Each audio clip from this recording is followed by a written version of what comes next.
then.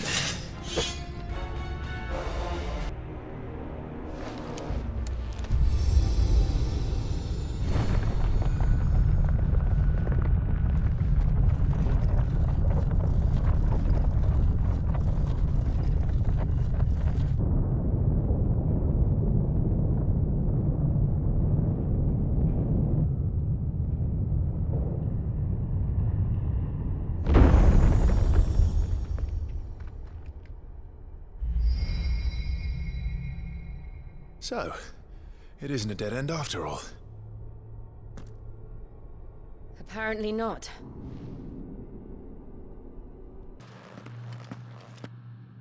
How old do you suppose this is? 1,000 years? More? I don't know. I've never seen anything like it before. Who is that in the middle, do you think? Some sort of god?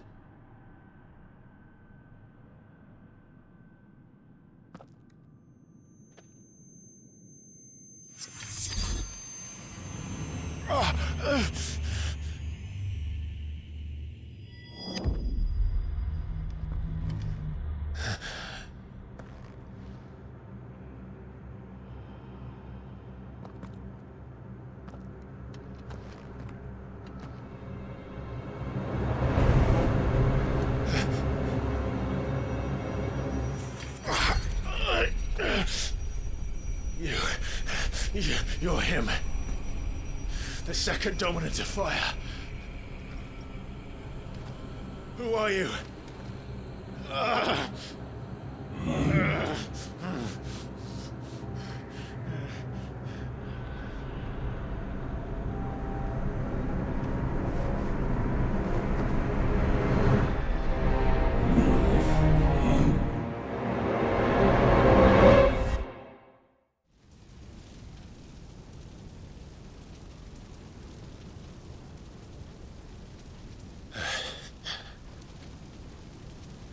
What?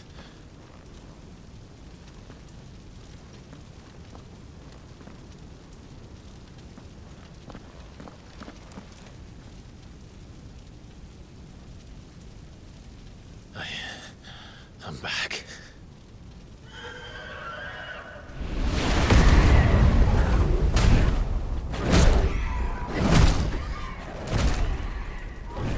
Joshua!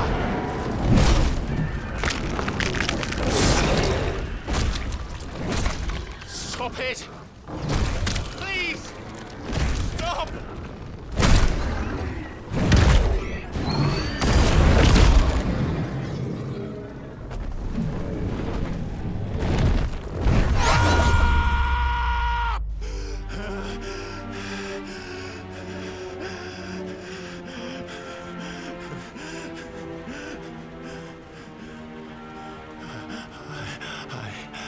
I did this.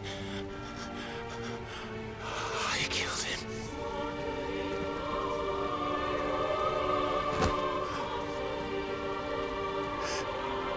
Joshua chose me to be his shield. He gave me his blessing and asked me to keep him safe. I should have protected him that day. It was my duty. Clive.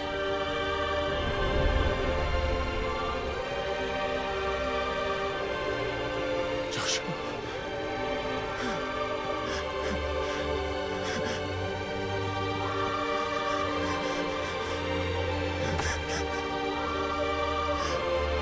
I'm sorry.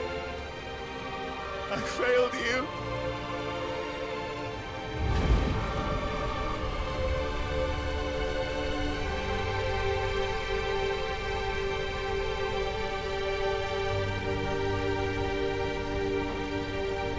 Joshua died. I killed him. And I blamed another for what I did. To spare myself the guilt. I feared that by accepting it, I would lose what little was left of me. So I ran. From everything. And now? Are you ready to accept the truth? I am.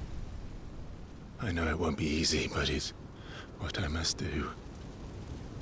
So that Joshua's soul can finally rest in peace.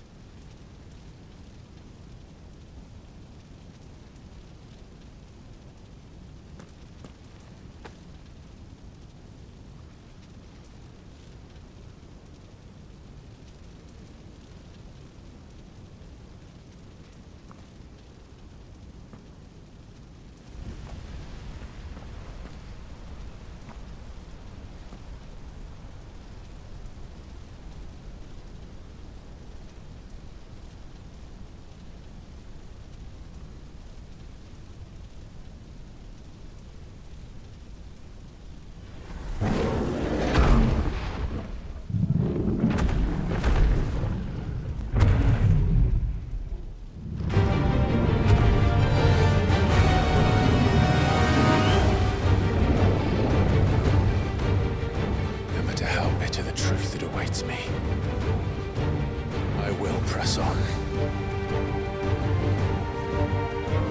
Come, Ifrit. Show me who you truly are.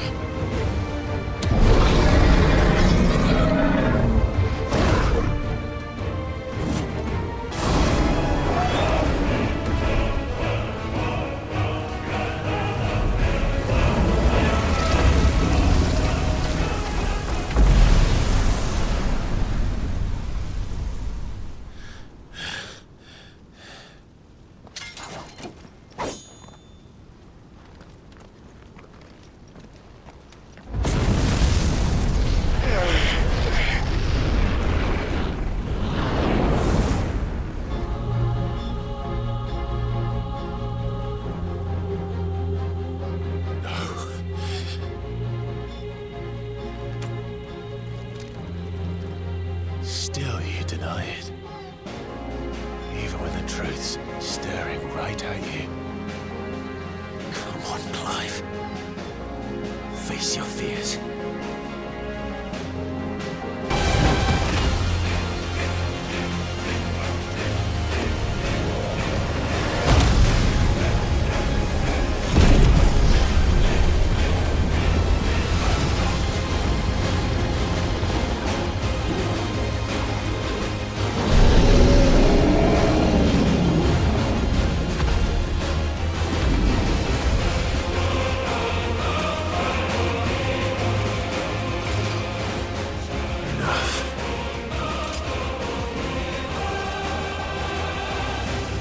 Truth of it now. You are not afraid. I am.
It's not your word, but solid. What is that some kind of union? Talia Shinir.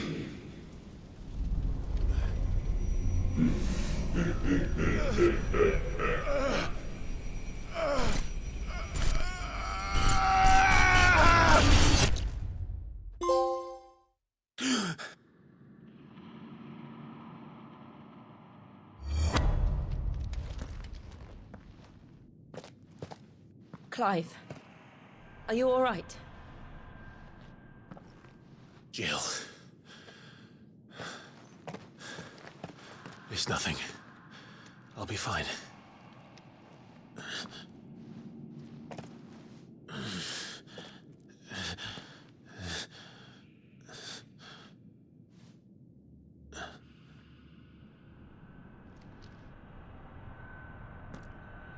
No more chasing shadows.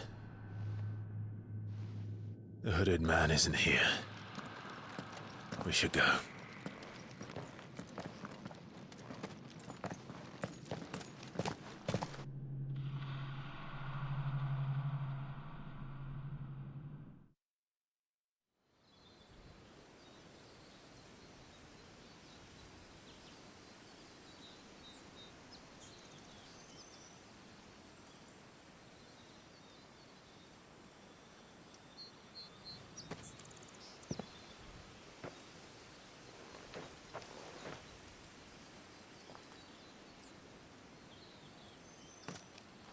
Clive, are you sure you're all right? Whatever it is, you can tell me.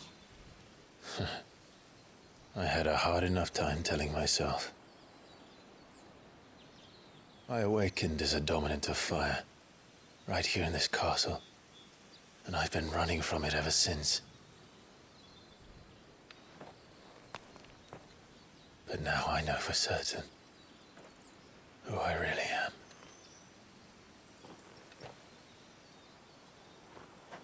The second icon of fire, who killed my brother and burned this castle to the ground, was me. Ifrit. Clive. I took so many lives that night, and destroyed so many more, including yours. And I must atone for the crimes I've committed. But not before I learn the whole truth. How can a second icon of fire even exist? And why was I chosen as its dominant? Who is the hooded man who brought us here? And what does he want?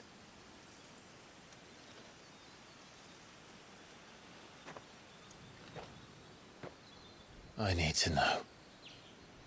And since I'm still breathing, I might as well make myself useful. We'll find your answers together. I want to learn the truth too. There'll be time enough for atonement when we're done. I was hoping you'd say that. I don't think I could do this without you. You never were one to hide from the truth, even when we were young. And you haven't changed a bit. You're wrong. I have changed. But I don't want to be that person anymore. The things she did were unforgivable. And yet, they're what brought us back together.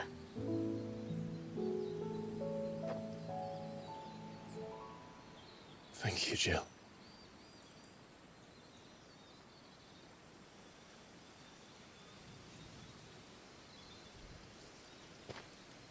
If he is here, then the disturbance I felt at the care must have been confounded.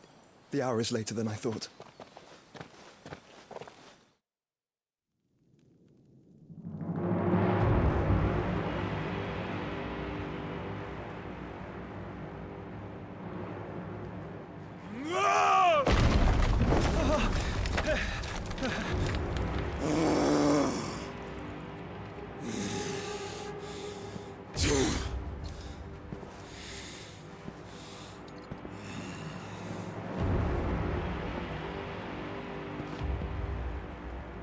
Tell me, who did this, or I'll see you suffer the same fate. The man who delivered the coffer said... He said Sid paid him.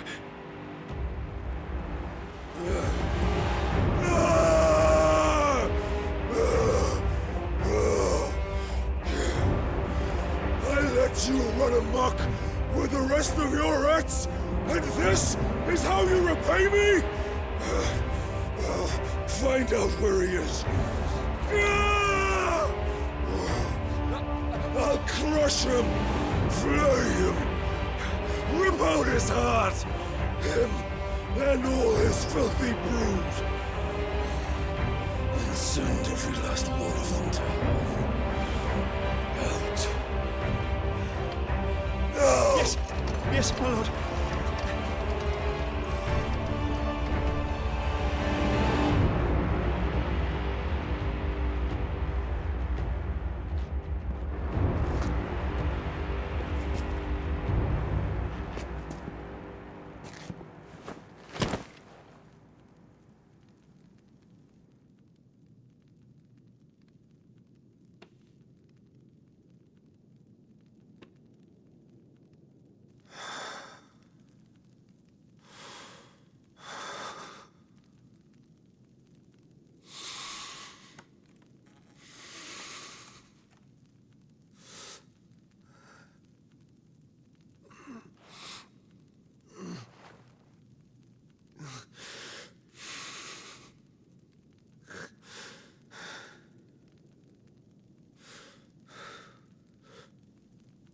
Benedicta.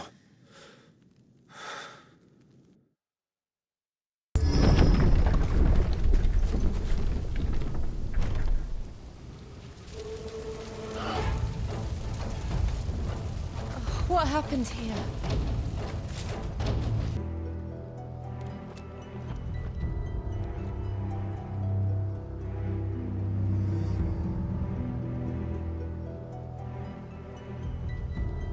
I'm sorry, Lady Hannah. You deserved so much better. All of these people did. Better than my mother.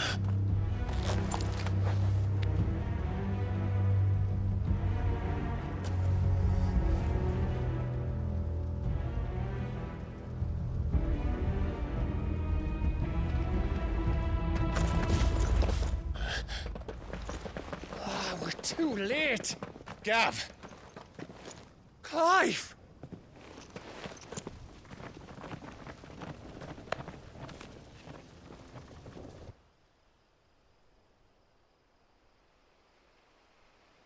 Acting on the orders of the Duchess, eh? We knew Eastpool was harbouring bearers. Thought they were safe enough hidden up here, but someone must have let slip. If they'd have only come to us sooner, none of this would have had to happen. Fuck! My mother always did despise bearers. The way Father embraced them when the other nations spat on them as slaves. The way an accident of birth gave them a power that others lacked. But why kill everyone? They meant no harm. They just wanted to be free. This world judges that a crime punishable by death. Which is why we're going to change it. Gav, we want to help. Thought you'd got your own stuff to be getting on with. We do. But it can wait. In that case, we should head back and tell Sid you've had a change of heart. He was always on it yet to join us. All right. And we'd best be quick. Last I heard, he was planning another excursion. What about the villagers? Aye. Can I leave yous lot to take care of things here? Of course.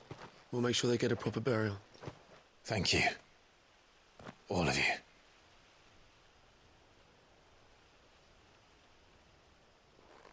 When you're ready, then.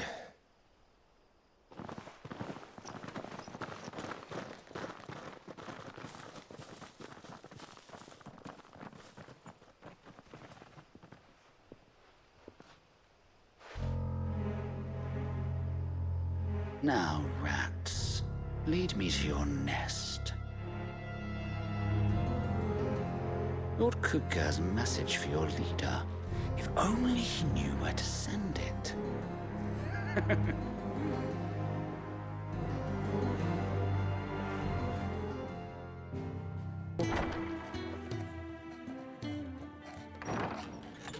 This place is getting more crowded by the day. I tell myself the bustle's a blessing. There'll be time enough for quiet contemplation when I'm dead. So, did you find the answers you were looking for? I still don't know what to make of this gift, curse, or whatever it is I've been given. But there is one thing I can say for certain. I am a dominant, Ifrit. And there is nothing I can do to change that. It is a burden I must bear until my dying day. Spoken true. Forgiveness, and in turn salvation, can only begin with acceptance. It's a path we all must walk, no matter how colourful our histories. Sid, you once told me that you wanted to build a place where people could die on their own terms. I did. I've been thinking about that. Why not a place where people can live on their own terms? For 13 years, killing was all I knew. So obsessed with death that I never stopped to consider the lives of those around me. Lives that I see now were scarcely worth living. Be they bearers or beggars, most march blindly to their end, never realizing that they too deserve a choice. And I dare not turn a blind eye to their suffering any longer. So, atonement then, is it? That was the answer we found. The only one we need. I'll be expecting you both to pull your weight. And we will. Well then, with a sprinkle of fire and ice, this plan of mine might just work.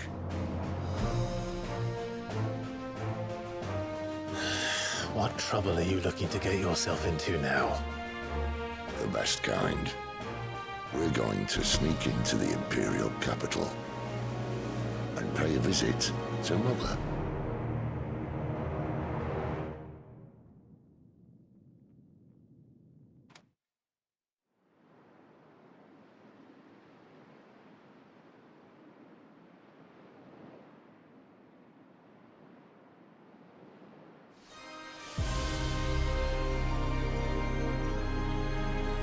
And the last of our farmholds in the eastern provinces has succumbed to the blight.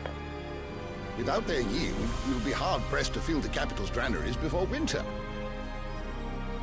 If there is a capital by then, the black creeps closer as we speak. And yet you do naught but bawl and bluster.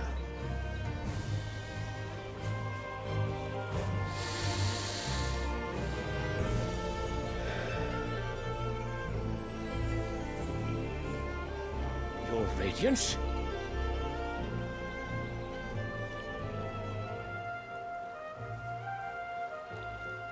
If it is fertile land the Empire requires, we need but look south. If you mean the crystalline Dominion's holdings, we are bound by mutual accord. Theirs is a neutral state whose borders we are sworn to respect. Gentlemen, did we swear to see our people starve? Well, I really do think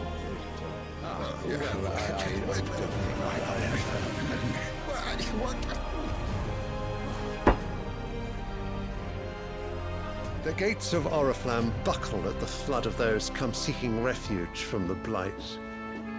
If there is not grain enough to feed those within our walls, how, pray tell, will we feed those without?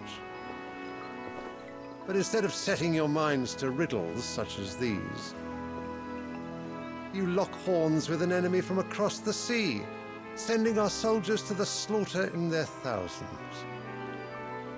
The Empire bleeds, and you sit here prattling like crones in a tea house. And you fancy yourselves leaders of men.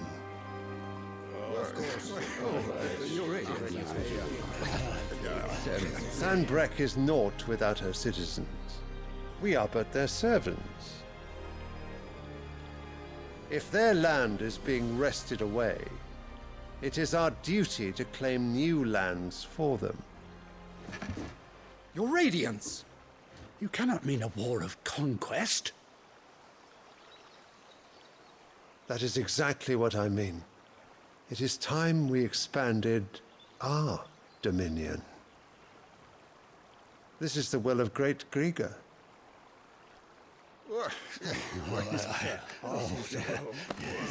There will be uproar.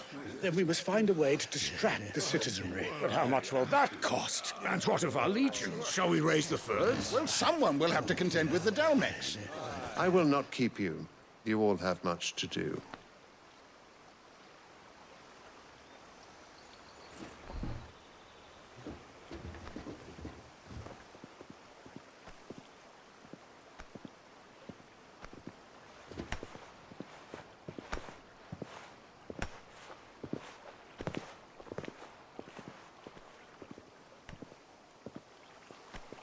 Where is my son?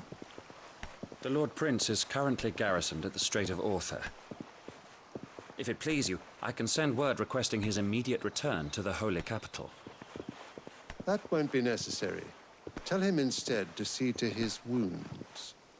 Bahamut's strength will be needed again soon. As you command.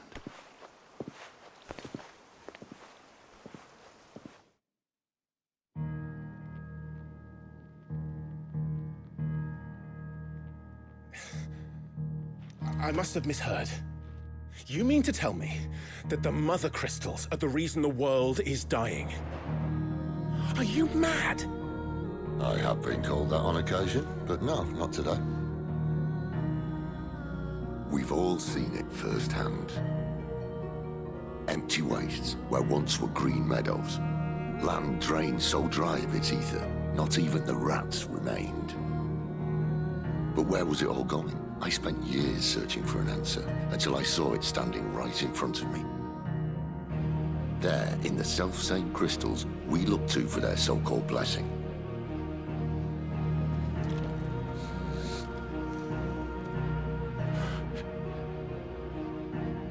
All right, listen. Take this crystal. How does it allow us to conjure magics? Answer, by drawing ambient ether from the air. And where do these crystals come from? That's easy. They're mine from the Mother Crystals. They're one and the same. Although admittedly this here fits more easily in the pocket. But the Mother Crystals are massive. Some as large as mountains. So you see the problem. Imagine just how much ether can be drawn by something that size. As to where it's all going, mind, well, I can't know everything, can I? We are taught that the Mother Crystals are divine. Their ether a gift from the heavens. For centuries, nations have fought and fallen for want of that gift. If what you say is true, how did no one else see it? Who says they didn't? Maybe the truth was inconvenient. Inconvenient to whom, exactly?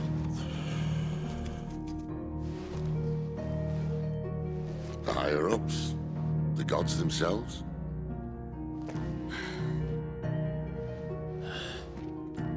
So now you want to do something about the crystals. And what? We're not helping bearers and dominants anymore. I didn't say that. I made a promise and I intend to keep it. But if we continue down this path, there's only one fate that awaits the realm. And we can't very well set our people free if they're all lying dead in a blighted ditch.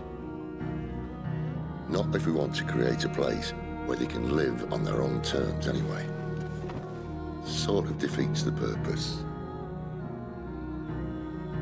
So, if we have to bring the old world crashing down in order to build us a new one,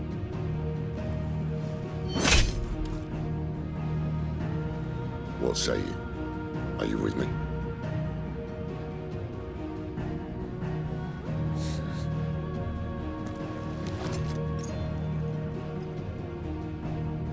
suppose it's about time I repaid your faith.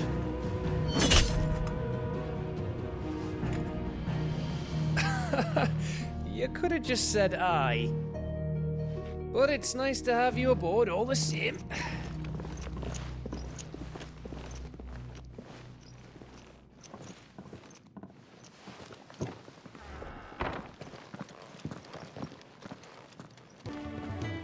So what God's forsaken corner of the realm is Sid dragging you off to this time? Oriflamme. The Holy Capital. And what business would you lot have in... On second thoughts, I don't want to know.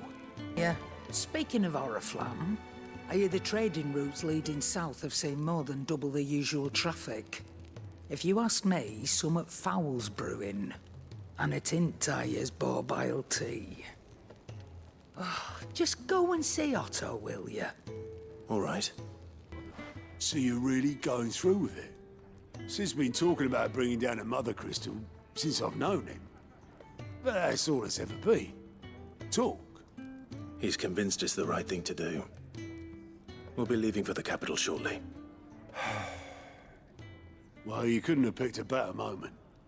Seems the hiding the Royalists gave him wasn't enough to dampen old Sylvester's spirits. His legions are on the march again. This time, due south. Another war. All as the great Grieger wills it. Bloodthirsty little miss, that one. That's God's for you, innit? Still, might work to our advantage on this occasion. Wars breed chaos. On the front lines, and at home. With a fair wind behind them, a handful of like-minded ne'er-do-wells could melt into the back alleys of Oriflamme. No trouble. It's making it to the capital that's the problem. The checkpoint. That's right. Anyone travelling in or out of Oriflamme has to go through Northreach. Lucky for you, I might just know of a way. There's... Well, no, not that. That gets you an audience with the Dame. And it's the Dame who'll see you safely through Northreach. I'll send a Stolas in the morning, let her know you're coming. We go way back, and she's a true friend of the cause. I'm sure you'll get on like a house on fire. That's good of you, but... who is this Dame, and where will I find her? She's the proud proprietress of Northreach's foremost house of ill repute, the Vale. And she's quite a woman, if you know what I mean. A woman? Right. Don't go blinding her with your charm now, lad. I'll be expecting a full report when you get back.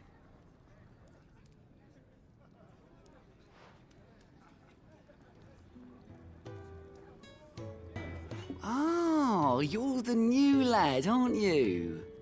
Goat at your service. Well, at the hideaway service, anyway. Otto's put me in charge of reading through the reports sent in by our allies and picking out any problems that might warrant the attention of the curse breakers. Or any other willing volunteers. And there's no shortage of problems, I can tell you. Or maybe I don't have to. I'll warrant a strapping lad like you's got people begging him for help wherever you go. Anyway, if you're ever interested in taking a look over the list, just say the word. Reckon you could probably tick off the odd thing here and there. They say little acts of kindness are their own reward. But if that ain't enough, these have got proper bounties on them and all. Well, well, well, someone's in a hurry. Just following orders. Funny, I never took you for the type. Can't all be as obedient as you, Gav. Eh?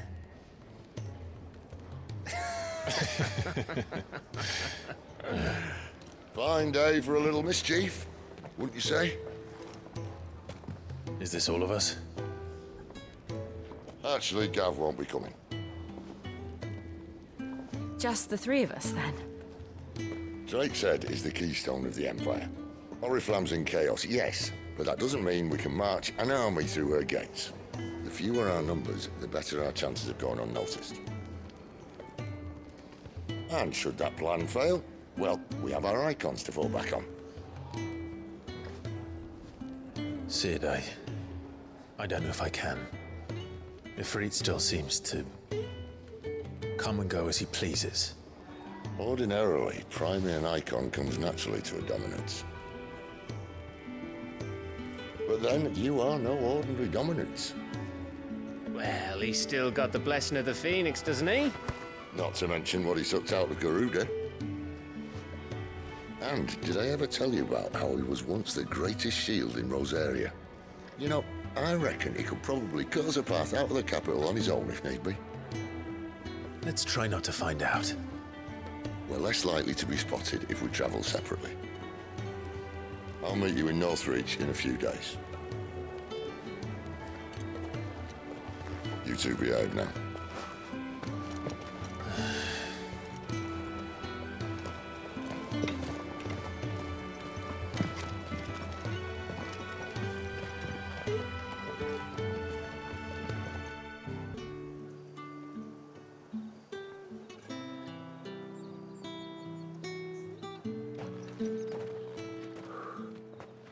A moment, my lady. A moment? I doubt you could afford even that much of my time. Branded. My mistake. No, mine. Upon reflection, you don't have the scent of a branded about you. The flowers. Otto always did know how to please me. More than Sid ever did anyway. Do you think you could please me, Clive? You're the dame. Let us leave such impersonal titles to my less preferred clientele. You can call me Isabel. Otto assured me I could trust you. I can trust you, can't I? You can trust me, yes, but why would you? Help you? Because that's what we do. Long ago, Sid did me a kindness when no one else would. I have never forgotten that. Without it, I would not be where I am today. And so, I make it a point to do the same whenever possible. Which brings us here. To the final obstacle between you and whatever it is you seek in the holy capital. I fear the guards are not likely to let a masterless bearer pass unmolested, unless... Unless... Unless, of course, his master deigned to appear. Yes, that will do nicely. But I shall expect a favor in return. Wait, what?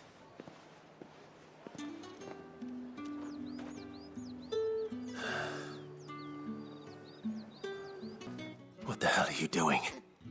Tut tut. We cannot have people thinking I tolerate disobedience from my branded. The men who gave me this are no more my masters than you are. But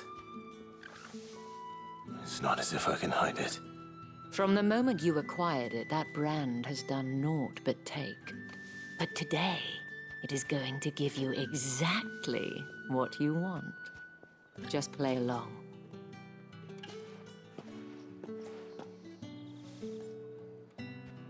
Madame, back to the Vale already?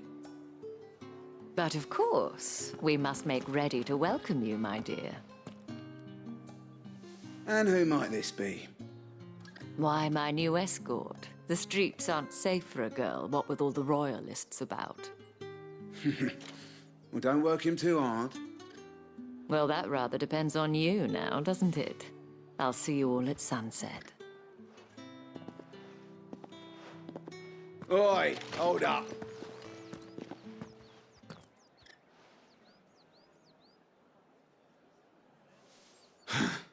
Another fucking branded. Well, you're lucky you're with the dame. Now get out of my sight, filth!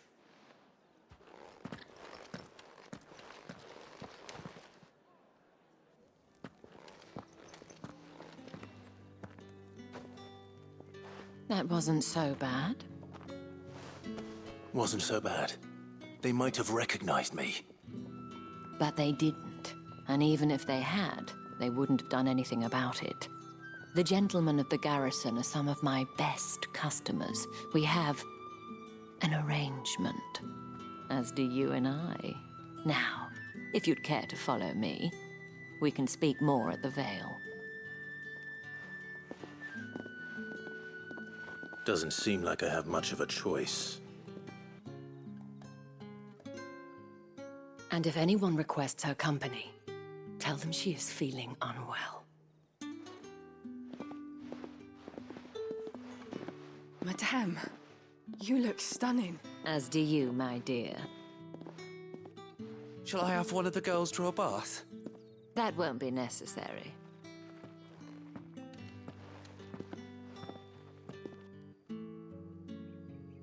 Clive, my darling. Welcome to the Vale.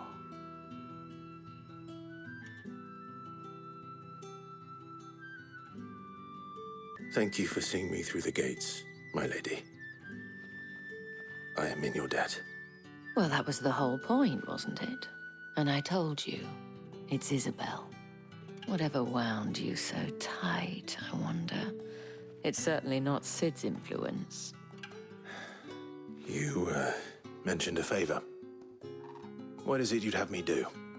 I don't want to keep my companions waiting. If you mean Sid and the girl, you needn't worry. They have yet to reach the checkpoint. Yes, Otto asked me to help them as well.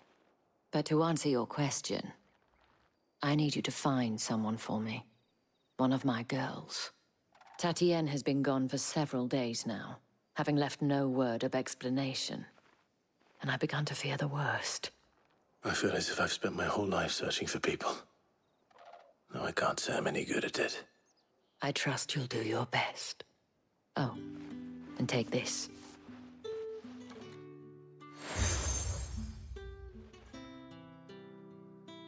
Proof of that trust. And hopefully enough to keep prying eyes from looking too closely at that handsome face of yours. Now, I have matters to attend to at the Iron Flagon. If you find anything, ask for me there. You wear the dame's brooch. She must trust you. Enough to have me look for one of your colleagues. A woman by the name of Tatienne. She's still missing then. Oh, if only I'd comforted her. You saw her before she disappeared. The day before, she was in tears. She'd lost her comb, a gift from the dame. It wasn't anything fancy, but you could tell it meant the world to her. You see, Tatienne was an orphan, and she looked upon the dame as a mother, as do we all. So she was upset. And I didn't lend her my shoulder. But perhaps someone else did. Tatienne shared a room. Her chambermaid may have seen something. She's over there, sitting by the pond. Thank you. So you're the new escort the girls have been talking about. And you've already been sent off on an errand, eh? Poor boy. You'll be knackered before the real work begins later on tonight. I'm told you share a bedchamber with Tatienne. Did she say anything to you before? Before she went missing. Only that she needed to meet with someone. She did mention a name, but I know exactly who she meant. You do? Lad from the garrison. Annoying little shit. Spent every guil he earned on Tatienne, and picked fights with anyone else who tried to buy her time. Followed her around like a lost puppy. Tatienne was flattered at first, but it didn't take long for her to get scared. She thought about saying something. But the dame was so proud of her for how much she was bringing in, and she didn't want to let her down. This man from the garrison. Did you ever see him? Of course I did. He tried to sneak into our room enough times. Slimy sod's got a scar over one eye. Claims he got it in battle. You've been very helpful. Don't let him get away with this. Find him and you'll find her. Favourably? I'm looking for a man with a scar over his eye. Looking for a man? Does this look like a brothel, Branded? Fuck off. Hold your tongue. He wears the dame's brooch. One word from him and the Vale's doors will be barred to us for good. There's only one man in the garrison with a dodgy eye. His name's Yannick. I haven't seen him around lately, though. On account of him being in Moor. Yeah, Yannick left a few days back. Said he had dealings with a merchant there. The dame thanks you. Clive, tell me you bear good tidings. That remains to be seen.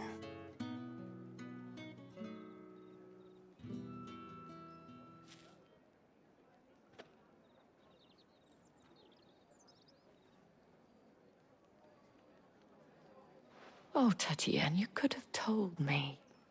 This Yannick. The soldiers I spoke to believe he's in the village of Moor. According to them, he claimed to have some business with a merchant there.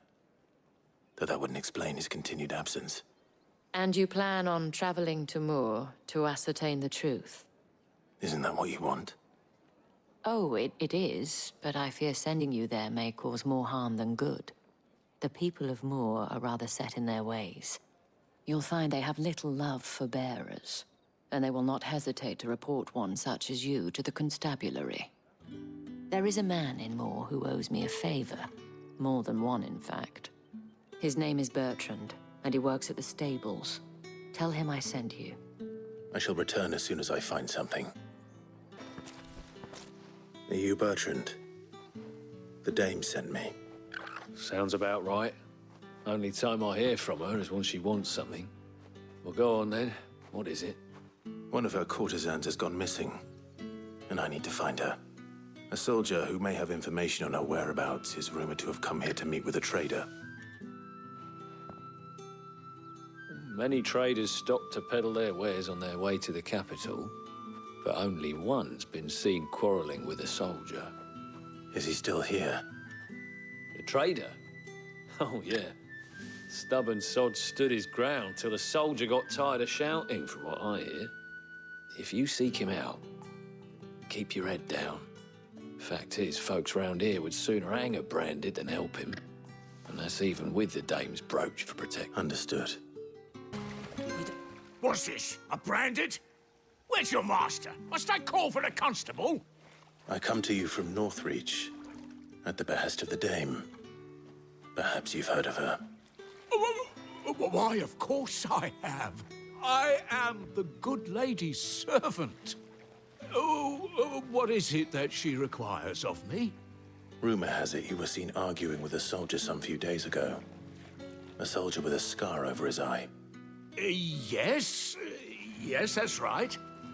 He had a comb which he claimed was an antique. Said he wanted to trade it for a newer one. But old though it was, an antique it most certainly was not, as I told him.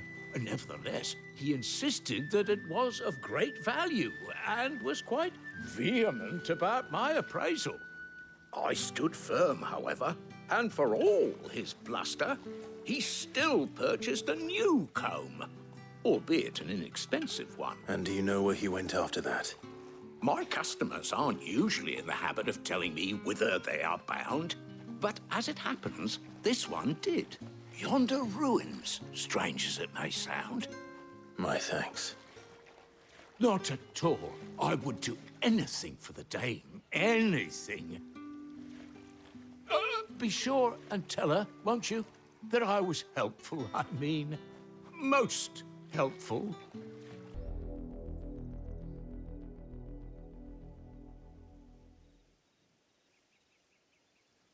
Well, the wolves have been busy. But the blood is long dry.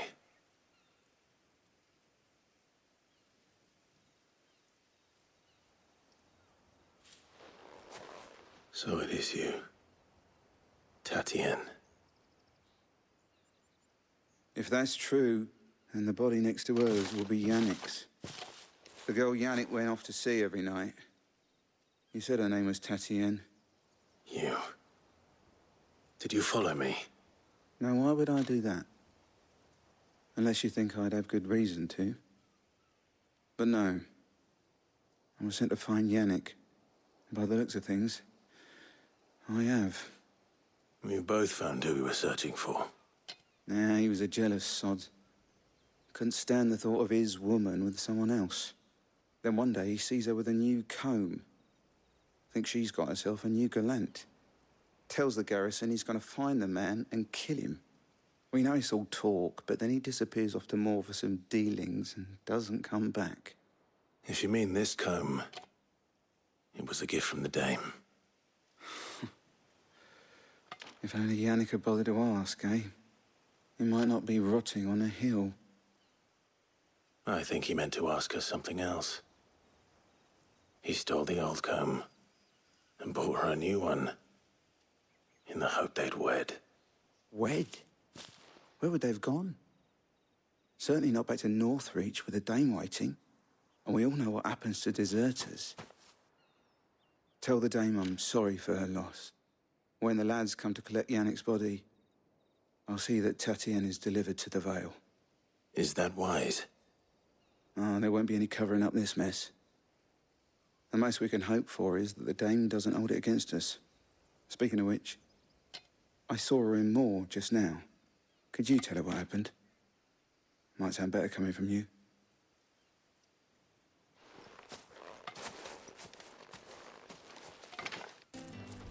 You are still in one piece, I see. You will be pleased to hear that your companions have arrived. They said they would meet you at a little chapel to the east of here. Thank you, but you needn't have come all this way just to tell me. I was on my way to see you. You found her then?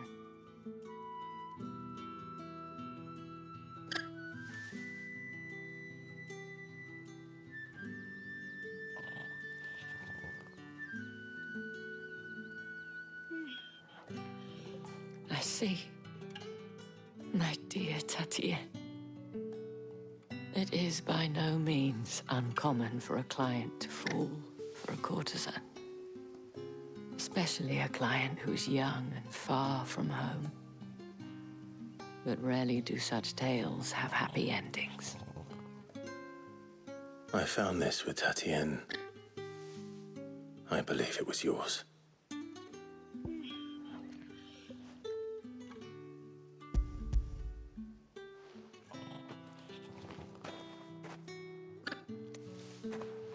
Thank you for returning it. I shall see that it has a place on her pyre. I should go. Before you do, I have one last gift. A token of my thanks. The Vale counts among its patrons several high-ranking officers of the Imperial Army.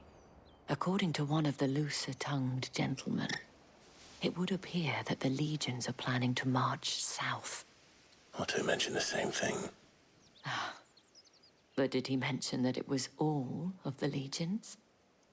This is no mere skirmish. Were I to guess, I'd say the Emperor planned to abandon the capital. But that couldn't possibly be true now, could it? Take care, Clive. I will. And thank you again.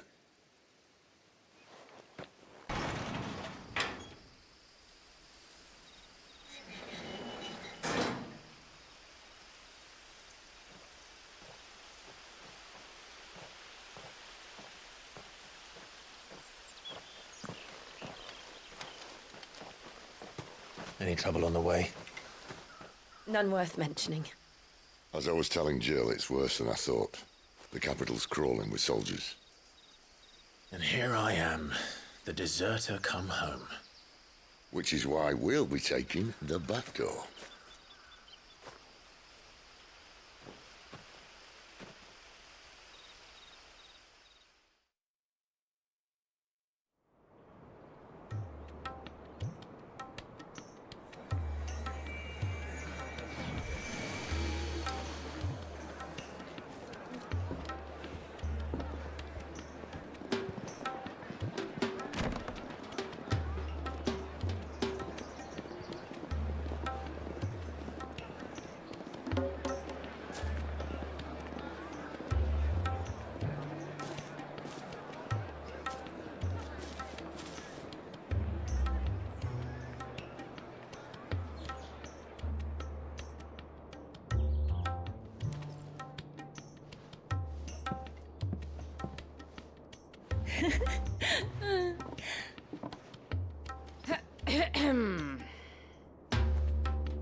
Cheer up, you two. Can't think of a safer place in the Empire than a...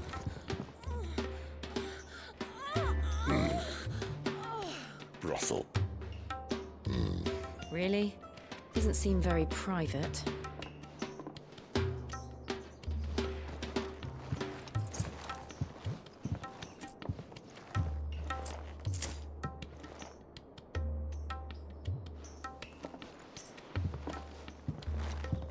So then, how do we proceed? We'll be using the glass gate. Tonight, just after sunset. Where the shards are loaded for transport. That is one of the most heavily guarded points in all of Sambrec. But not the most, which is a start. Besides, I know a shortcut straight to the heart. A shortcut? And how exactly did you come to know about this fatal chink in the Empire's armor? Let's just say I may have attempted something similar before. And may have ended up running for dear life after being discovered by Bahamut, but that's not important. Sid, if the Mother Crystals truly are the cause of the Blight... If? You wound me, Jill. What I'm trying to say is, if the powers that be know all of this, why do they sit idle and allow it to continue? In case you haven't noticed, the God-fearing people of this realm and their pious leaders care for but one thing, themselves. And they'll do whatever it takes to hold on to power. The rest of us are just a means to an end. The moment you raise your voice against them, you're decried as an outlaw, clapped in irons and slung in a cell to rot. An outlaw. Whoever controls the crystals controls the realm. But our kind can wield magic without them. To our rulers, we must seem the most convenient of tools, and the most dangerous. But what makes them think they have the right to use us? To leave us to die when our bodies are spent? Does a nobleman weep for a broken mug? A torn tunic? Our fate means nothing to them. No, this isn't a battle you can win with words. Believe me, I've tried, but nothing ever gets through. The world is simply not ready to listen. So to hell with talking. If they won't give us a say, we'll decide our fates another way. You can't blame a man for wanting to bring an end to all this, can you? I can't. But what of all the people you mean to rob of their comforts? Are you happy for them to call you outlaw? Sid the Outlaw. Aye, that'll do me. You might at least pretend to take this seriously. Have a little faith, Jill. Even if you don't think much of my choice of digs. If it means my deeds will be remembered, I'll gladly play the role of villain.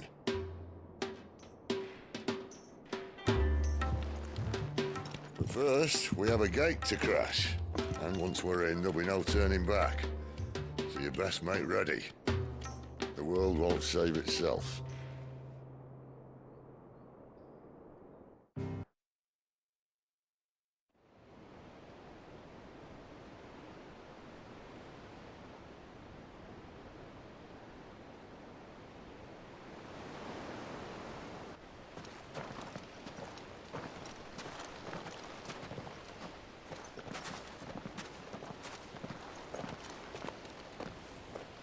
There are not nearly enough men here. Then it's fortunate the city guard doesn't take sentry assignment as seriously as you do. This bodes well. Won't be a first. This may not be such a terrible plan after all. And what exactly is that supposed to mean? Only that your last secret shortcut was nowhere near as secret as you claimed. Yeah, but that's half the fun of it. Life's too short for perfect plans. You want a plan that'll keep you on your toes, stop you growing old and complacent. Worked for you, has it? Clive, my boy, even life's smallest challenges offer the opportunity to grow and to change. You must embrace these moments. Allow them to suffuse your heart with a deep sense of fulfillment. narrowly escaping death at the hands of an enemy is not my idea of fulfillment. Something wrong? Not at all. Just wondering if the two of you had finished. Right. We make for the Mother Crystal's heart as planned. Destroy it and the whole thing should come tumbling down. And if the passage to the inner sanctum is guarded? Then we embrace the moment and use it to grow and change.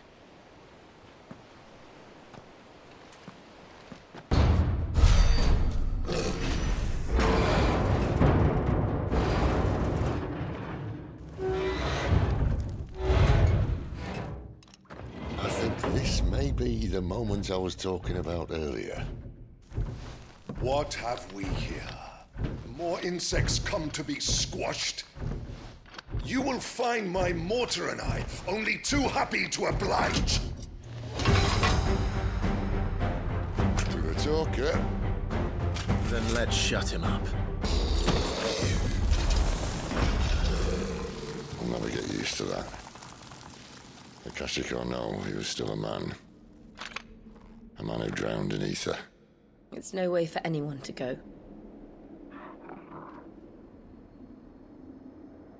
Come on.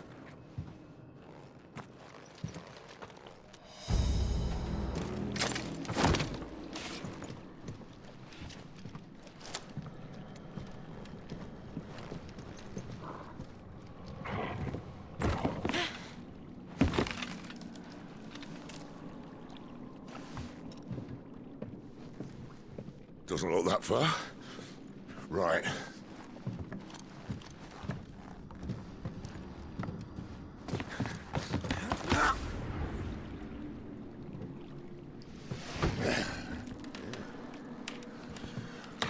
Yo. Whoa.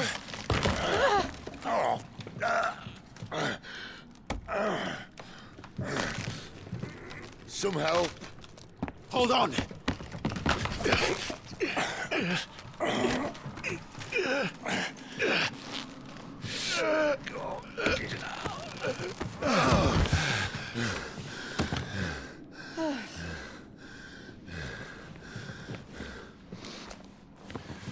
Not quite as spry as I used to be. I'll take that as a thank you. Look on the bright side, eh? At least you won't get lost.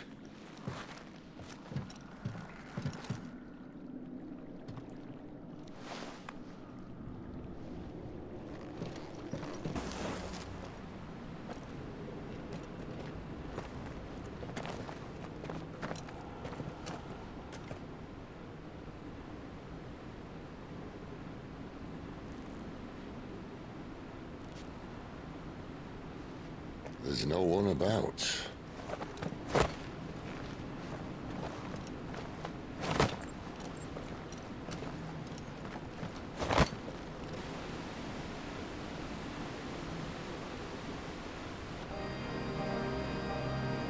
I knew it would be big.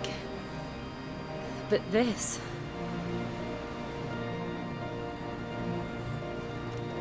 There. That's our way into the inner sanctum.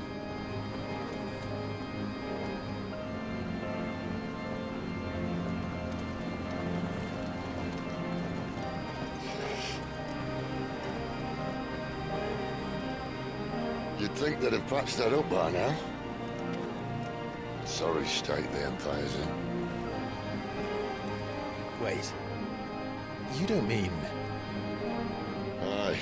My little game of hide-and-seek with Bahamut ended here. At tragic cost to this remarkable architecture. Don't blame me, he started it. But how did he make it out alive? I walked. You should try it.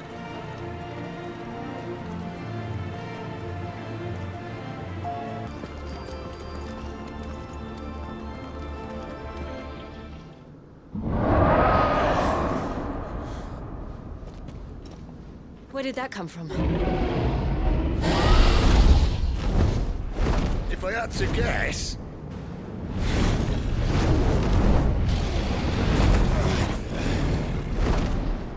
Poor beast. Another victim of the flood.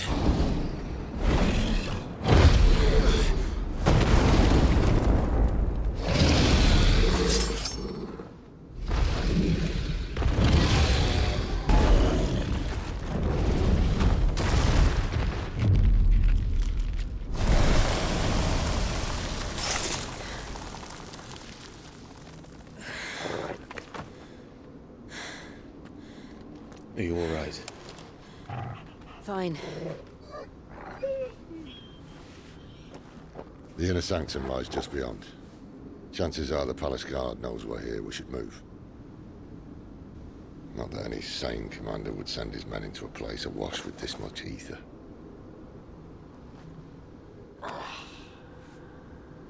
Clive. If this all works, and the blessing fades, things are likely to get worse for our kind before they get better. Being the last to wield ether will make our talents that much more sought after, by which I mean hunted.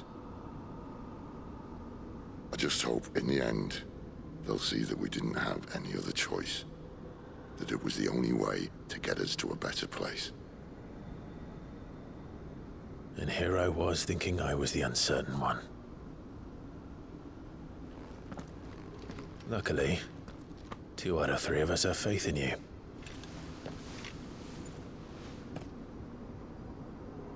And it all starts here. Time to earn that menacing title. Sid the Vicious, was it?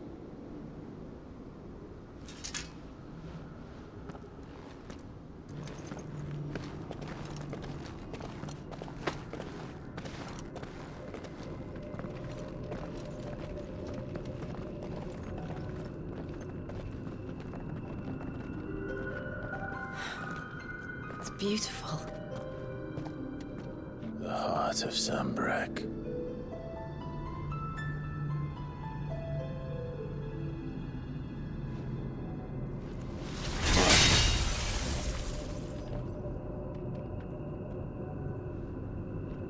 Well, that didn't work. I think we're gonna need a bigger sword. Mine's bigger.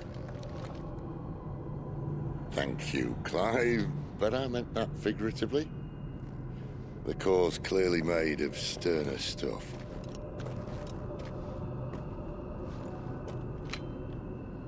Taya's going to have a fit when she hears about this. Stand back. It's about to get cramped in here.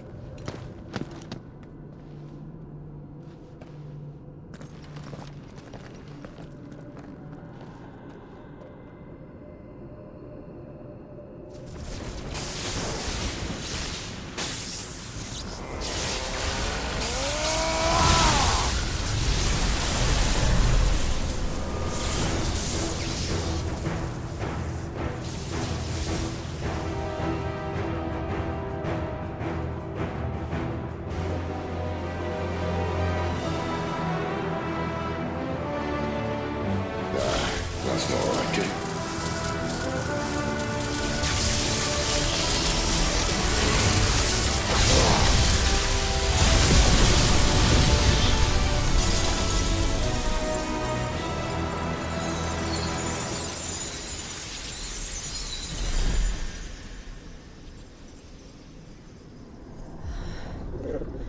Clive, look.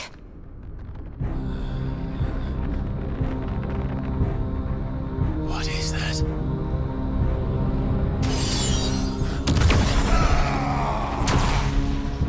Sid!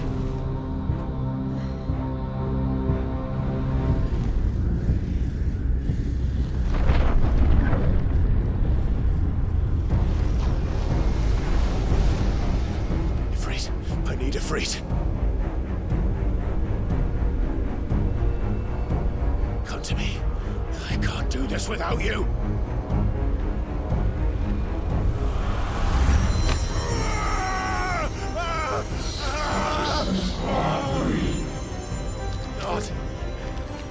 Not again.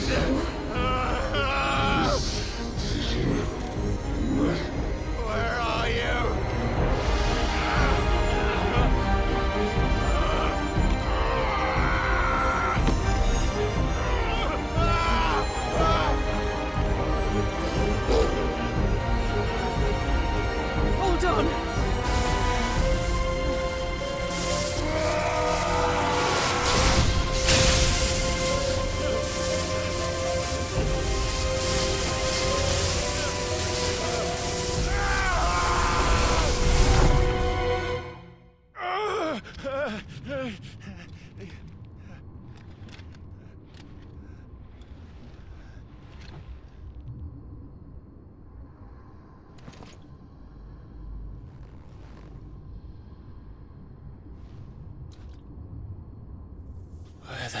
am I?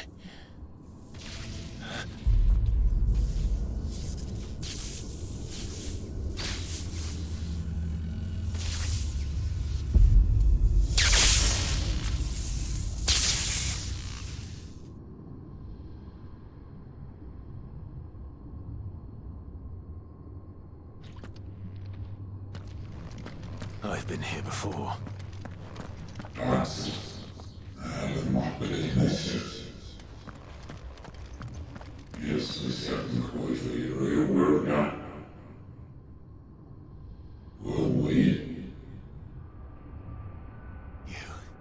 You again.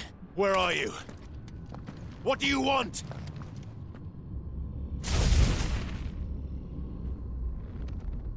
Fuck. It's still alive.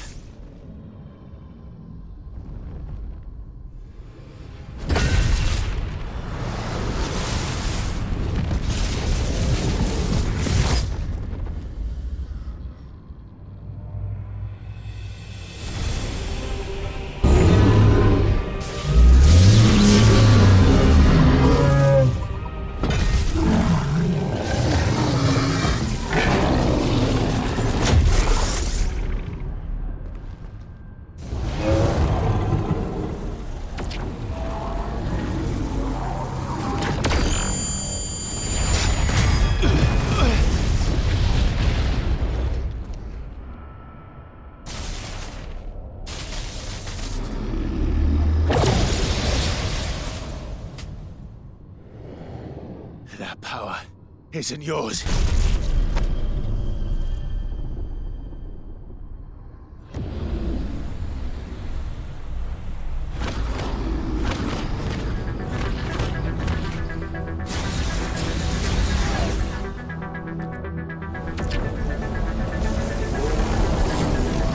But this is mine.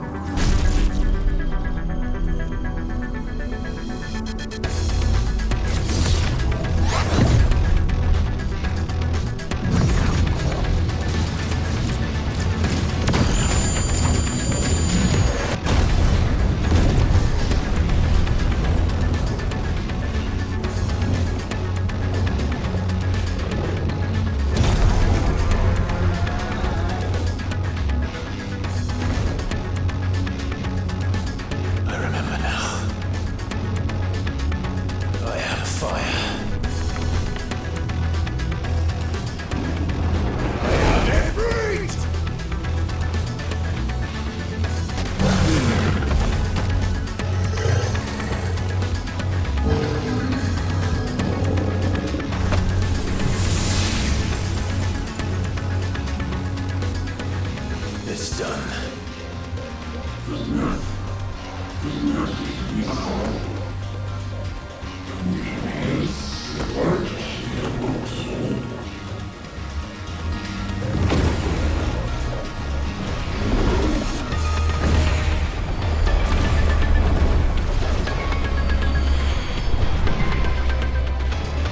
How many more can there be?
As you wish.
Your effects last already.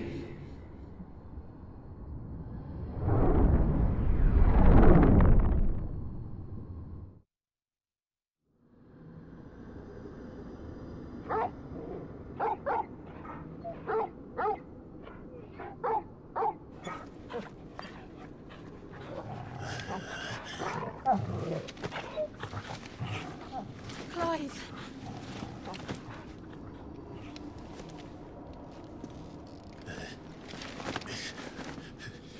Well, enjoy your nap.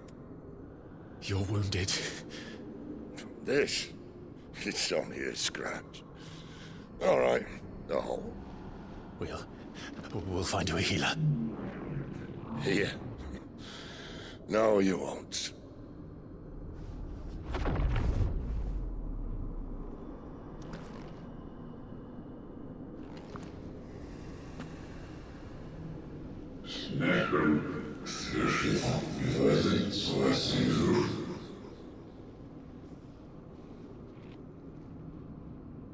I know who you are.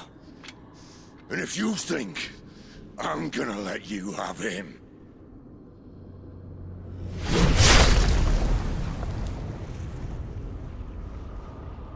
think again.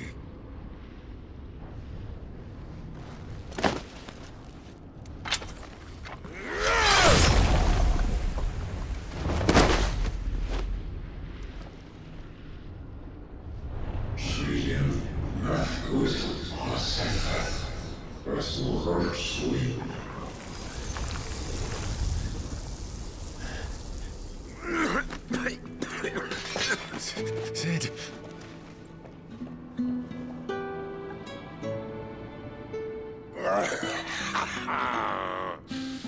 One left. That'll do me.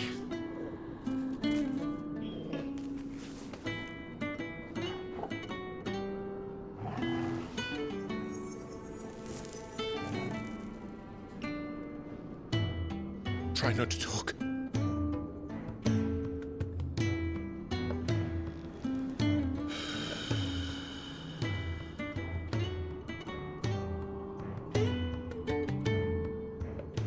Clive.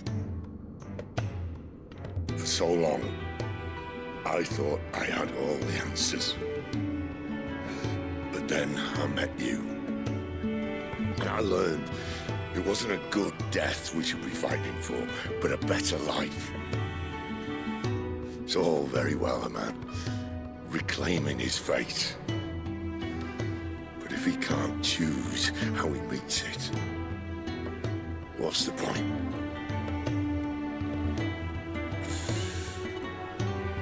So, I made a choice.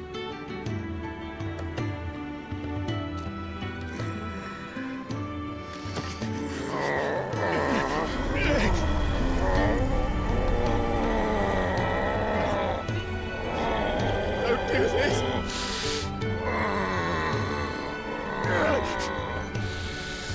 The rest is in your hands. The Crystal's blessing is a prison, Clive. And if it's an outlaw the world needs to help it break free... Stop. Please. I can think of none better than you.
In ashen grip, let ember glow, to kindle flames anew.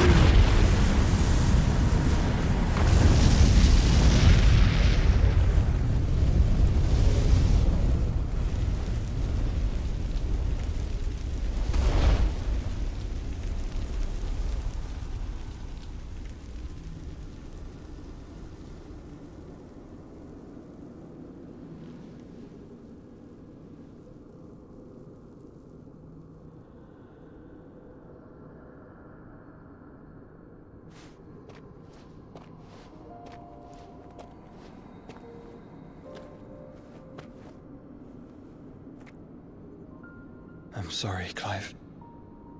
Had I arrived but a moment sooner.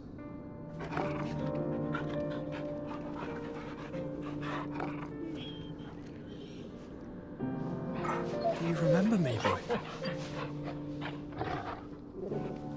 I saw you protect them.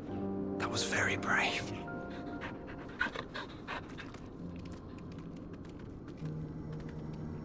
I know you're there, Ultima.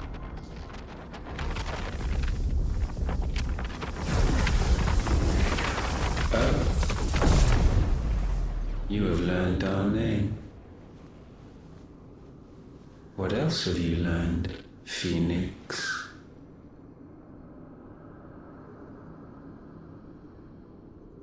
My travels have revealed much about you and your ambitions.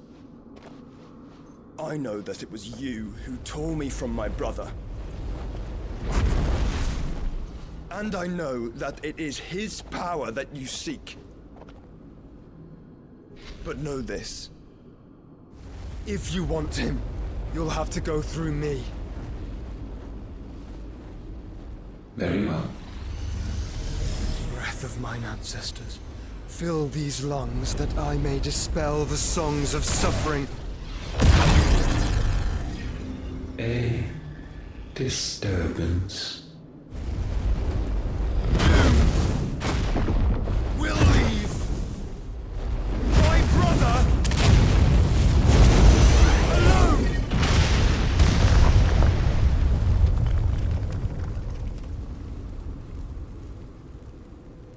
This is getting us nowhere.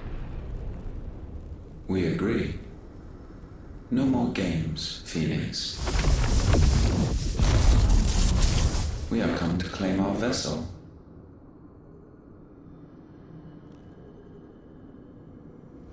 And I said no.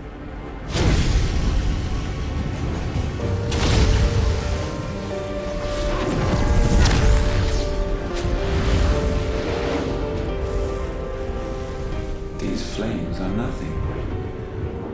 You will know what it is to burn. Yours is a fleeting form. I'm not fool enough to think I can harm you. But to protect my brother, I don't have to.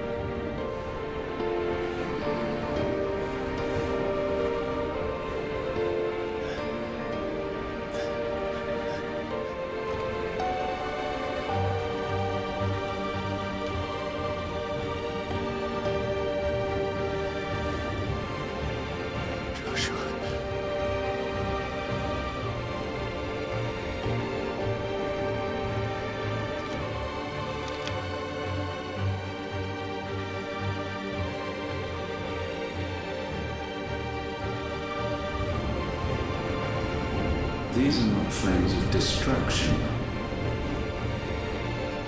Have you forgotten already who I am?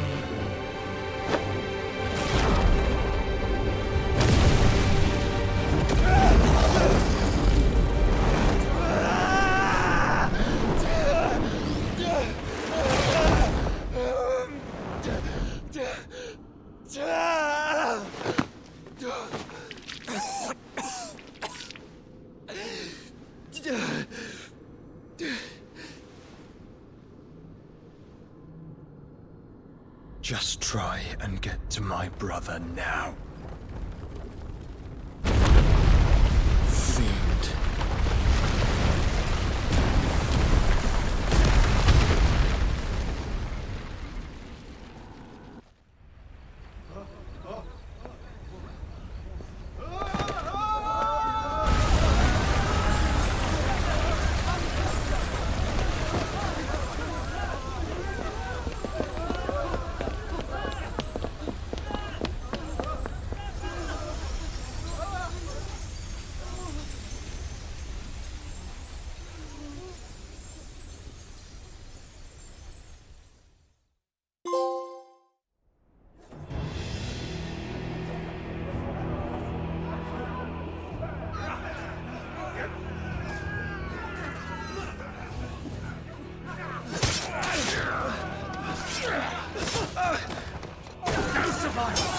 You hurt me!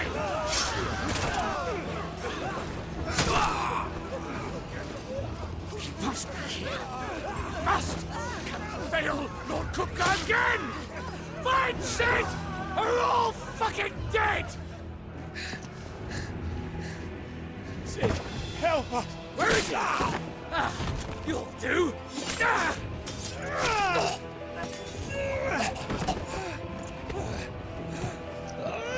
Bastard!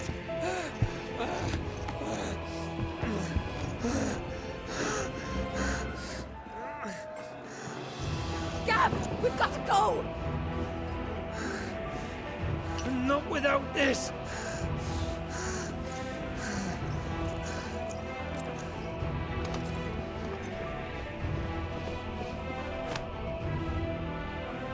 Sid is not among the dead. Shall I send a Stolas?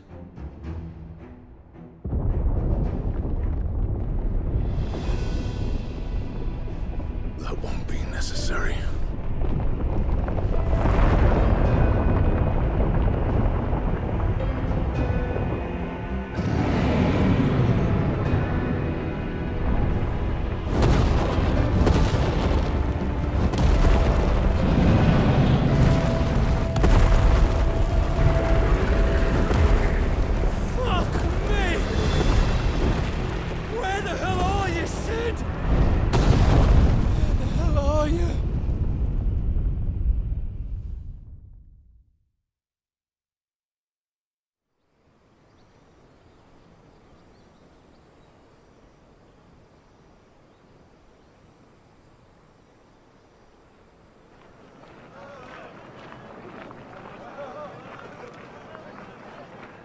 The finest silks from the master weavers of Randalar. Come, feel its softness. Chocobo Make a nice steaks, gift for your chocobo wife. sausage, all from greens-fed farm birds. None of the old courses you'll find elsewhere. Here, take a bite. I've got peppers and peas, beans and beets. If it goes in a pot, I've got the lot. Curatives, restoratives, Look all you like, sir. It's all fresh. Picked this very morning. Restoratives, unguents, ointments, poultices, palmatives, curatives, restoratives, unguents, ointments, poultices. Might I interest you in a potion, milady? Perhaps a soothing salve to ease the aches of the road?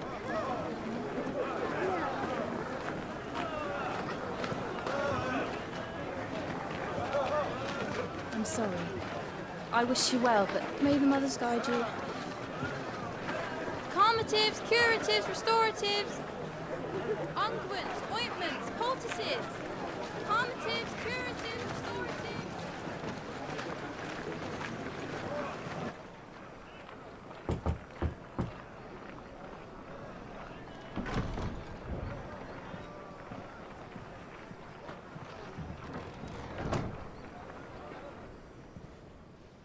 It's good to see you, Sid. What have we learned?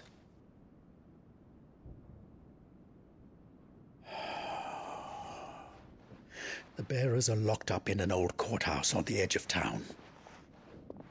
And I hardly need tell you who is there to make sure they stay that way. Kupka's private guard.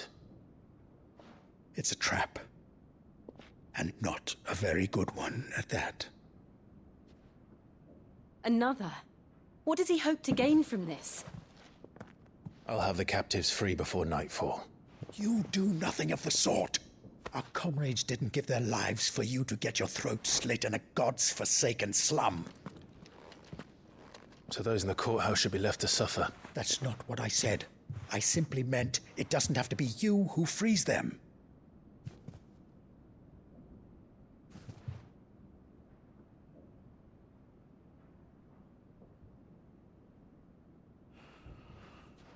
Damn it all.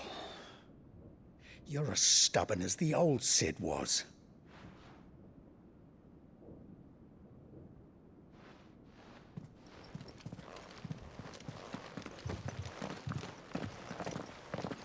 Just don't say I didn't warn you. You're Sid now, And if anything happens to him, we're finished.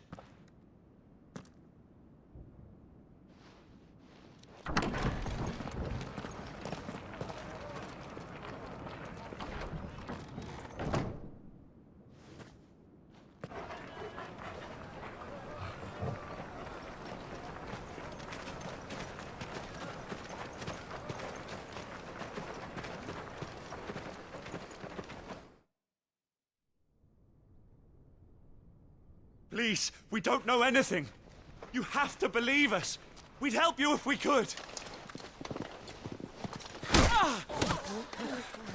But you're helping us already. Forgive him, my lord. He did not mean to offend. Quiet, you! No sign of Hugo. I'll wager he thinks as highly of his minions' traps as we do. Then this should be easy. Don't hurt us. I beg of you.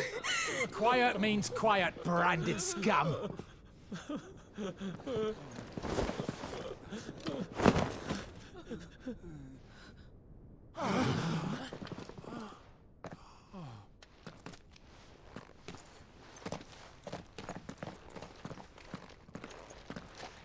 It's going to be all right.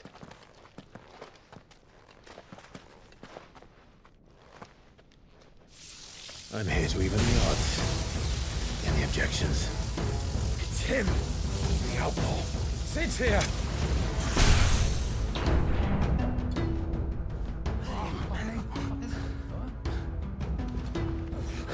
Should we? Come on.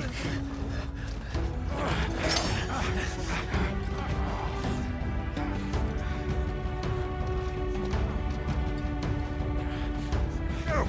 Summon the others!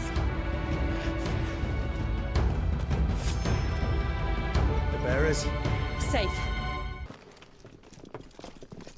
Enough of this! Let him play with the kitten.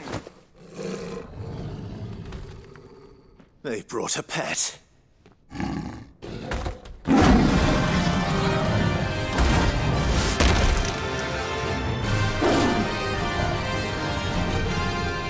pay for what you've done, Sid.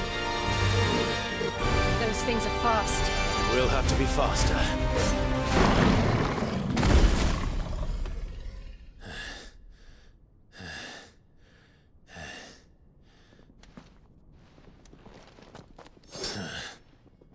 To hell with this!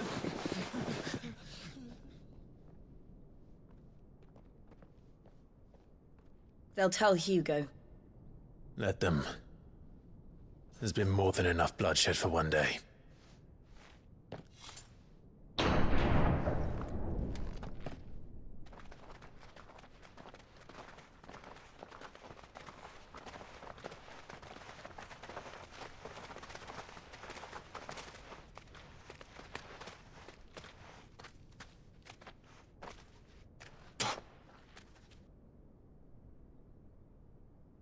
Murderer. All of our friends are dead because of you. Do you hear me? They used us as bait. Bait to lure you out of your stinking hole, all because you couldn't just let things be. What are you even doing here? We never asked to be saved. Did you think we'd thank you? They'll never forgive us. We're all marked now.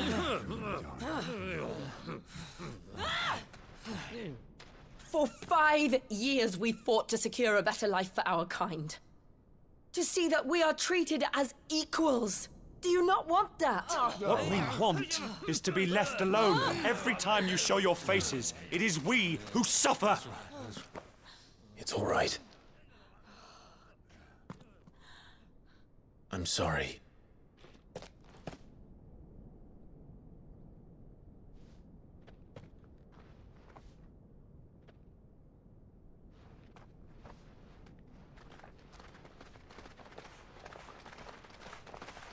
Just leave us be.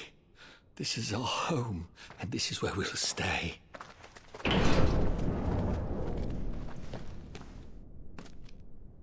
Sid told us this wouldn't be easy. They'll come round. If you say so. We should go.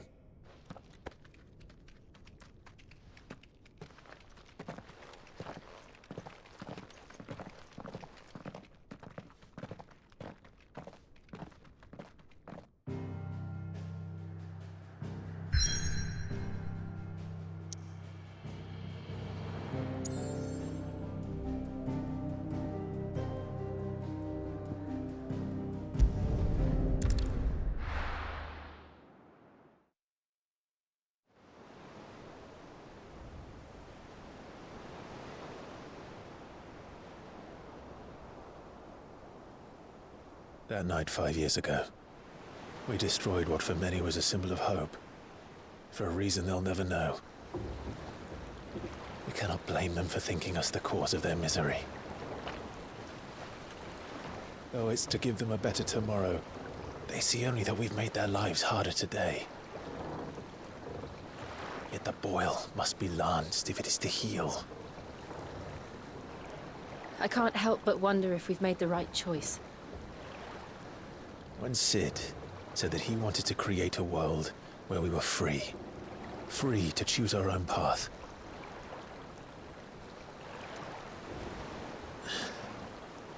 I honestly don't think it mattered to him if that choice was right or wrong. Only that it was our own. I miss him. A world where we can live and die as equals. That's what he wanted. What we want. And that's why I bear his name. It's why we've all chosen to bear his legacy. And I'm not going to let anything stand in our way. Rides over, lovebirds. Home, sweet home.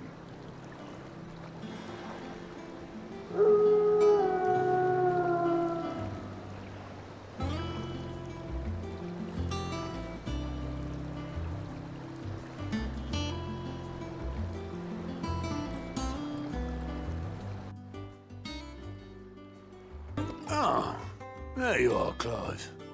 Word of your adventures arrived this morning. Victor sends his thanks. I doubt Kupka will miss the fools he sent to catch me. Not a single one of the bearers we saved showed any interest in coming with us. No one seems keen to join hands with an outlaw. Any news while we were away? None worth mentioning. Gav's still off keeping an eye on the Republican army. Should be back any day now. Understood. If anyone needs me, I'll be in the map room.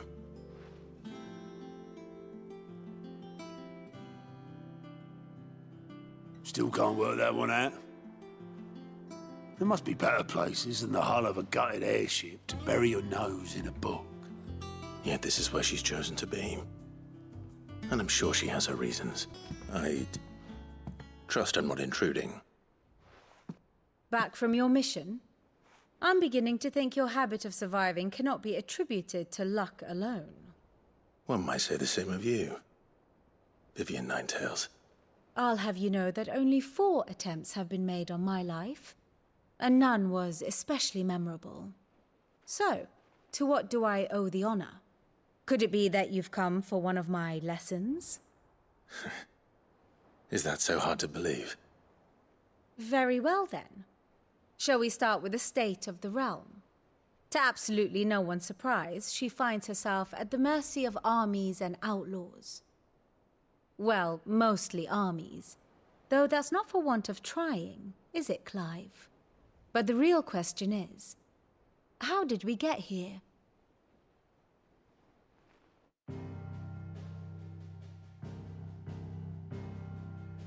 Long though Sambrek's dominion over northeastern Storm has endured, recent days have seen the Blight wrest ever more land from her grasp.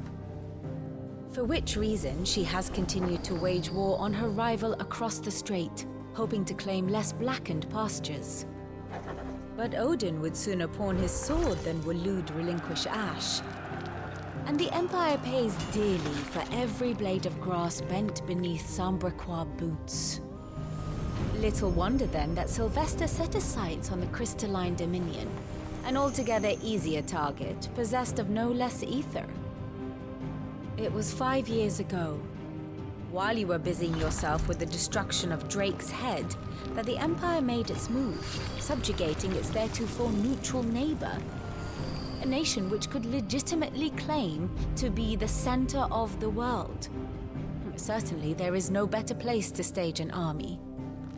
From there, the Holy Empire's reach spans the Twins. The non-aggression treaty was the only thing keeping them in check. But if they truly broke the pact without provocation, it is only a matter of time before others reply in kind.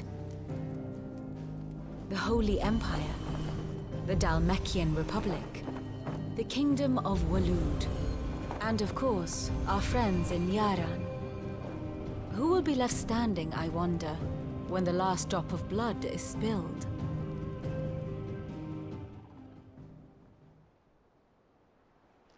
You were born in Twinside. Do you not fear for your home? Oh, dark clouds are wont to gather over the Dominion. Yet in spite of it all, she has ever endured. And when the storm has passed, I am confident she will remain. Now, as to the matter of payment for today's lesson, complete a simple errand for me and we shall consider ourselves even. Even? Right. Return this volume to old tomes in the shelves. Tell him it was, adequate. Lawsman Harpocrates. Now that is a name I have not heard for a long time. So long, in fact, I had half forgotten it was mine. Welcome home, Clive. You were missed, as always. I believe this belongs to you.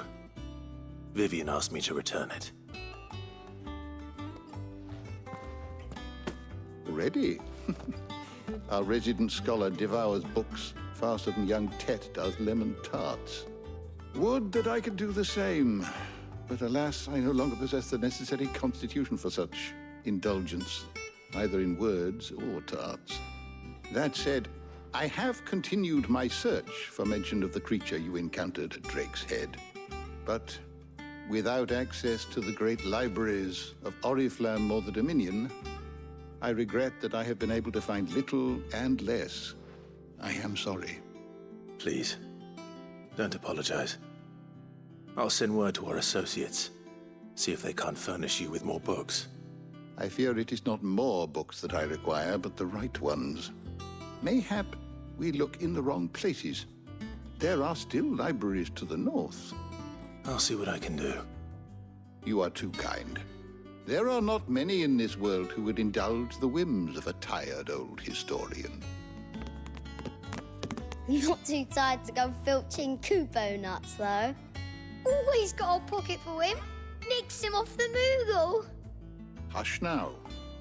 We all know there's no such thing as Moogles.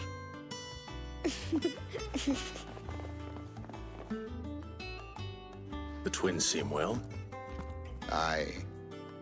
Yet they laugh far too little for one so young. The loss of their parents weighs heavy on them, however well they hide it. Titan took much from us that night, from some more than others, and the wounds that remain, they are not quick to heal. Which is why we must give them all the time they need. That we must. Just as I must give you the time you need to recuperate. Good day, Clive. Good day.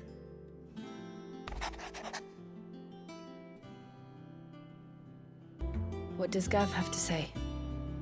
The Republican army is on the march, leaving Randalar in Hugo Kuka's charge. With him and his men occupied with the defense of the capital, they're less likely to trouble us. Good news, then. It's more than that. This is our chance, the one we've been waiting for.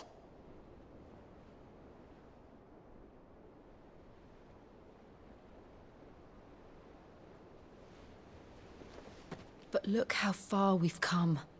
All that we have here, our friends, the hideaway, are they not cause for joy? 5 years. 5 long years. If I could only command this power I've been granted, we might have achieved so much more. But each time I reach for it, it's like something is holding me back. Summoning an icon exacts a price not easily paid. Your body knows this only too well. It's merely trying to save you from yourself. And every burden I cannot bear falls to you. This mission of ours has made me question everything I thought I knew. But one thing has become abundantly clear. The crystals take more than they give. In exchange for momentary comfort, we must endure a lifetime of pain, war after war, loss upon loss. And now? Now they rob us of our very homes, leaving naught but dust and ash. But you're trying to change that. We're trying to change that. And to me, that's no burden. I know, but... Try not to forget. We're only here because Joshua gave us a second chance. It would be a pity to waste such a precious gift.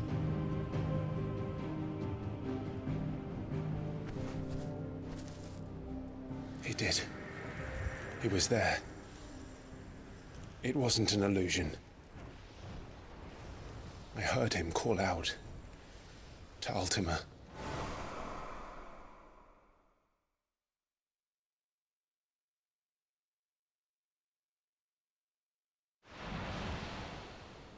If Joshua is still alive, he'll be looking for that thing. Do you think he will ever come back? I know he will. And we must be ready when he does.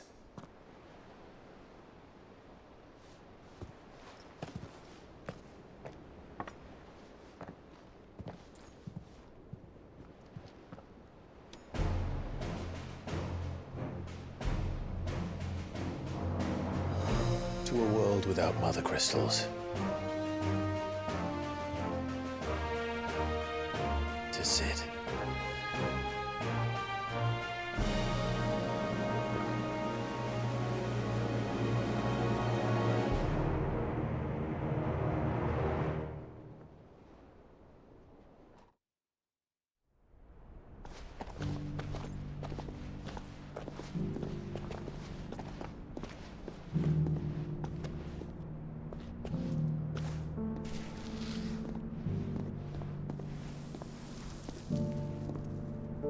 And so the North is lost. I knew that the Blight spread ever more swiftly, Your Grace. But this is far, far worse than any could have imagined. It is only a matter of time before the twins are no more.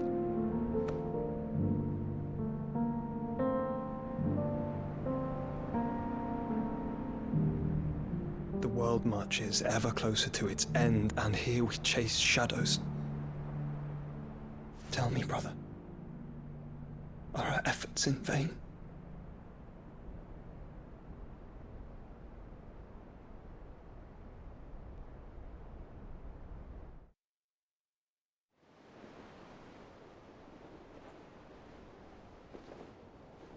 Master Clive, a moment, if you... my apologies, I didn't mean to... intrude. Not at all. We were just discussing strategy. Speak freely, Otto. It's Martha, from the inn. She's gone missing. Anyway, I'll be in the mess when you've finished. Very well.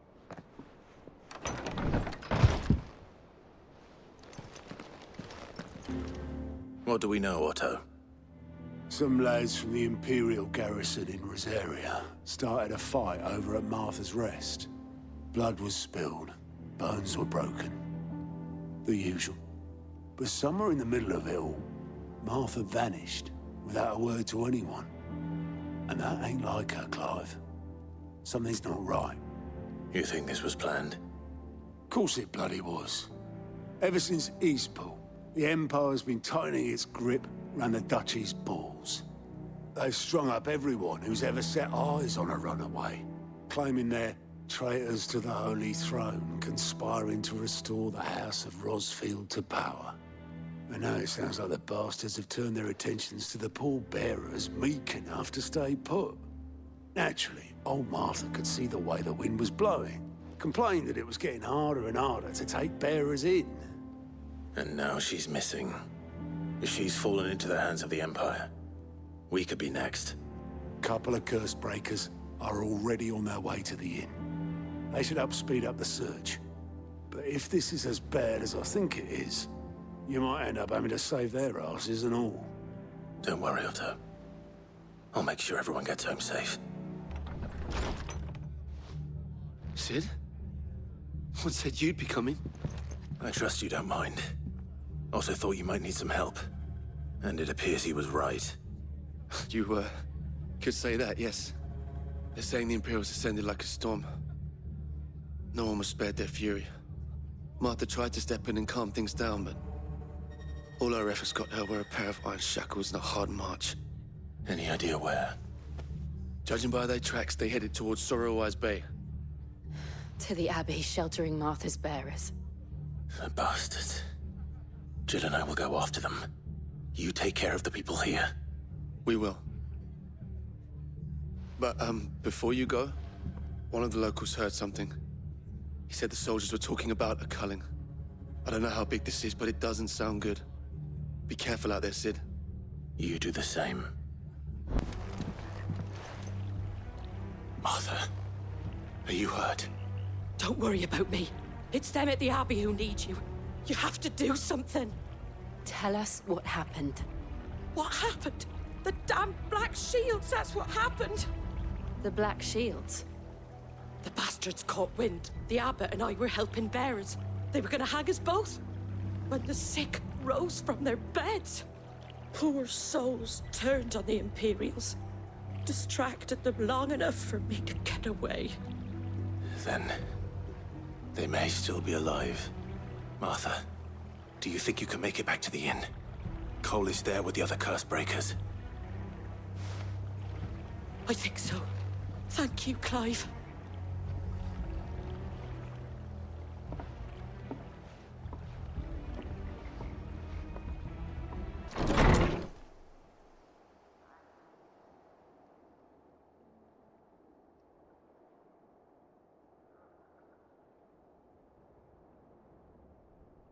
No. Damn it. I thought you lot were all spent. Murderers. They drove the bearers to this. Wait. These two aren't turned. That bitch of an innkeeper must have sent them. Colluding with the enemies of the Empire is a serious offense. And for their crimes shall they be punished. Such is the law. To dwell in darkness that we may purge the night and welcome lasting dawn. On these our swords we swear. How dare you speak those words? Have you no honor?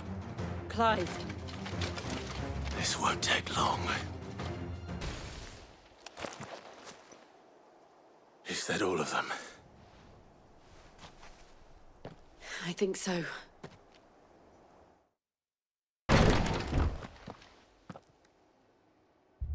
Found her.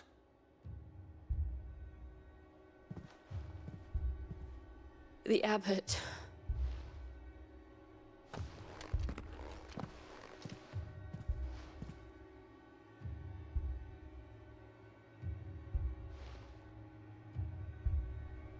The bearers died protecting him. Calling upon what little magic they had left in their bodies. Clive. He's breathing.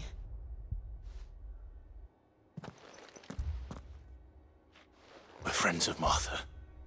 We're here to help. Are the Imperials dead? They are. Every last one. If only that were true.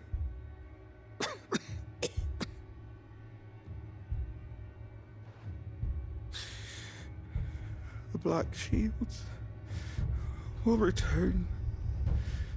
The cullings will continue. Rosaria will never be saved unless we save her. Tell Martha to beg Sid's aid and tell her this wasn't her fault. I shall. Sid, where are you? Sid! In here! We found a survivor! Clive. He's gone.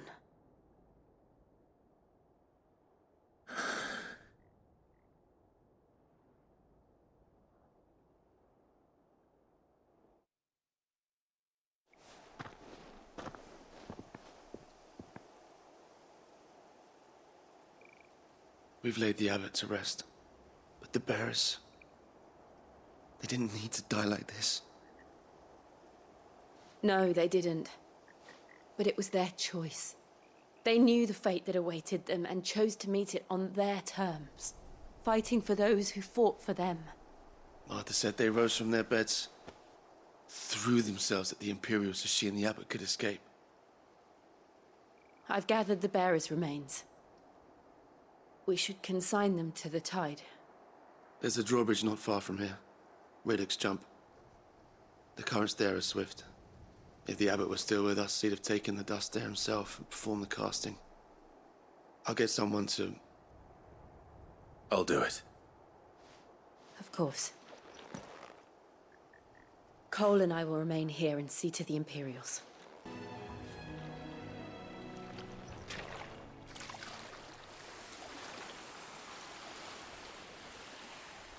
So shall the waters cleanse thee of thy burden, and bear it out to sea.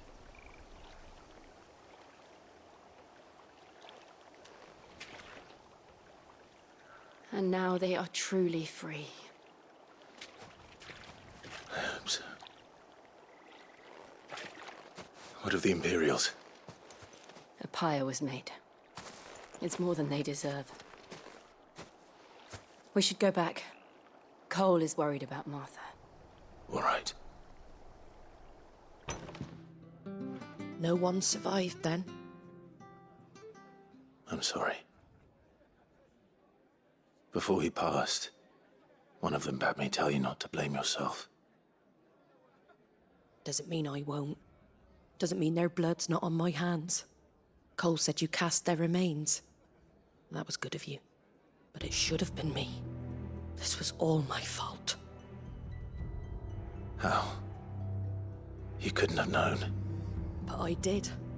And I turned a deaf ear to the warnings like the fool I am. The rumors started moons ago. Of black-clad devils descending on villages in the dead of night to slit the throats of sleeping bearers. But I assumed it was all just nonsense concocted by the Empire. Nothing but a ghost story meant to make folk think twice about lending a hand to a fugitive bearer.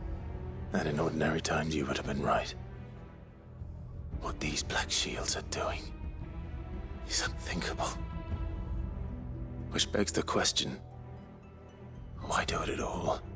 My mother obviously has a hand in this. I cannot make sense of her actions. Unpicking what goes on in that woman's head is a job for someone with more time on their hands. Right now, I need swords and men to wield them, preferably big ones. If those Imperials think they can come in here again and threaten my people, they're in for a rude awakening. Oh, before I forget, a Stolas from Otto landed just before you arrived. He asked me to tell you that Gav has returned. Then we must as well. Will you be all right here, Martha? We can stay longer if you wish. No need. I'll be ready should the Imperials come calling. Though I wouldn't turn my nose up if you were to lend me a pair of them strapping young curse-breakers. Ah, Clive! How I've missed that scowl. Where's my report? What, no kind words for your old pal Gav? If it's kind words you're after, you're fishing in the wrong barrel. Now sit down, you fool.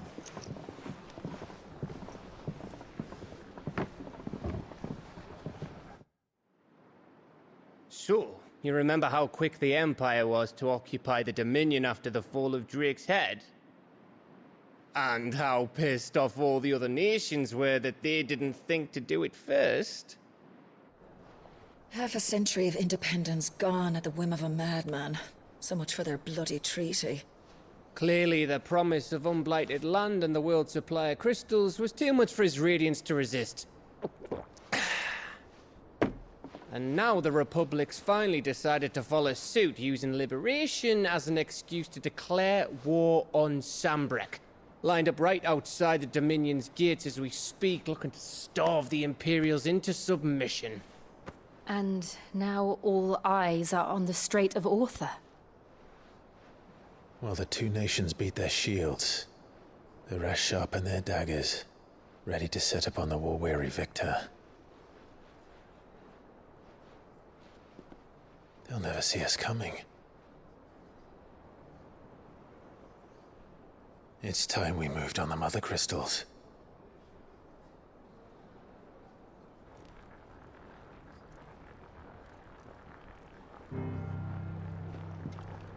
Four Mother Crystals remain in Storm and Ash. Drake's Breath near Ironhome. Drake's Fang in Dhalmekia. Drake's Spine in Waloed. And Drake's Tail here in the Crystalline Dominion. With the bulk of the Republican army marching to Twinside, Drake's Fang will be left exposed. That is exactly the move Kupka would anticipate.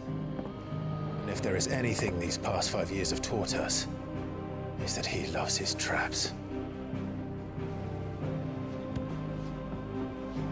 There is one place, however, where nobody will be expecting us to go. Drake's Breath. There's a shitload of sea between us and it, and I've never been much of a swimmer. I have an acquaintance in Port Isolde who may be able to help. Who's that then? My uncle, Byron Rosfield. Lord Byron Rosfield of the Seven High Houses, the trade magnate with holdings in over 100 cities. Wait, Rosfield.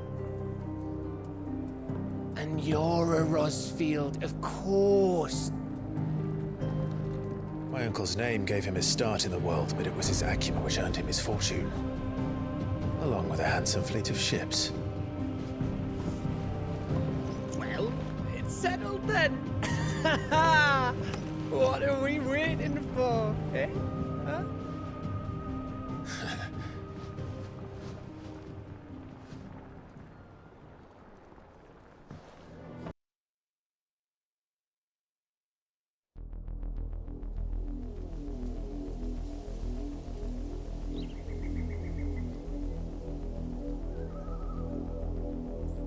Do you think it was wise to leave, Gav? He didn't seem pleased. I needed his eyes and nose in Dhalmekia. I'm not about to let Kupka take us unawares. Besides, he has a knack for that sort of thing. That he does. And wasn't it Sid who said that matters such as these are best left to dominance? Especially should one of his beloved opportunities to grow and change present itself.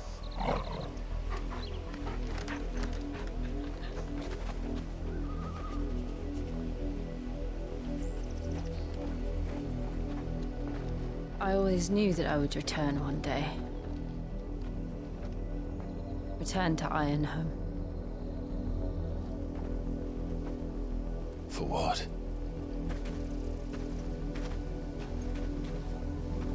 After learning the truth, you were given the chance to face your past. If I am to continue at your side, I must do the same.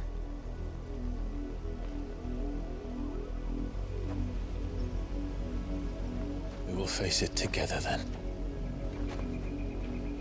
To the end.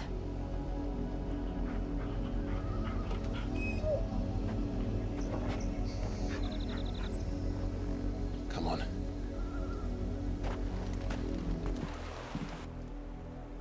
Mockery of justice is what it is. Lord Elwyn would never have stood for this. Quiet, you! Nothing, we're loyalists. Jill, look.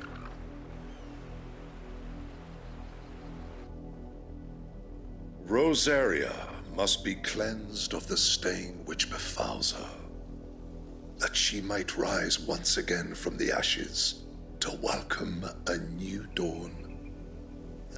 'Twould be a pity to make examples of you all, for the transgressions of but a handful. Of course, your lordship. You shall have our full cooperation.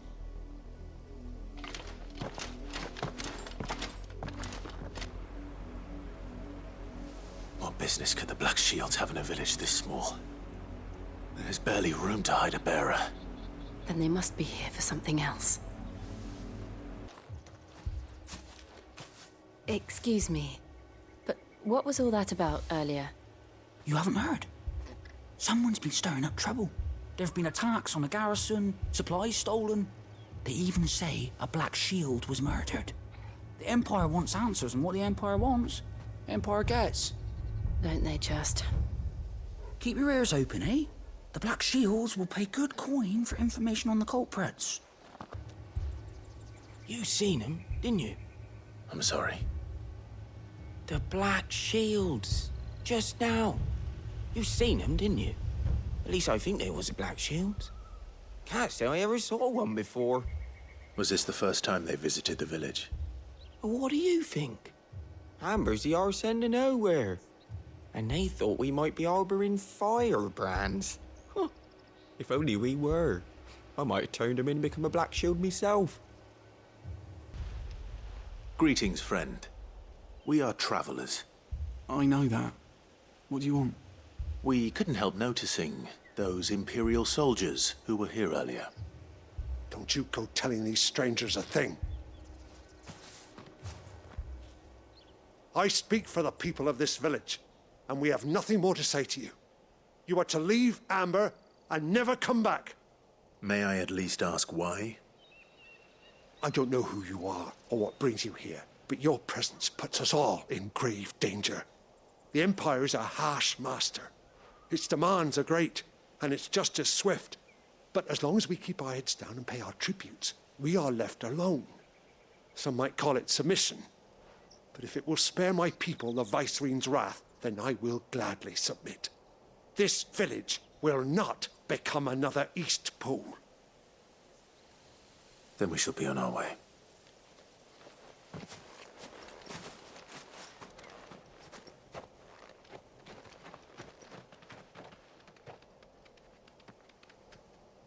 These people live with a knife to their throats. In the mistaken belief that if they cooperate, my mother will show them mercy.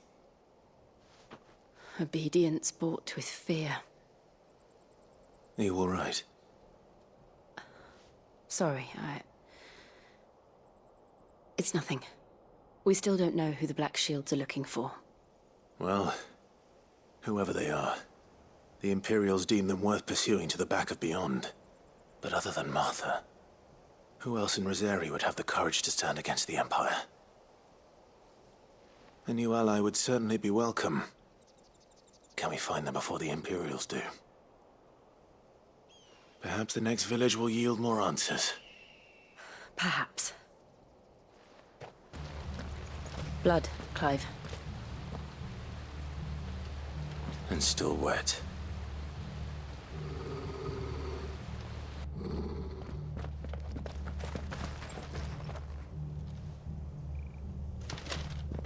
You were told to stay in your homes.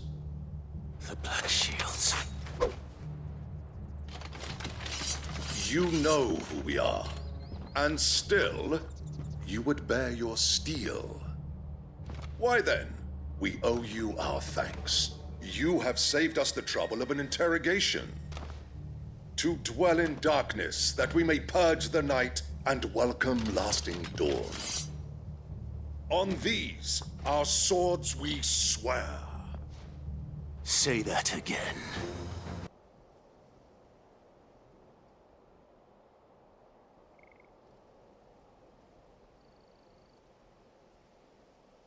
Tell me what I want and the end will be swift. Who are you looking for? Why, you. We come bearing a message.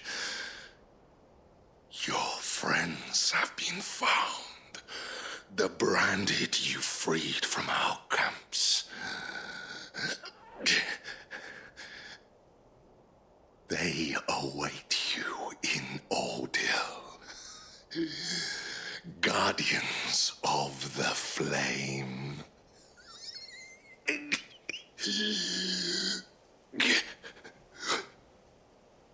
Those are Old Hill's gates. Then we hurry.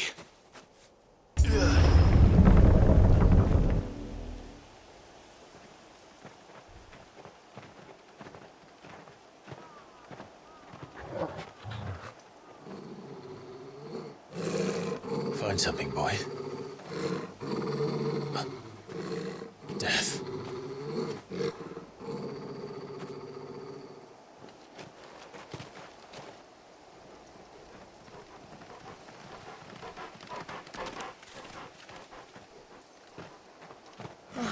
Found her.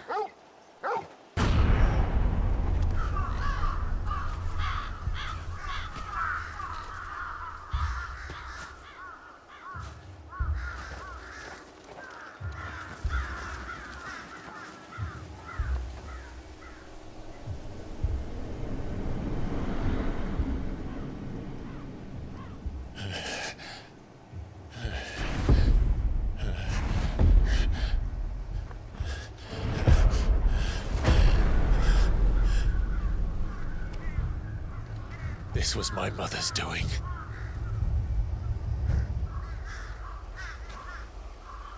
But why? Why would anyone? I don't know. I never truly understood her. But this... Oh, Clive.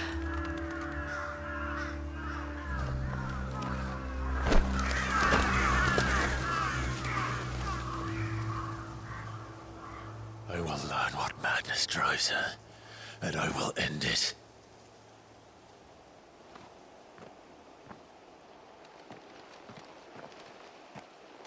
We should go. Yes. Let us pass! My children are starving! Have mercy!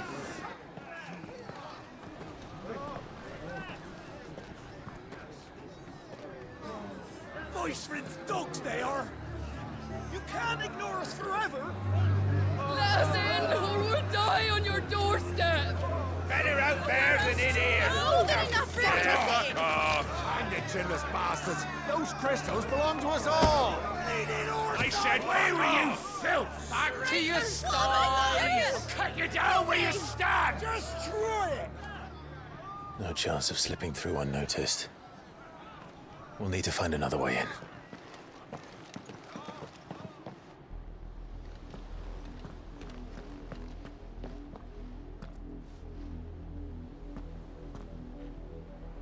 I thought we might be able to reason with the guards.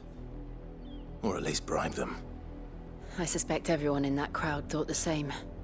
Was that the only way in? Officially, yes. Strictly speaking, no. My uncle once told me that the nobles had tunnels built, so that they could visit town without having to walk amongst the rabble. The Lazarus.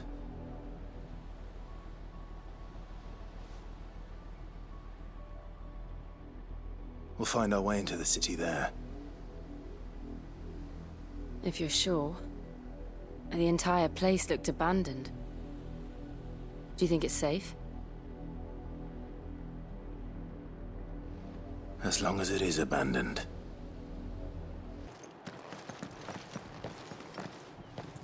Not abandoned, then. Oi! Visitors!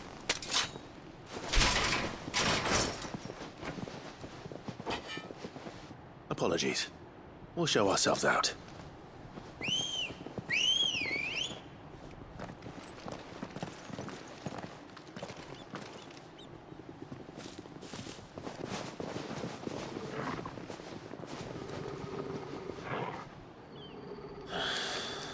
Or not. I've only ever seen one man fight like that. And he's long dead. Then perhaps it's time you joined him.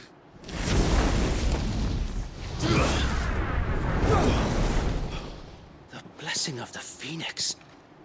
It can't be. I was there when you died. Huh?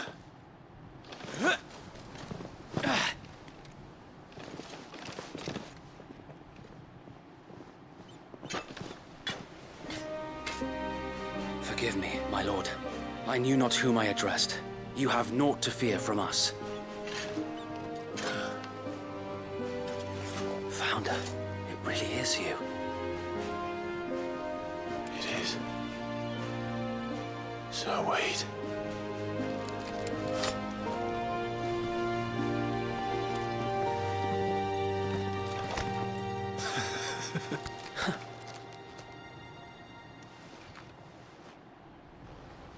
We can speak inside.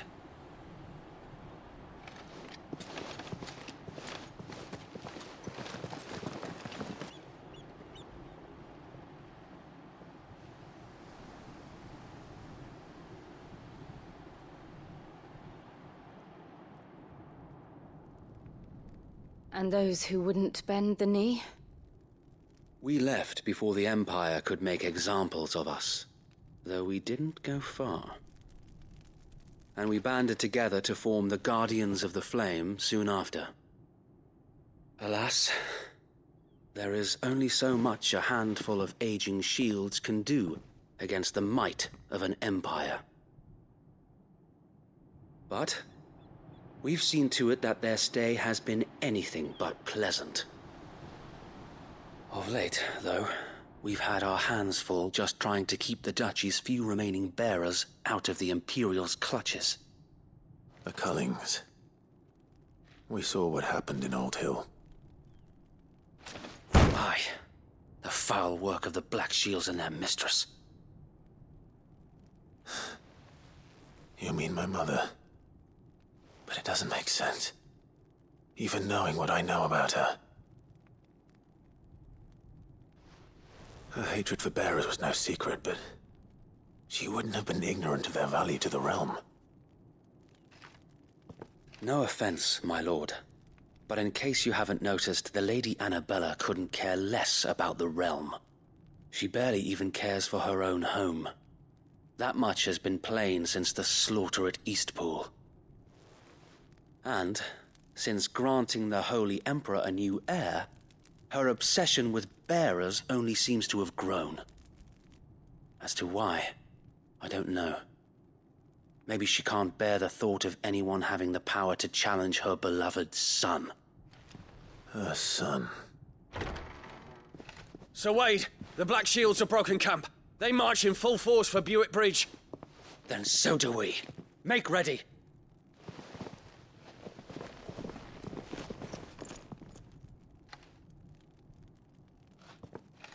This is their main host. If we remove the head, perhaps we can prevent what happened at the docks from happening somewhere else. If I do nothing, then the blood of their next victims will be on my hands.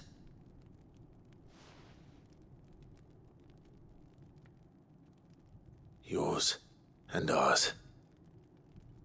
We too have witnessed the crimes these men who dare call themselves shields have committed in my mother's name.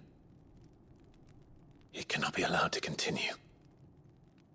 We must put a stop to this madness. We must.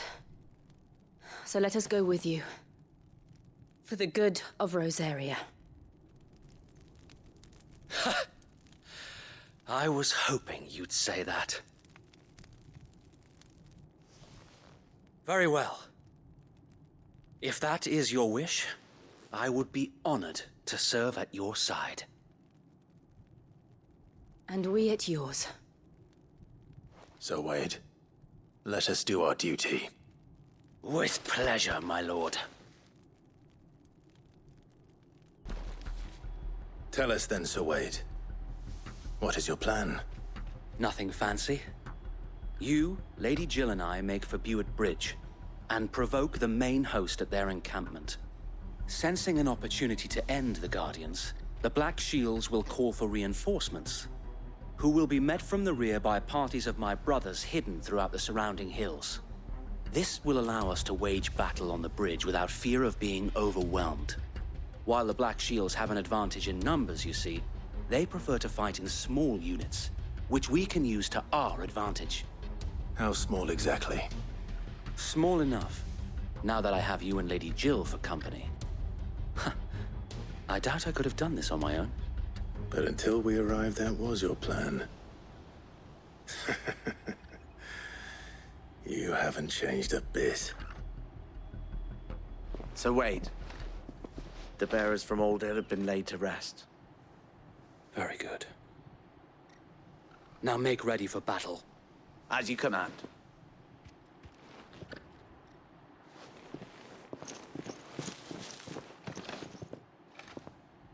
Thank you, Sir Wade.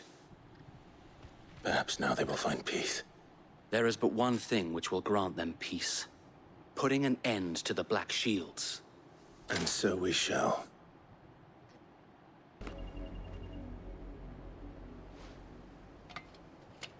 What is it now? I told you! We bear a message for the Vicereine. From the Guardians of the Flame. Ha! You presume to tell us that a pair of filthy vagabonds, a woman and a dog, could guard aught against the might of the Black Shields? Then come! Die along with your flame! For us area! For us area! A noble stand, albeit a misguided one. In taking it, you have but proven our point, that this land is in dire need of cleansing.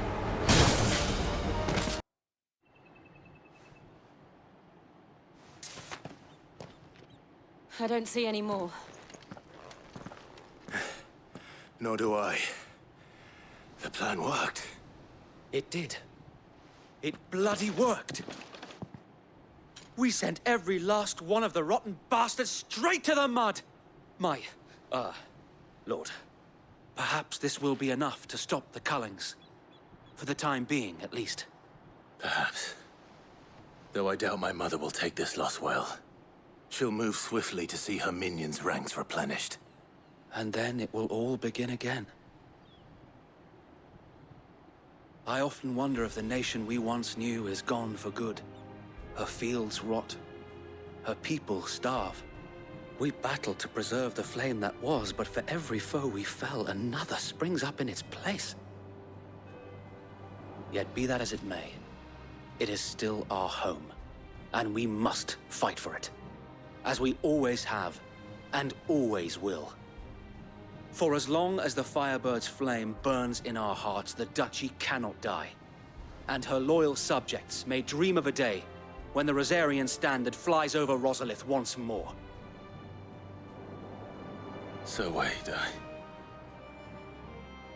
Think we should fall back to Port Isolde before the garrison sends reinforcements? A sound strategy, my lord.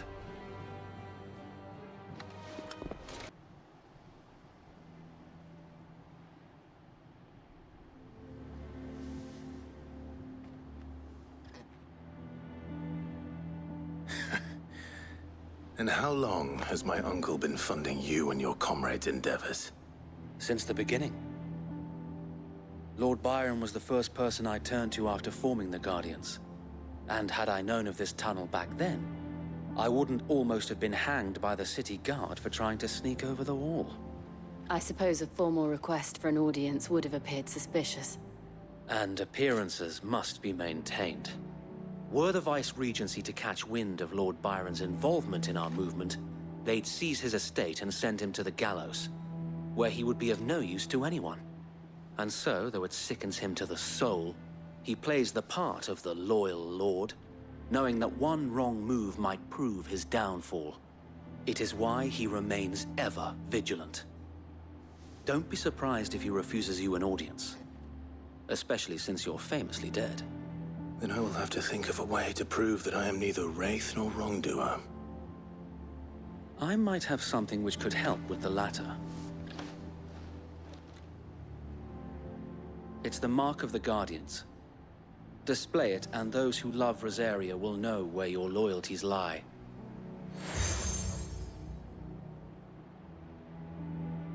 I shall wear it with pride.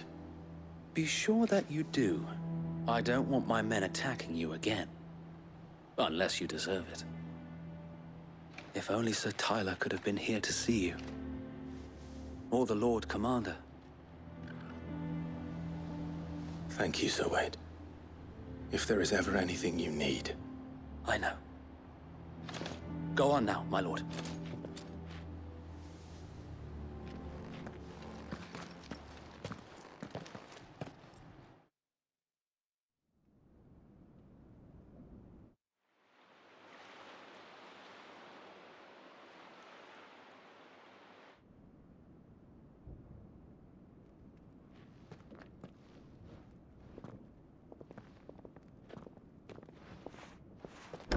How accommodating.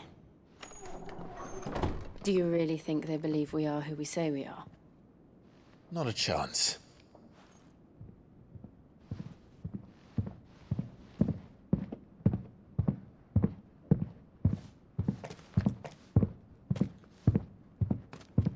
Right, I guess. My uncle believes we're imposters here to rob him. And means to string us up himself.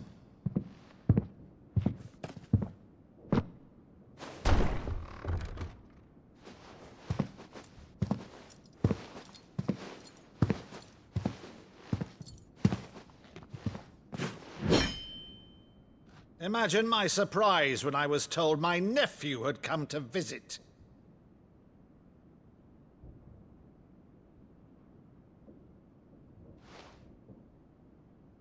Clive Rosfield died long ago. And for uttering his name here, you shall pay with your tongue!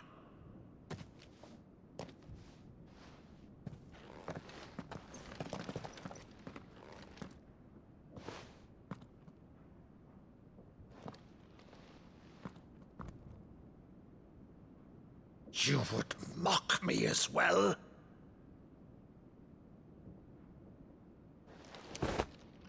It is I, Sir Crandall of Camelot, loyal servant to her serene holiness, Saint Sybil the Unshod. Meadow, thou vile sorcerer, for thy crimes against church and crown, I shall have thy head.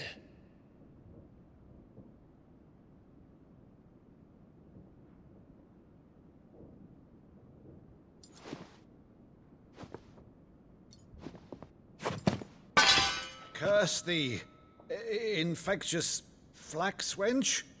Even in death, must thou plague me still? Very well. I shall open the gates of hell, that thou might see thy charge once more.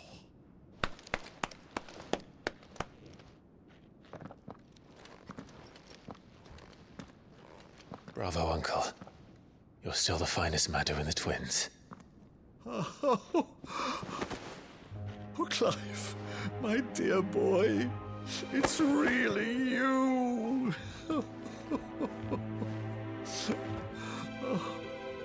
You always were fond of that scene from The Saint of the Sanctuary.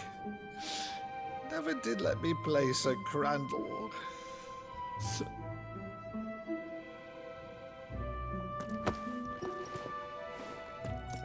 I have a favor to ask, Uncle Byron. Rutherford, inform the kitchens. There'll be guests. We dine immediately. But, Uncle...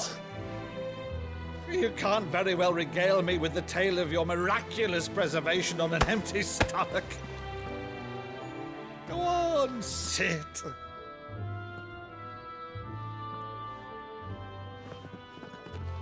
See that you use the good plates, Rutherford.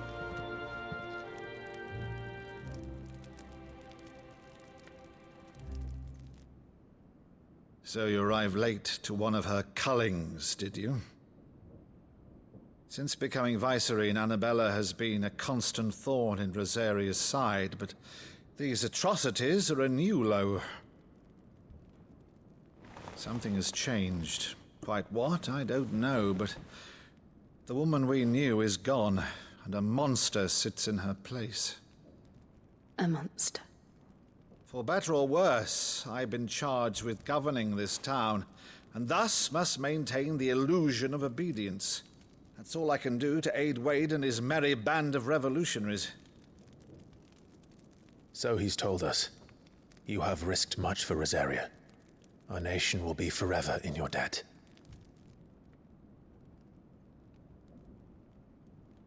It has been 20 years, Clive.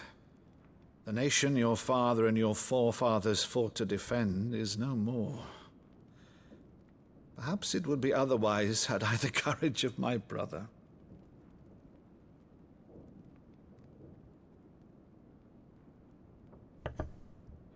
All right, if it's a ship you require, a ship you shall have.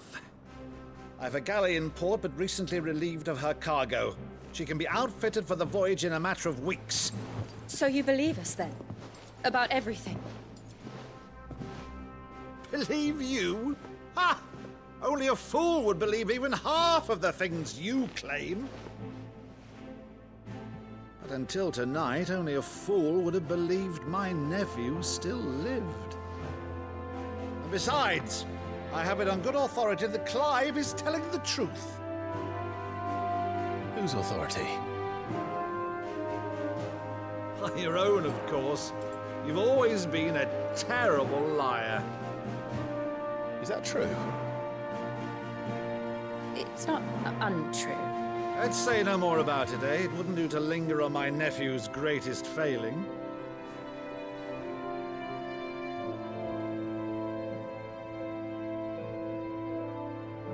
The one thing I cannot believe, though, is all this about you being Sid.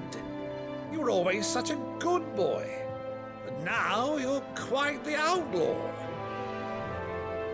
Which, if I'm not mistaken, would make me an outlaw's uncle.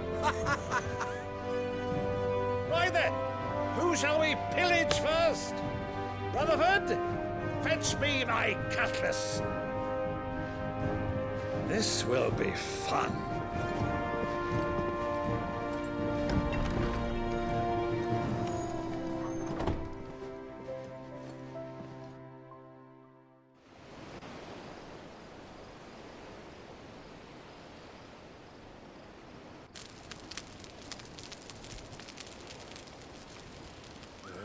Over there. Go on. She's a fine ship, isn't she? Once outfitted, she'll bear us across the boiling sea to Drustinus in the space of 3 days.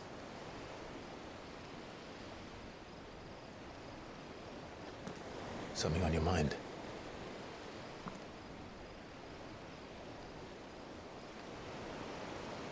Monsters. When I served the Iron Kingdom, I did so because I saw no other choice. Because once they learned that the lash would not move me, they turned it on those who could.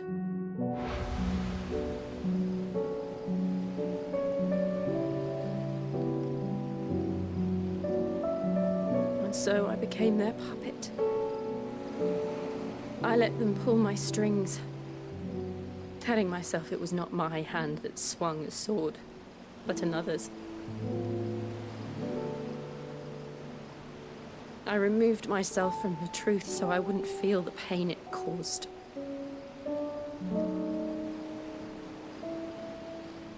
And before I knew it, I no longer felt anything. Anything at all.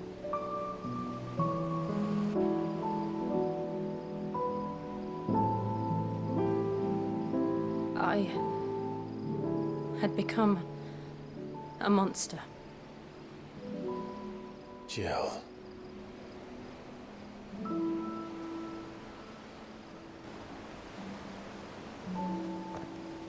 I don't want to be a monster, Clive. Do you understand? I want to choose a different path, a better path. To live on my own terms. But before I can do that, I need to come to terms with my past.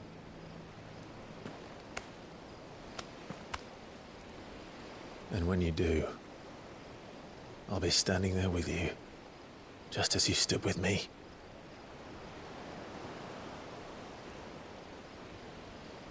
Thank you, Clive. I must atone for my sins. Only then, when it's done, will the monster cease to be. Just promise me that you won't die with it.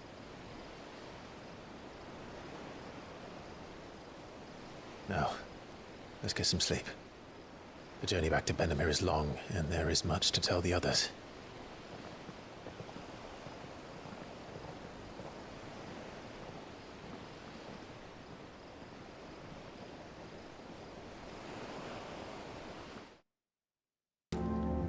Back again, Lord Rosfield. I'm touched that you should find me such good company. It is not your company, but your counsel that I seek on this occasion. Ever the charmer. What will it be today, then? The Iron Kingdom. I need to know what to expect. You'll soon be setting sail for Drake's Breath, then, I take it. The mother crystal that rises from the boiling sea. There was a time when a true-blooded Rosarian had only to brave the waves to visit it. But then the Ironblood made their move.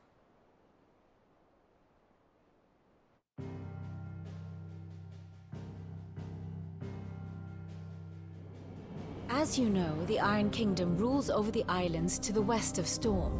Or rather, its church does. But this is not the pragmatic approach to state religion employed by the Holy Empire to manipulate the masses. No, the Iron Kingdom is the literal embodiment of the crystalline orthodoxy. And so, if one is to understand it, one must start there.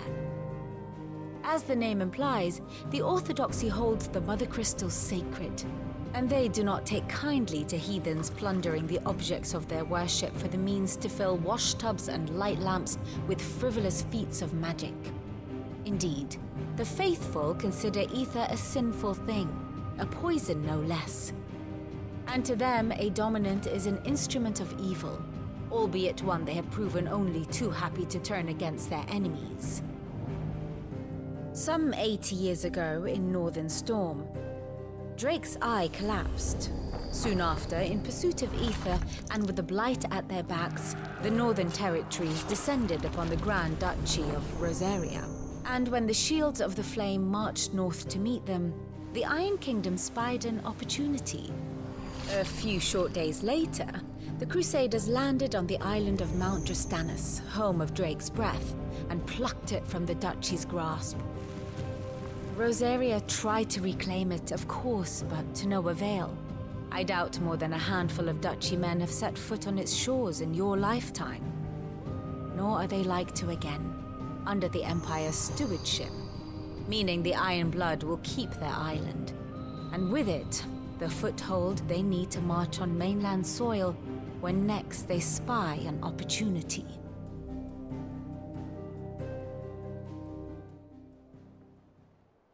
The Mother Crystal is both the object of the Iron Blood's worship and their gateway to the continent, making Drastanus the holiest of holy grounds, from which the Orthodox Crusade shall one day sail forth to claim the remaining Mother Crystals, or die trying.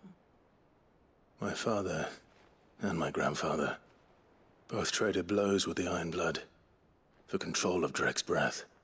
Had things unfolded differently at Phoenix Gate, we would have sent our entire fleet against them. But instead, they sent their fleet against Rosaria, sacked the capital, killed the men, and captured the women, including Jill. I'd say you'd be forgiven for wanting a little revenge, Clive. My only aim is to destroy the Mother Crystal. But thank you all the same. Over soon. You ready? I think so. Jill, when you told me you had to come to terms with your past, you weren't talking about destroying Drake's breath, were you? No. I spoke of Imran, the leader of the Crystalline Orthodox. The man who made me do all those unspeakable things. I'm going to kill him. It's what I need to do to put the past behind me. What I need to move forward. And I know that I can do it. If you're there beside me. Always. And I'll be beside you, too. We'll bring down the Mother Crystal together. All while Sid looks on. We'll make him proud.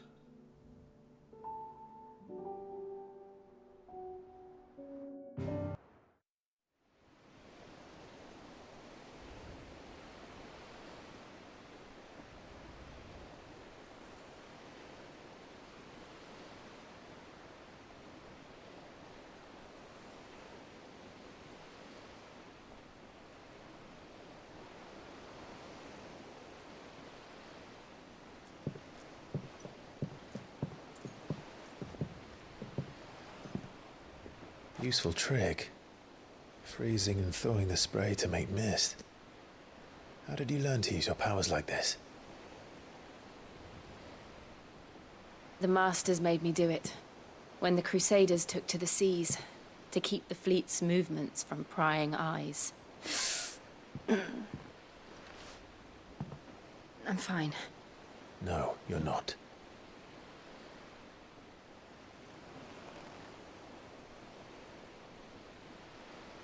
This may be the only chance I get to go back.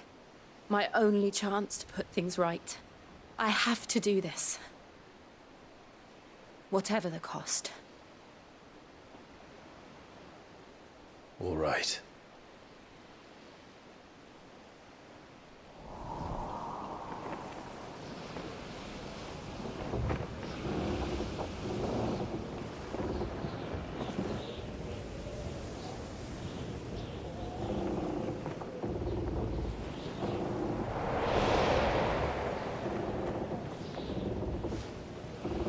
There she is. The Iron Kingdom's Mother Crystal.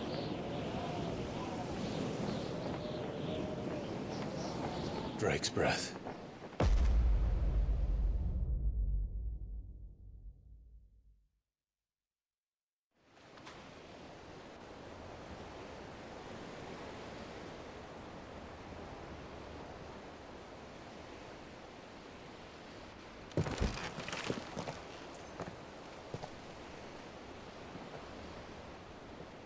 Strong currents, sharp rocks, and ether floods. Let's not forget them. This island is a natural fortress. But safety breeds complacency. Allowing a single rowing boat to slip in unseen.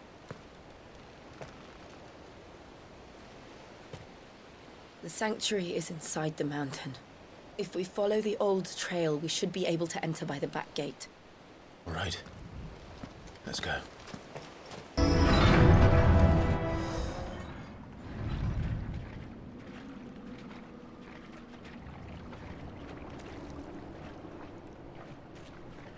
Look at this place. What a mess.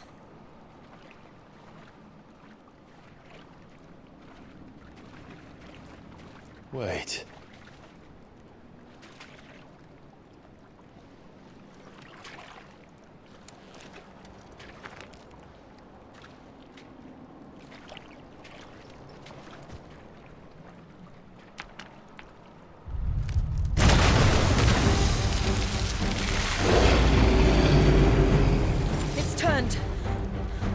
Nothing a shelter for Azaria can't handle.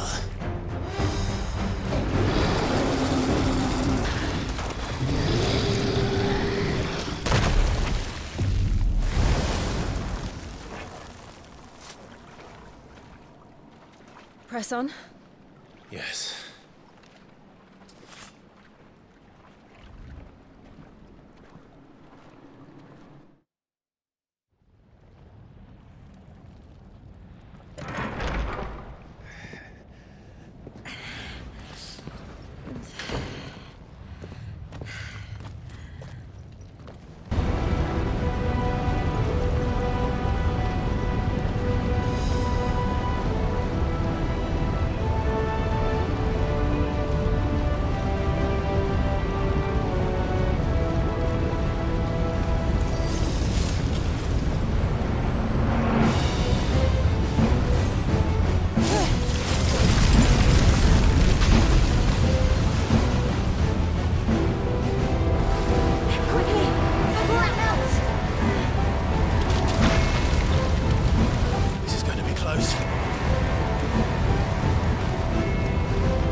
Let's not do that again.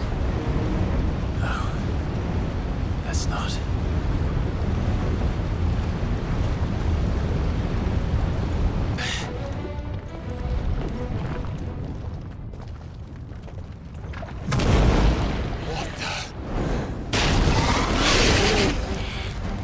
One of the demons. But they never leave the lava. If I didn't know better, I think this volcano was about to erupt.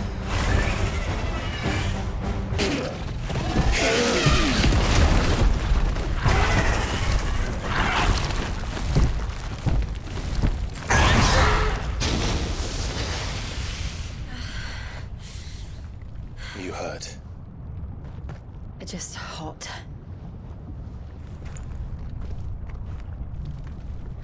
Thank you. Quite a commotion our friend made. Let's hope the guards didn't hear it. The gate to the inner chambers is just up there. Then we make for the sanctuary. I need to finish this. Before the heat finishes me. Hear, hear.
Lady Marley.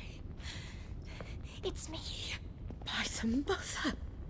Jill, it can't be. It is, my lady. We cannot talk here. Come with me.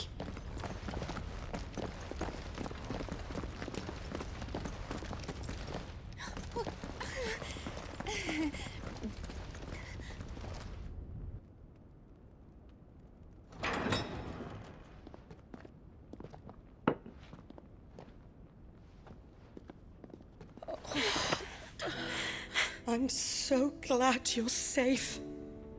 And I you. Why ever would you risk coming back? Are you a fool, girl?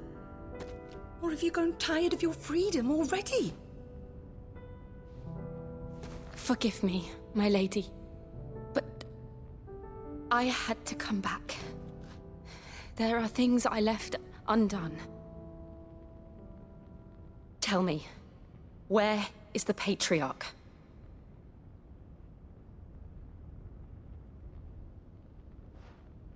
At this hour, he'll be in the Comric, giving thanks. You mean Oh, that fiend! Clive, we have to get to the sanctuary. Now.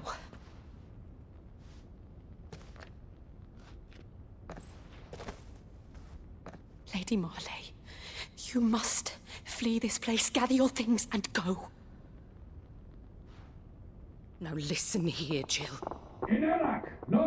We have company.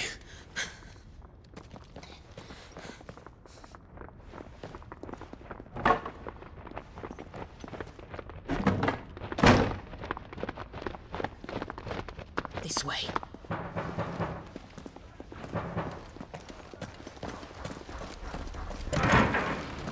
Follow this passage. It leads straight to the Comric. Go on, stop dawdling. Thank you. You were always so kind to me.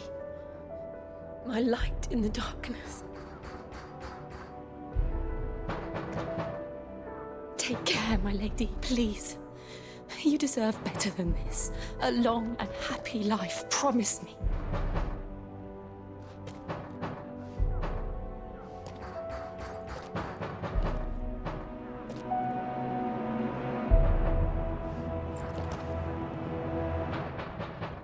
I'll live if you promise to do the same.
Shiva's dominant.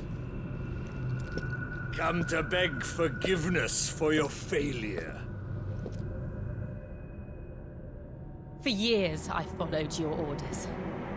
Fought your wars. All to protect the children you took.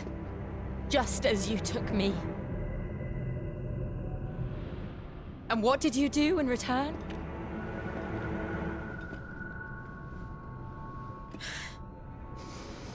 You put them in chains and you slit their throats! Fiend. Their souls were sullied with the stain of ether. I merely cleansed them of their corruption. A penance paid, just as the Holy Mother wills it! Repent, abomination! For a monster like you to set foot in the Holy Cymric is in itself a crime deserving of death. You're right. I am a monster. And my soul is stained black. Though not by ether. But by the evil of men like you, who made me close my heart and drown in darkness when I should have raged against it. This is my penance. I will be your monster no more. Nor will I suffer you to create another.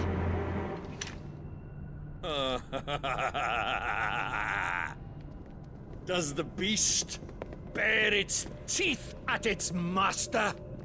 Come then, dominant.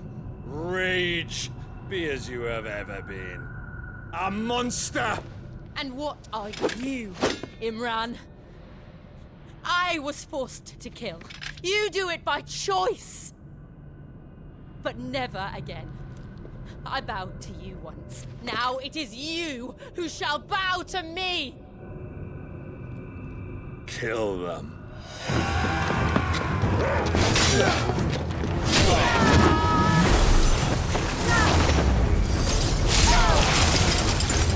Now! Right!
Why can't I do it?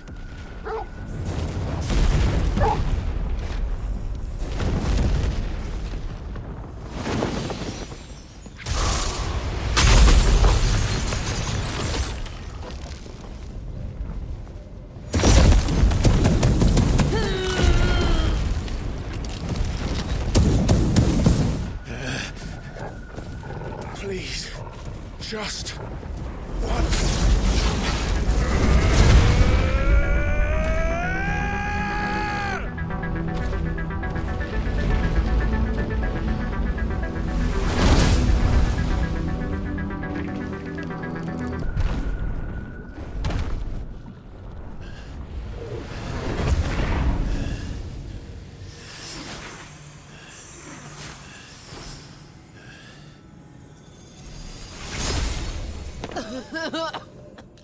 Jill!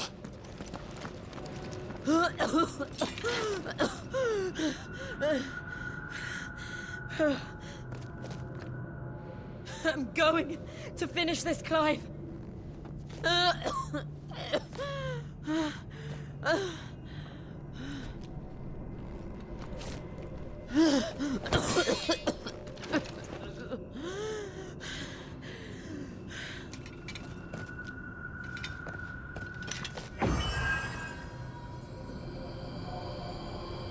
Here, use this.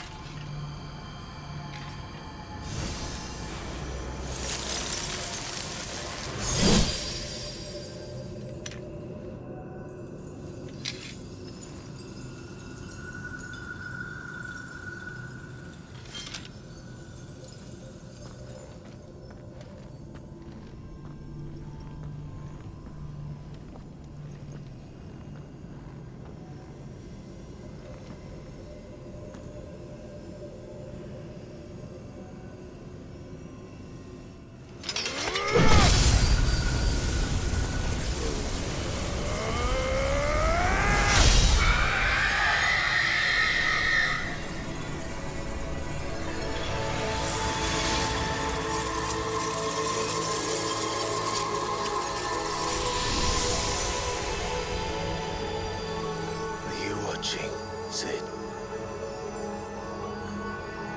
You're one step closer to freedom.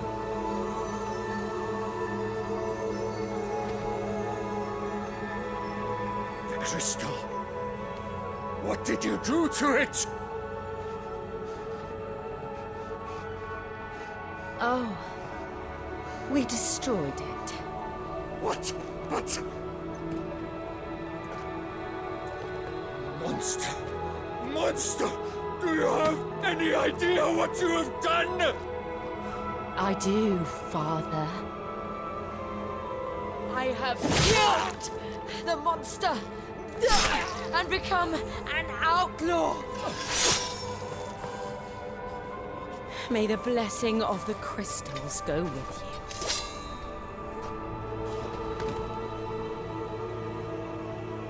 you. It's over. It is. And Shiva exacted her price. She did. Again, the burden fell to you. And I bore it willingly. This was a sin for which I had to atone. Now I can continue at your side with my head held high.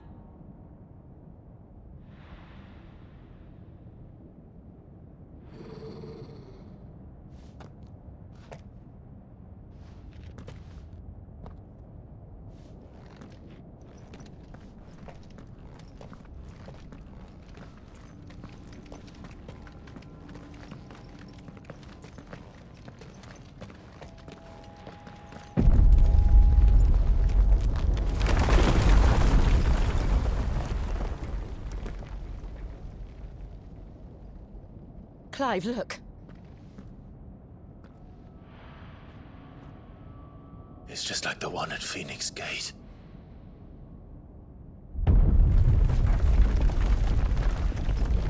Damn it. We need to leave. Agreed.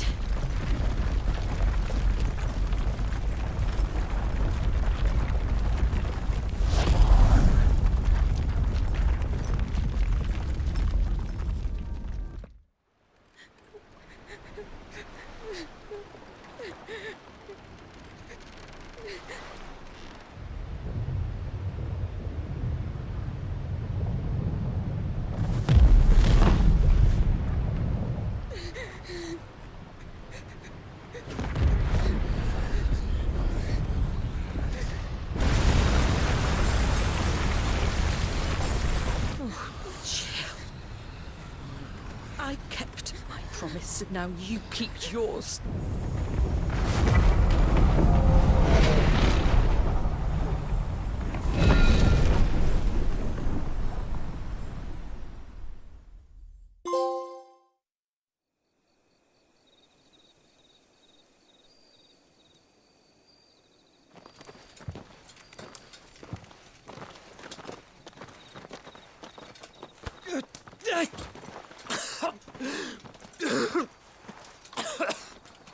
This way, Your Grace.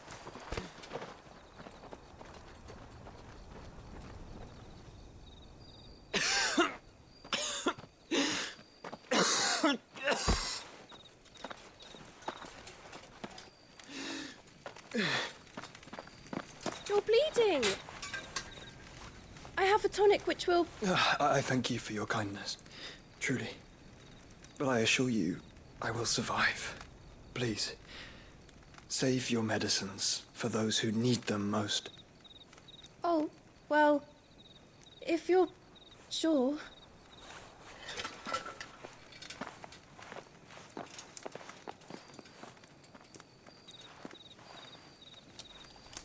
For a moment there, I felt my brother's presence. You did. I fear he is in Ultima's thoughts again. But why now, after 5 years of silence? I cannot keep him sealed away much longer. Your Grace.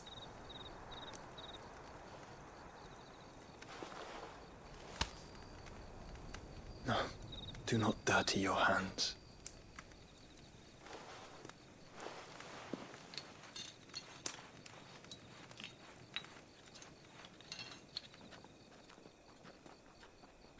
Look at them all.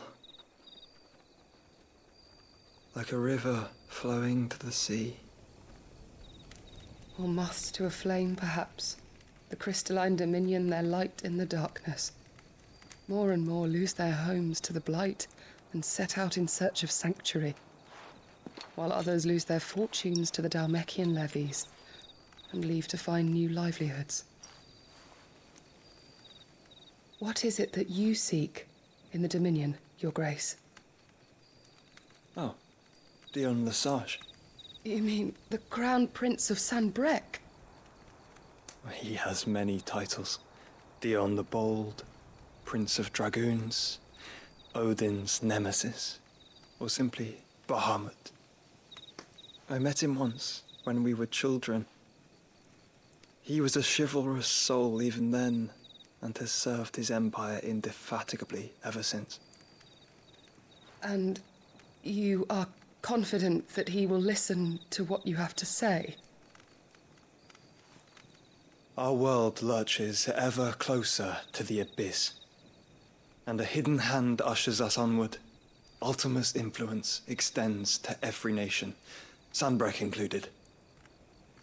If His Highness is the man I believe him to be, and I pray that he is, this truth will not have escaped his notice.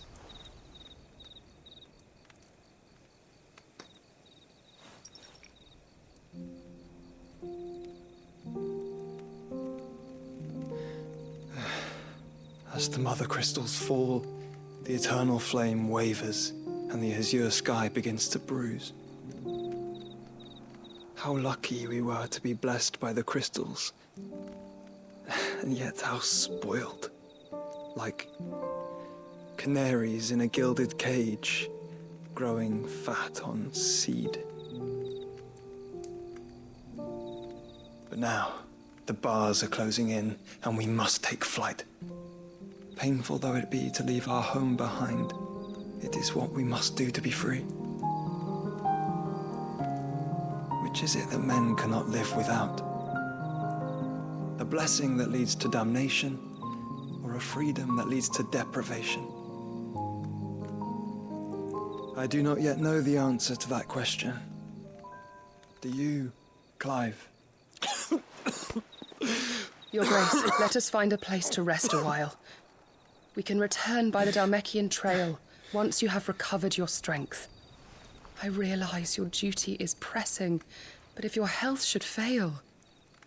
I know. Thank you, Yote.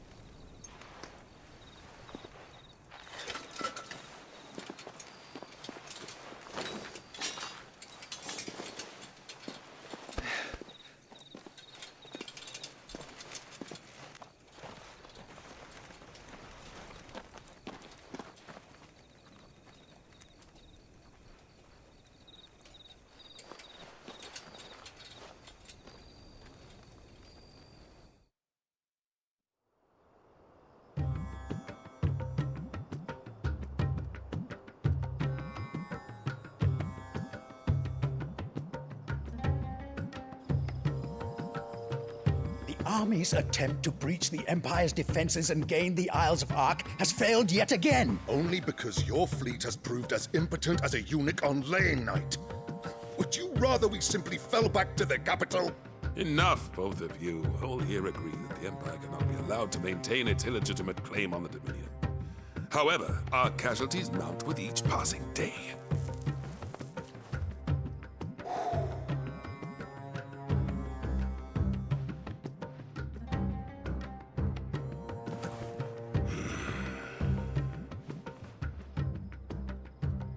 There is a literal sea twixt you and your prize.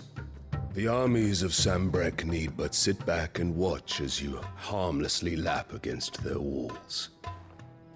They are dug in like ticks and seek to draw out this siege, knowing the capital's stores are nigh bottomless.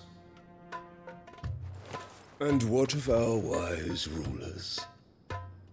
Goaded into war without any thought as to what chaos it might reap. Republican soldiers starve while waiting for orders from Randalar. If you would but take the field, their bellies would be full by nightfall. If I take the field, so too will Bahamut, and our duel will shake the island to its foundations. Instead of liberating the Dominion, you would doom it to destruction. Unless that is what you desire. If our learned advisor has a solution to propose, we should be glad to consider it.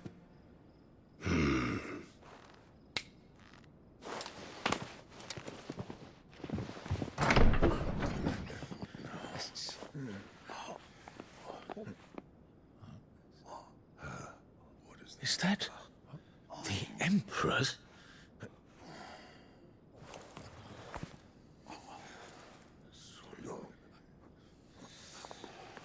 What is the meaning of this, Lord Kupka? What it means is that I am disinclined to advise you any longer.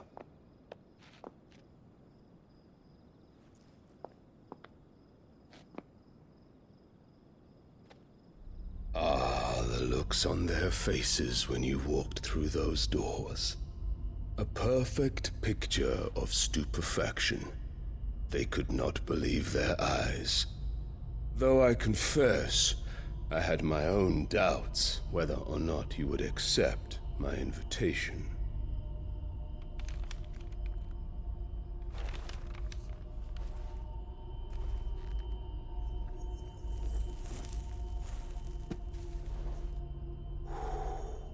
Such shocking news.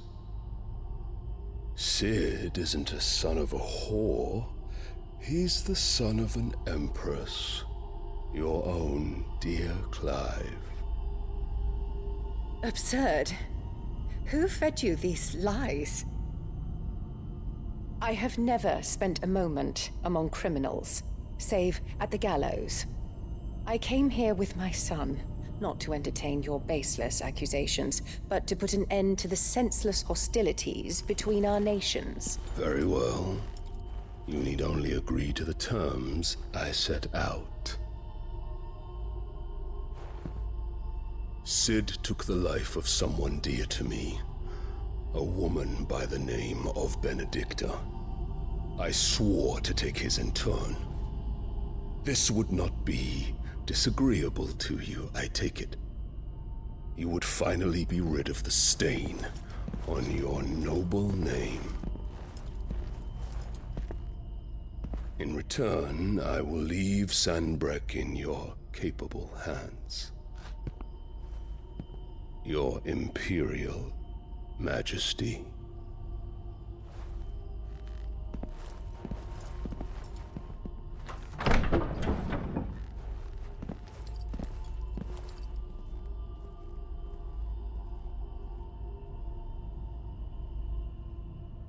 And all for the love of a common whore. Dominant or no, one cannot hide one's breeding. And beasts will ever belong with beasts.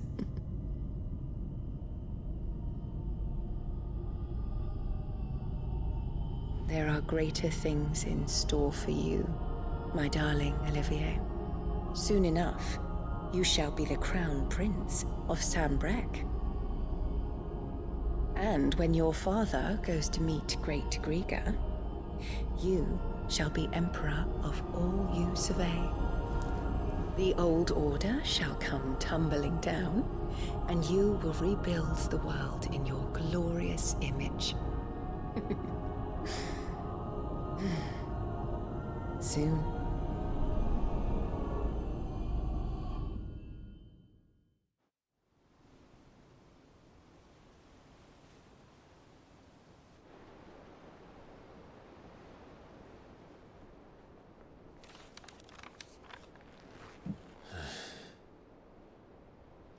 She's been in there for hours.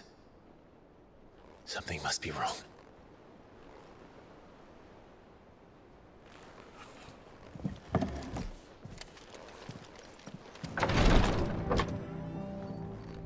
I've done what I can, but the rest is up to you. You need to start taking better care of yourself.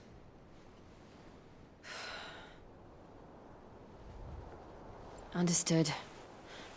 And thank you.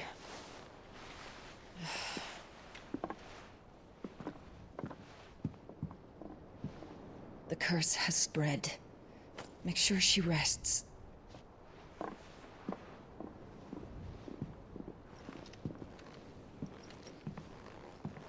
If it hurts, you can tell me, you know. I'll understand. I can bear it.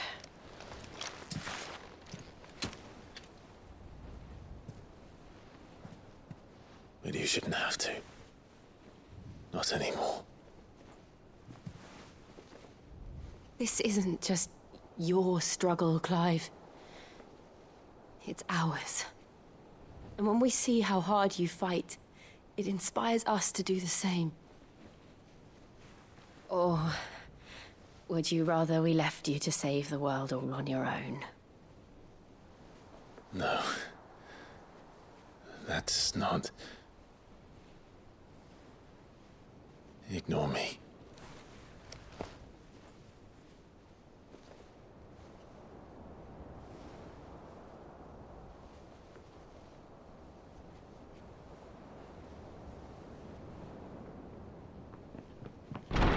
Clive, where are you?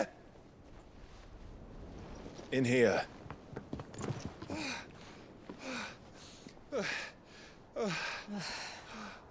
What's wrong? Rosaria's under attack. What?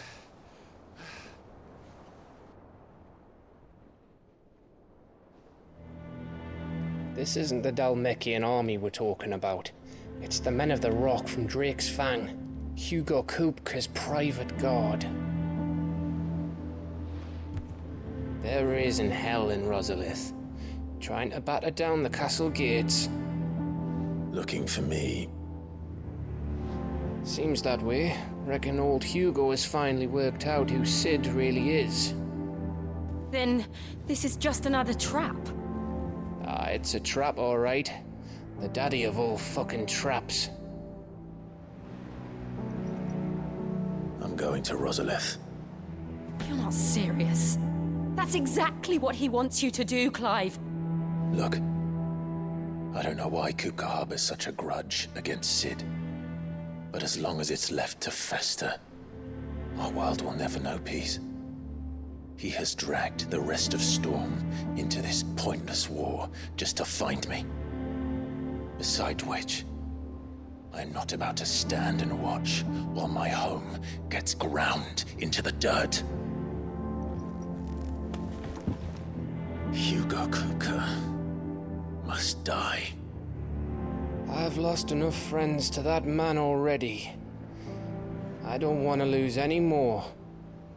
So let's go and kill the bastard. I'm coming too. After all, we're in this together. All right.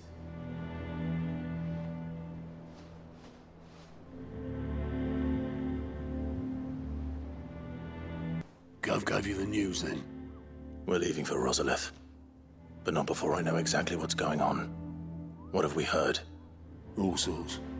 Nobody was expecting the Dalmeks to open up a new front against the Empire, least of all our friends in the provinces. Reports have been rolling in from all over the place, with no two saying the same thing. I've been passing them on to Vivian, in the hope she can make sense of them. If you're set on going, you'll want to talk to her. Understood.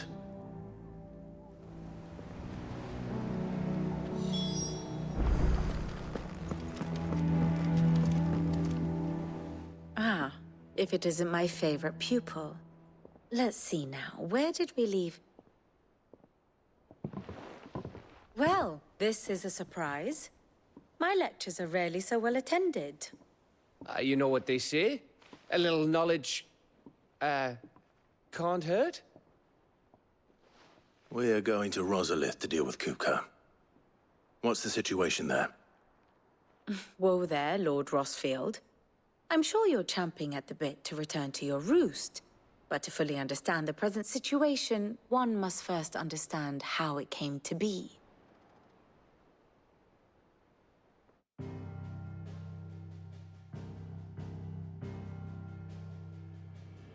Let us begin with the story of Hugo Kupka, or the permanent economic advisor to the Dalmekian government, to give him his formal title. In a republic founded on commerce, there could hardly be a more influential position. It has granted him both extraordinary wealth and extraordinary power. Not that he ever wanted for the latter. Being Titan's dominant, he is also Dalmekia's last line of defense, a fact he has used to his considerable advantage. Why, he was even able to pry Drake's Fang, one of the pillars of the Republic, from Parliament's grip. And he was quick to buy the loyalty of the Fang's protectors. Today they are his faithful creatures, a private army in all but name. The self-same army that marches upon Rosarian soil as we speak. By which I mean Imperial soil, not that you need reminding of the fact. Suffice it to say, the Empire's attentions are elsewhere at present, deadlocked as it is with Dalmekia over its occupation of the Crystalline Dominion, where its legions are now gathered. Scarcely a handful of garrisons remain to secure its western provinces, and half of them left after the fall of Drake's Breath. With the threat of the Ironblood thus diminished, they had little cause to fear a maritime invasion. And so today, only a token force guards the former duchy's shores, as Kupka was quick to descry. He landed his troops on the Rosarian coast without encountering so much as a single ship. All for you, Clive. He wants your head. And so he and his men advance upon Rosalith, not to capture the province, but to draw you out.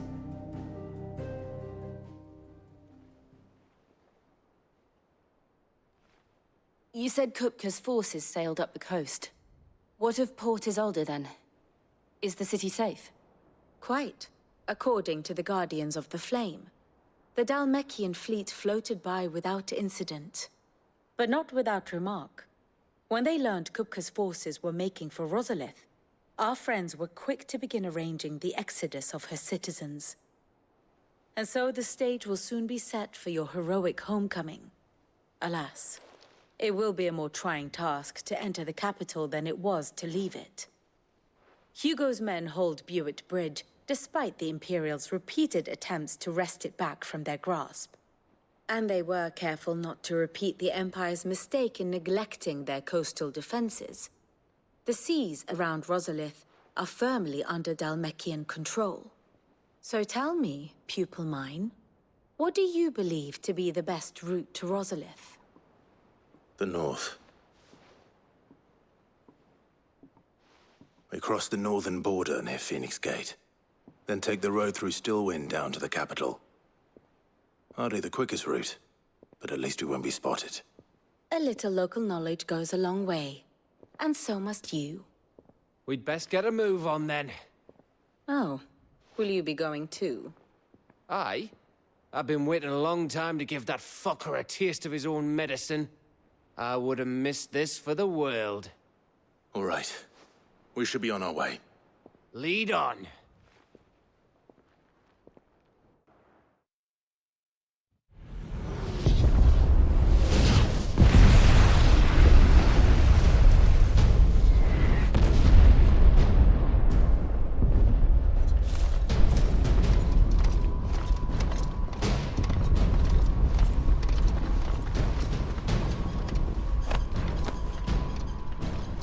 Fortify the castle gates at once.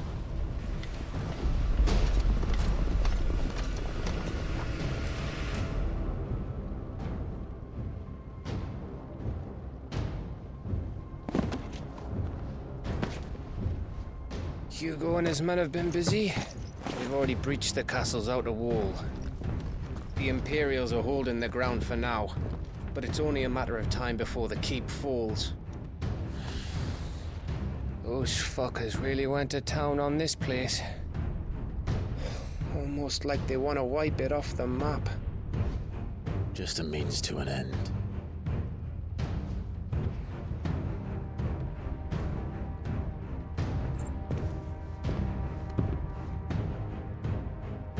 All this for one man? They didn't have to go so far. If you keep your wits about you, I reckon you can make it up to the castle without raising the alarm.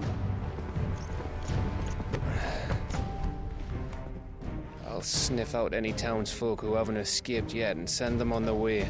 Be careful. Likewise. Don't do anything I wouldn't do.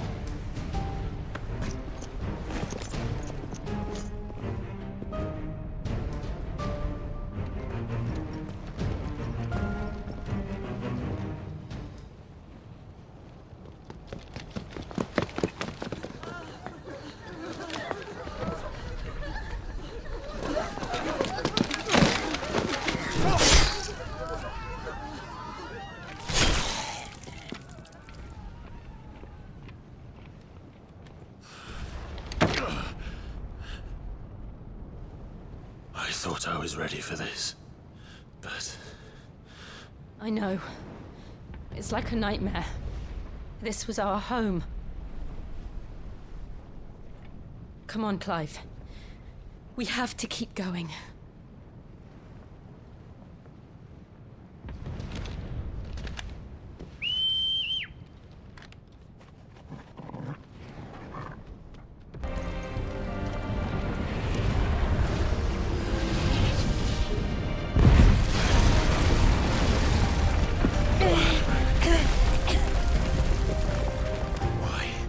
Why do this? I yield! I yield!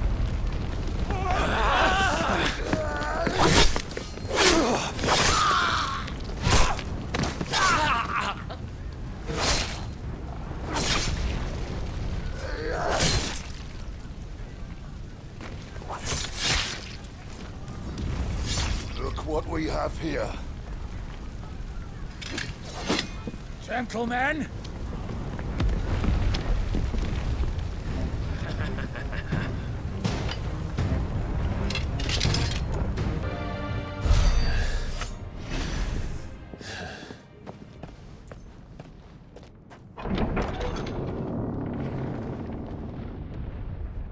Set her loose!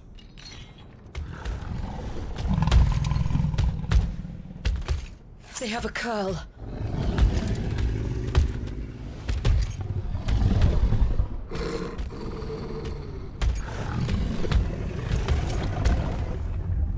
Attack! Ready? What do you think?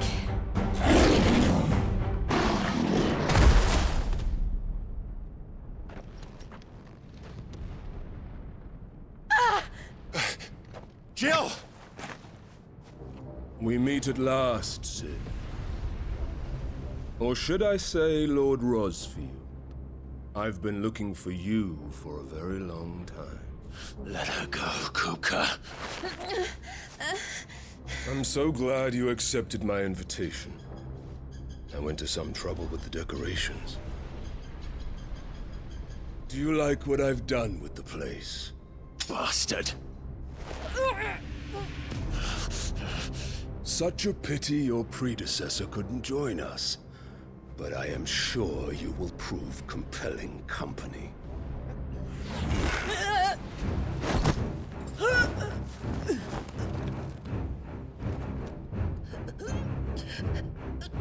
Be still, little snowflake.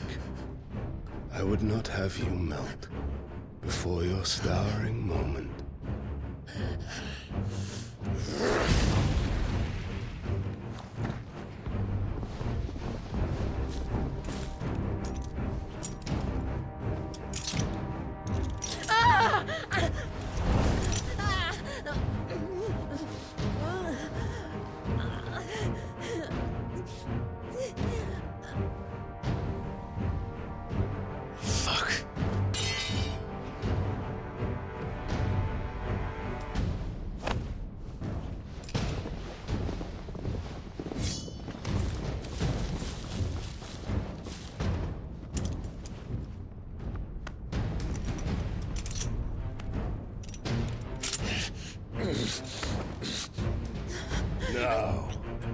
On to the festivities.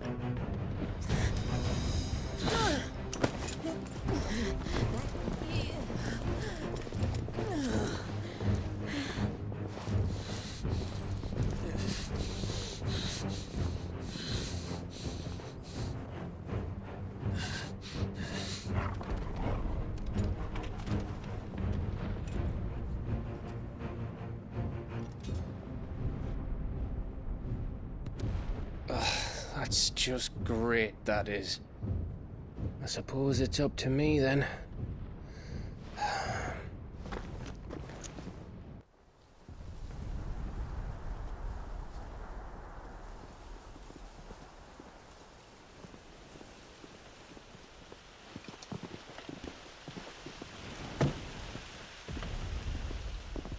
Headsman!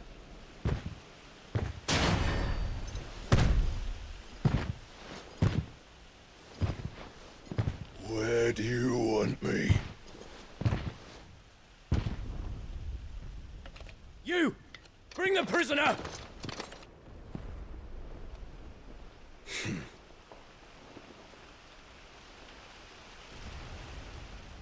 Yes, no more than she deserves for getting into bed with an outlaw. We should get into mine. Lord Kupka commands your presence. You're to bear witness to the girl's execution. Such a waste.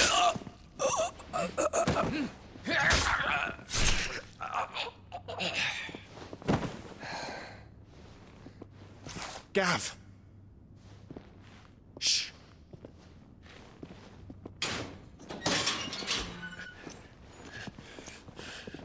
Crystal fetters are a bastard to open, just so you know. Don't worry, I'll have him off before you can blink. Where's Jill? In the courtyard. Shit.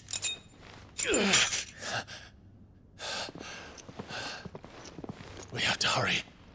The Imperials have sounded the retreat and cleared out of the castle, but the place is still swarming with Kupka's men. Leave them to me. I'll make my way up top and circle round the back. Quick as you like, eh?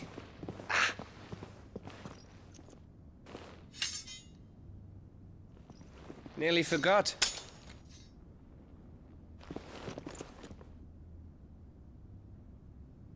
Hold on, Jill. I'm coming.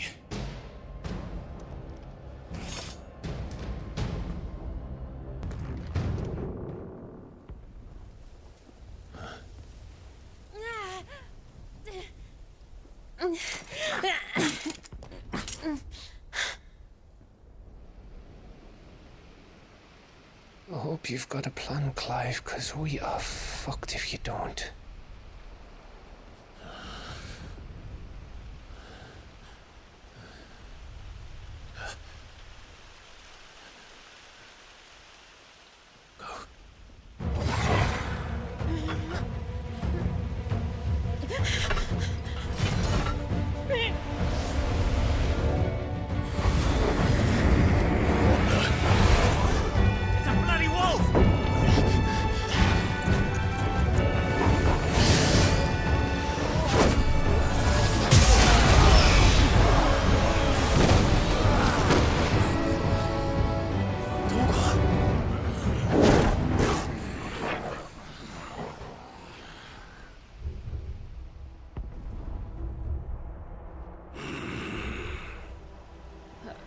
Jill, can you stand?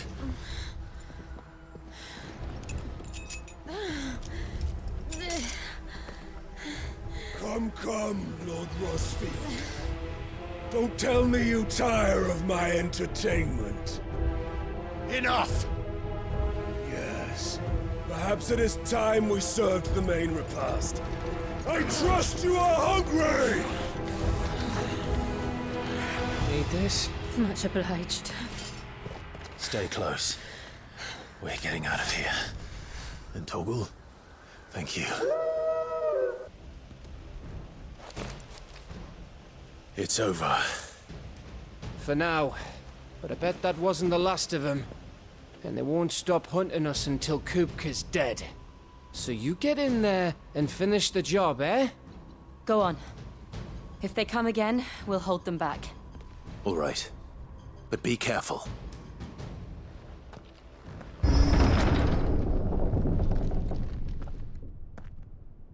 Kuka. You're late. Trouble on the way? Just enjoying your entertainment. How gratifying.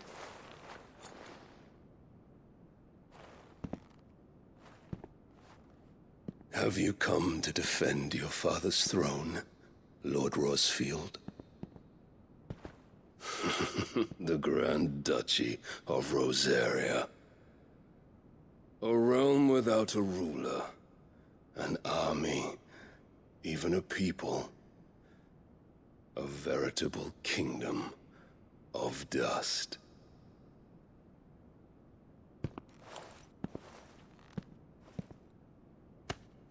Truly, I see no throne to defend.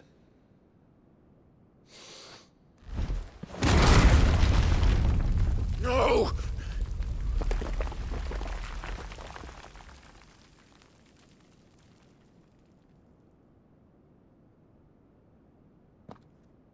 Enough of your games, Kuka. Just tell me what you want. Sid's head in a box. Imagine my disappointment when I learned that he met his end at the hand of another. And my relief to learn that you had taken up his thrice-damned name.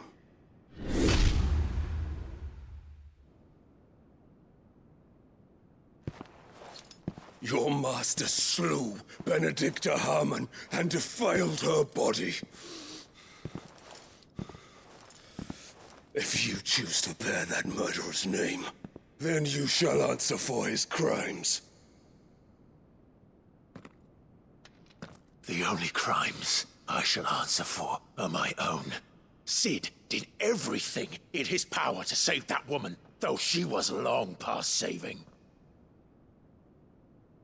And so I did what he couldn't. It was me all along, Hugo. It was you.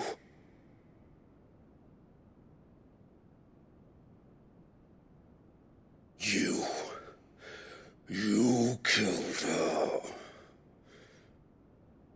I did.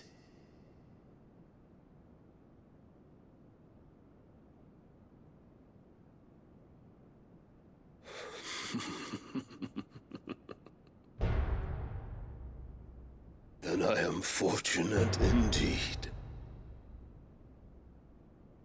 I had thought the most I could wish for was to take the life of one he loved, just as he did to me. But it seems I was wrong. And I shall have my revenge. We shared a dream! I would be the king of the world! She would be my queen! And together, we would rule like the gods we are! But you crushed that dream, ground it into dust! Hear me, Rosefield! You will pay for what you've done. I'll tear you apart with my bare hands! And what of you? How many people have you killed? How many dreams have you crushed? You're not the only one who's seen their world fall apart around them. You'll get no pity from me, Kuka. No pity. And no mercy. Now die!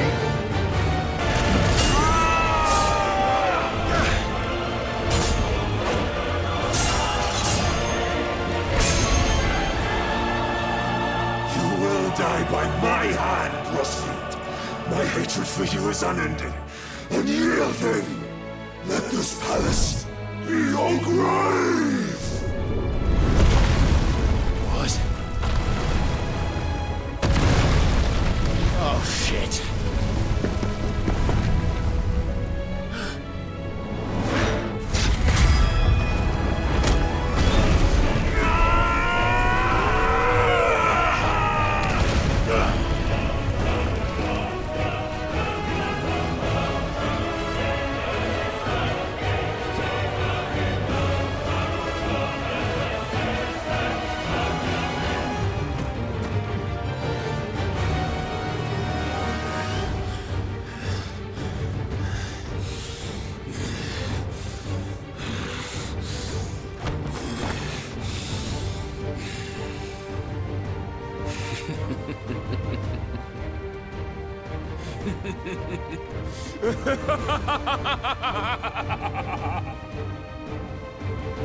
The world has chosen.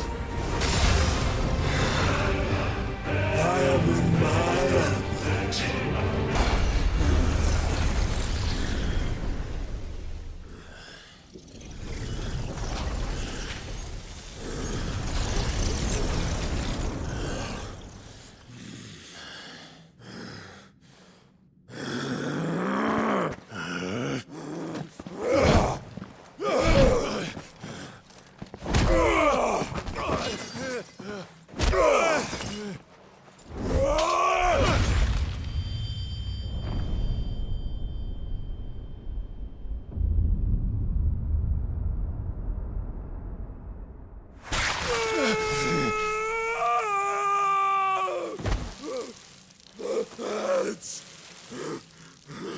Mess!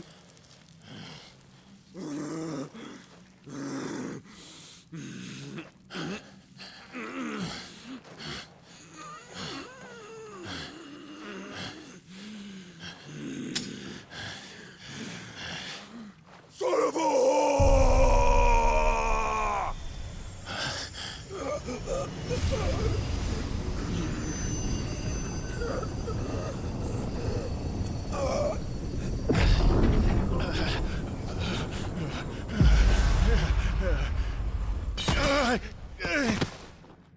I'll kill you!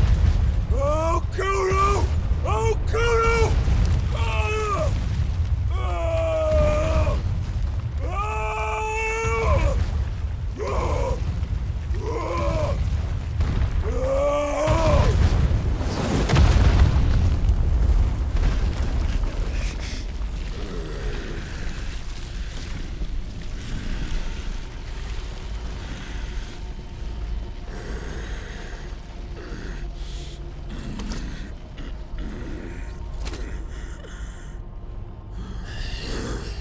I'll fucking kill you.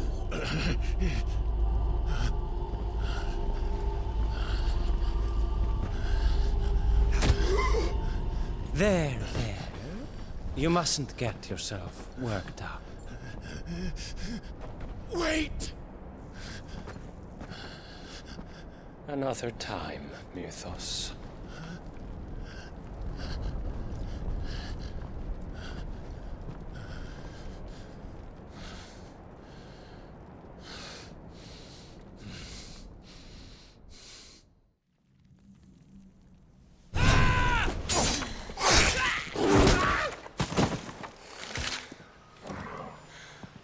Is that all of them? I think so. Well, Luda scum. Who the fuck invited them? Not that that's the biggest surprise we've had today. Where did you learn to do that, Torgal? Not telling, eh? Suit yourself. Gav, we have to find Clive. Right, sorry.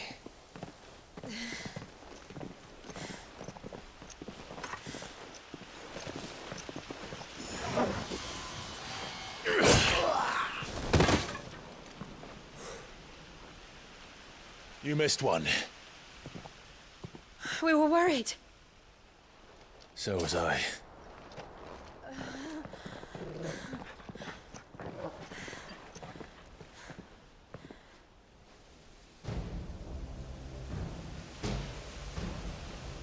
was so close. If it hadn't been for my gift, I would have finished him. I'm just glad you got out of there alive. When did the Royalists arrive? Right after you went inside. Just when we thought we were shot of Titans lot. In pile Odins. Not enough of them to worry us, though. No. You didn't see the one who took Kupka away. So, what? You think they came here to save him? Well, I'll be fucked if I know what's going on, but every minute we spend racking our brains, that bastard's getting further away.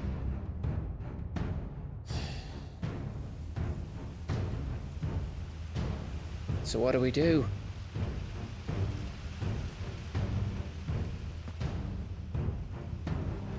We go back to the hideaway.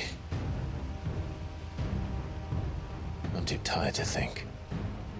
As are you, by the looks of it. And after what Jill's been through. Let's worry about Kupka later, shall we? Aye. All right. It'll give us a chance to solve the riddle of your magic mud, too. Hey, how you feeling? Ready to go home?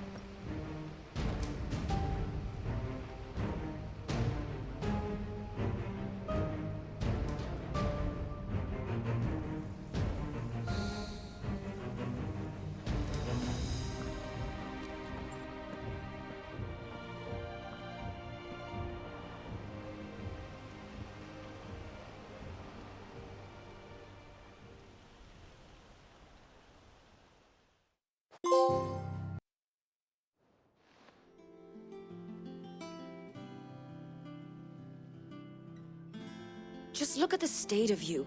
You're more of a wreck than this place. Is this what you call taking better care of yourself? No more excuses, your ladyship. I order you to rest. Fine. I'll rest.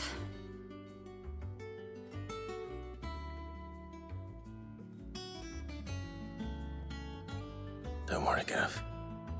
She's in good hands. But we should have never let her fall into Hugo's. Back when he had some like. The question is, where is he now? And what the hell were those royalists doing there? I was wondering about that all the way home. Otto may have heard something. I'll talk to him. And I'll talk to Tomes. The lawsman? About what? About your faithful hound for a start. If any four-legged friend's ever done that before, I'm betting Tomes will have read about it. But what I want to know is, what happens afterwards? It's all well and good Torgal saving our arses, but if it costs him what it cost Jill... Right. Let me know if you learn anything. Will do. And you do the same, eh?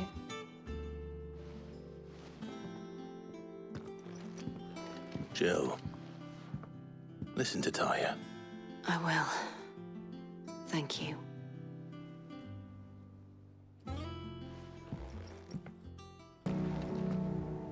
Otto. Is now a good time? It's not a bad one. How's Jill doing? Oh, she's been better. Talia's making sure she gets the rest she needs. Good. Any word on Kupka's movements? Vivian's doing what she can to try and track him, but she's feeding on scraps. We've sent ours out to the Cursebreakers and our other friends in the West, asking them to keep their eyes peeled for anything unusual. No leads yet, but it's only a matter of time. All right. Let me know when you find something. There he is. All right, Clive. Still busy saving the world. Mid. When did you get back? Just now. What about your studies? Adjourned. Since Hugo Kupka invaded Rosaria. All the Canvas in uproar about it. He's gone mad. He's turned rogue. It'll be us next. You try concentrating with all of that. All right. You win. How long will you be staying this time? Dunno. A while, most likely. Any road, while I'm here, I was hoping you could do us a favour. Mid. You can't just expect me to... Please, oblige her.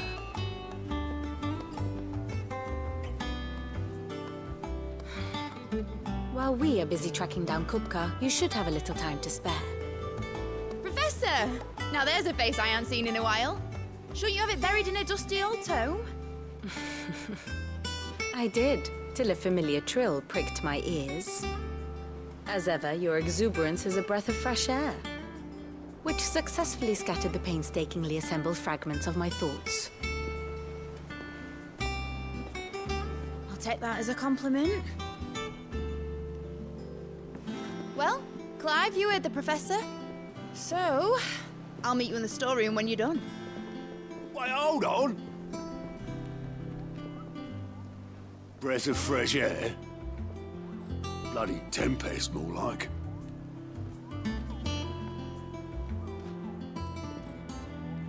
Oi, Otto, you got my gill? Huh? What are you on about? My fee for bringing Mid across. She said you were paying. That little... You took your time. I'm a busy man, Mid. I'll get to the point then. I want to turn the room down there into a workshop like the one I had at Dad's place. Mid, you've only just come back. And I've been thinking about it for a while. Dad said I had a knack for engineering. Told me everything he knew about it, then sent me off to Canva to learn everything he didn't. That was his dream for me. That one day I'd put my studies to use for the good of the cause. But I'm helping no one stuck at school. I've studied enough. It's time I put my knack to work. I know that I can help the people here, and I want to do it. Well, well, well. If Sid could see you now. All right.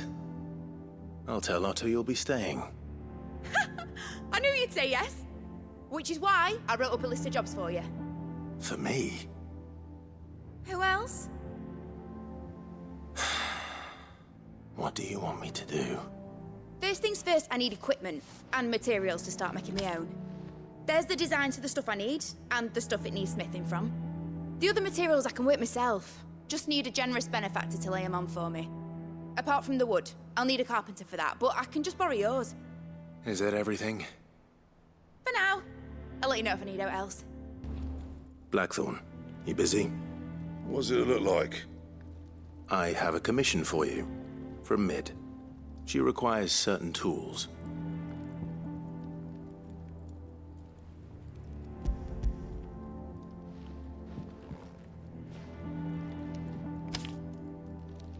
Do you think you can make them? Bloody hell. What's she planning to build with this stuff? An airship?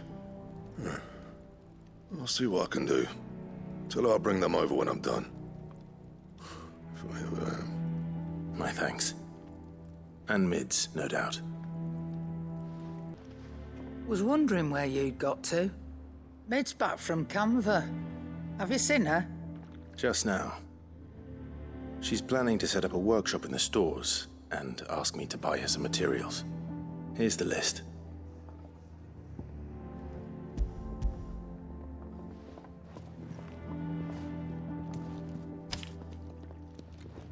Think you can find everything on there? This lot? Wouldn't be much of a trader if I couldn't. Excellent. As for payment... It's paid. 100 times over by what that girl's done for us. If it weren't for her filters, we'd have naught to drink but blight water, and that would have drained the life out of us long ago. Indeed it would. I'll send the stuff on to Mid when it comes in. Thank you, Karen. How do, Master Sid? Bardolph. Mid's looking to build a workshop in the storeroom, and she needs the aid of a skilled carpenter. So naturally I thought of you. Well, I'd love to help the young miss however I can. But I'm afraid I got my hands full just keeping this place afloat. There's holes need patching, and if I don't patch them, will all of us sink into the mere. I'd gladly spare Mid all the time I have, but the sad truth is, I ain't got none. I see. It don't have to be me, though, does it? What about that other fella? You know, the one over at Martha's Rest. Bernard, was it? That's right. And he is a friend of the cause. I'll ask Martha if she can spare him. Thank you, Bardolph. Least I could do. Ah, Clive, what brings you to the Rest? Our home finds itself in need of an extra carpenter. I wondered if I might be able to borrow Bernard for a short while. I don't mind if he don't. We're all friends here, aren't we? Thank you, Martha. Do you know where I might find him? He went up to Cressida on business. No idea what, mind. Place is a ruin. Far as I know, he's still there. I'll look for him there, then. Hi. If it ain't the lad who saved my life. What brings you to a place like this? You do, Bernard. Martha said I might find you here. I have a proposition for you. Oh, do you now?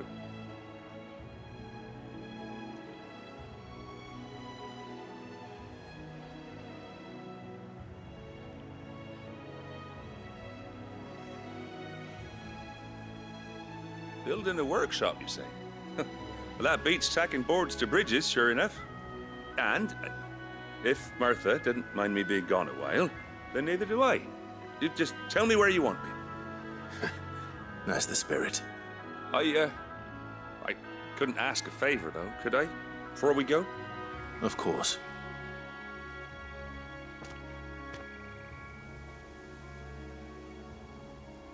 Well, that there is Cressida, where I grew up. Ain't much left of it now, though. Except my parents' graves. But I came up here hoping to visit. I even patched up the bridge to get across. Only to find the place crawling with fiends. But you're a dab hand when it comes to dealing with beasts and bogles, ain't you? Any chance you could, It's the least I can do. Well, thank you kindly. And take care. That should do it. You made short work of that lot. Thank you, son. Now my folks can rest in peace once more. How long is it since the village was abandoned? Oh, people started packing their things after the duchy fell.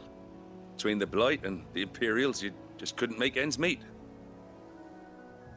Must be nigh on a decade since the last wagon left.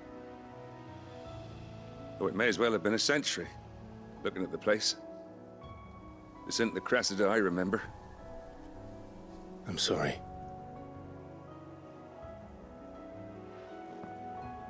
Ah, don't be. Can't live in the past, no matter how nice it might have been. Soon as I'm done saying a prayer for those that raised me, it's on to your hideaway. I'll meet you there.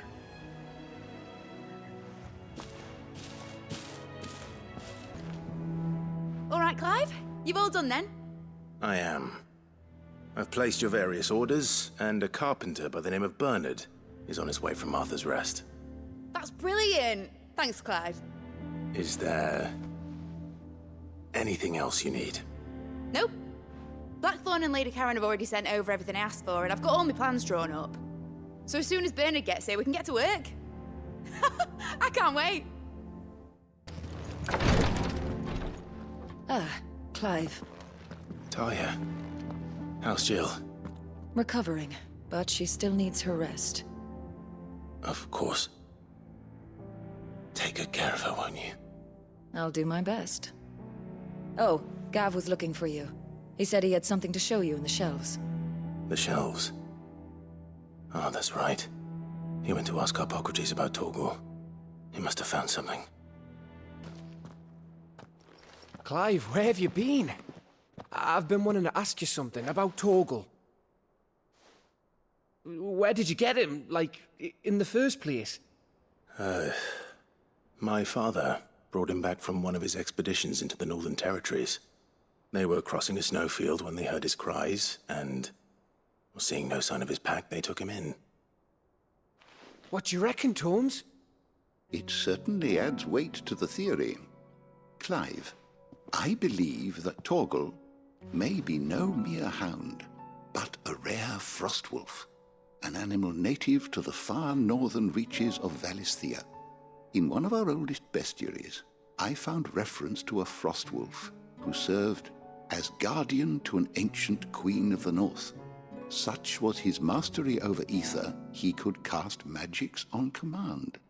His name was Fenrir. Fenrir the Frostwolf. Now, the annals do not state it explicitly, but I have reason to believe this queen was a dominant of Shiva, a girl from the Northern Territories and her faithful hound.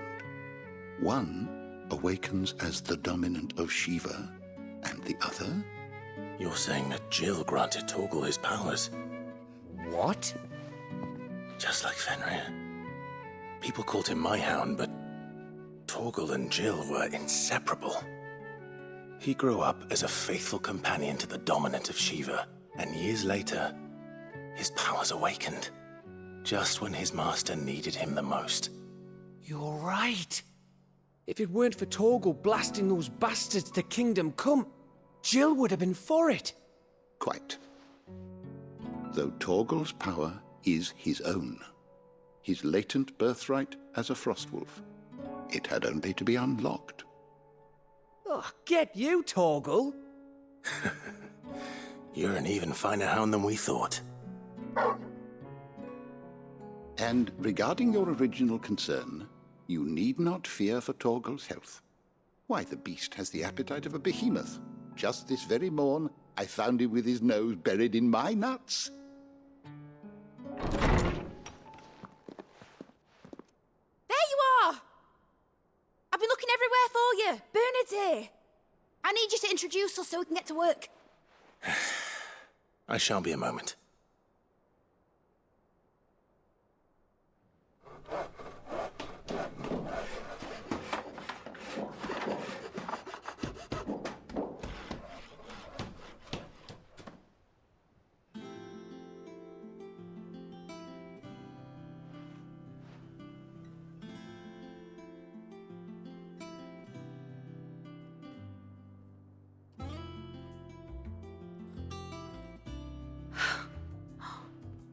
Isn't it brilliant? It is. Well, I couldn't have done it without you. You and everyone else. But I promise I'll pay you back. I'm gonna work my fingers to the bone for you lot, starting right now. Just you wait. I'll make wonders like this world's never seen. Then I look forward to seeing them.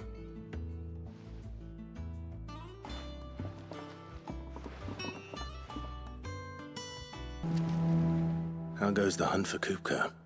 Largely in circles. We have myriad sightings of strange soldiers in unexpected places, but nothing definitive as yet. If only we knew for certain by what route he left Rosalith. Well, keep at it. If anyone can piece this puzzle together, it's you. And I'm willing to wait as long as it takes.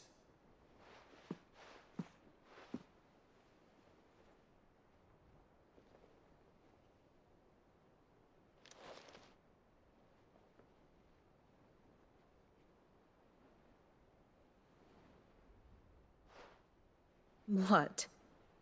Here? Would that be a problem? Do you know, Clive? I believe it a mercy that you didn't inherit your father's throne. Your poor people would surely live in fear of you. You have nothing to worry about on that front. I won't be claiming his crown. That is a relief. Clive, have you got a minute? We, have a guest. A guest?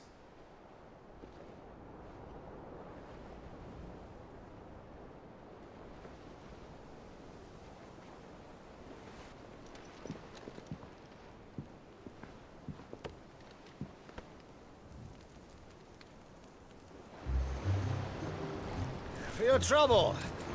It was a pleasure, in hindsight.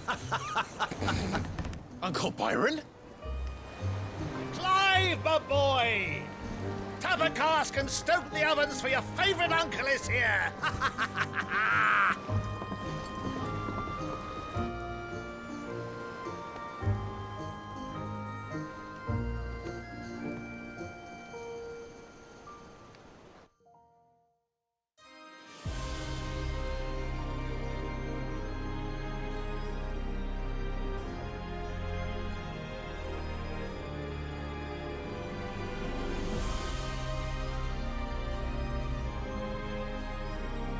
The Dalmekian government sues for peace. How shall we respond? If they're willing to accept their fault in the matter, I see no reason to refuse them. Still, we must insist on substantial reparations. Twinside stores are not as bottomless as reported. Aye, and we have many more mouths to feed. We shall just have to have the Dalmecs empty their treasuries for us.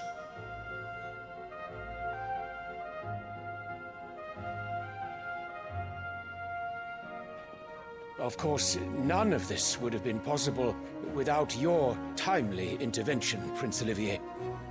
Indeed, I doubt any of us would have had the courage to trade words with the mighty Titan, nor less the wit to win him over. The Empire owes you a great debt. May the blessing of the crystals go with you, Your Highness. May the blessing of the crystals go with you. Very good.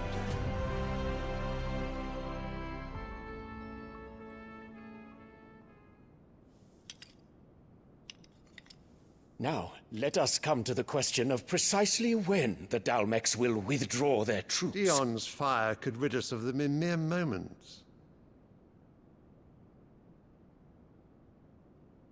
The men of the Fist will not withdraw until a peace treaty is concluded. So let us keep the negotiations open, give them time to gather what gold and trinkets they can, and once they deliver that which we demand, what worth is a piece of parchment? Your Radiance, were Prince Dion to take the field, the enemy would surely send their own dominant to meet him. And while His Highness would of course prevail, there would be heavy losses on both. You need not fear Hugo Kupka. He is engaged on the Western Front. Even were the Dalmecs to send for him, he would not arrive in time. As much as I would enjoy witnessing a clash between Bahamut and Titan, it is not to be. And what of your subjects, Your Radiance? If the fighting spread to the city proper, the people would bear the brunt of it. There will be losses, it is true. Yet for every citizen who falls, another can be bred. For every home that burns, another can be built. The Empire will live on.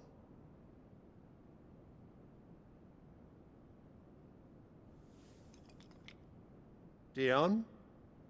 Yes, sire.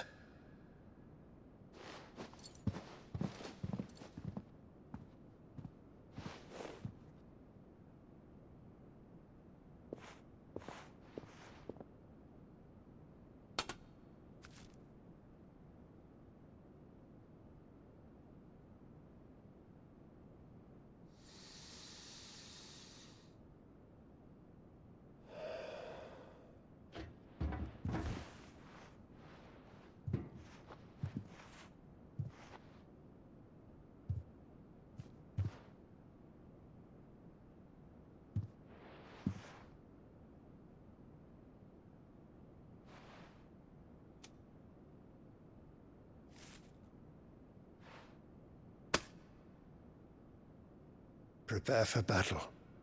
But sire... Do not make me repeat myself. Return to your camp and await my orders.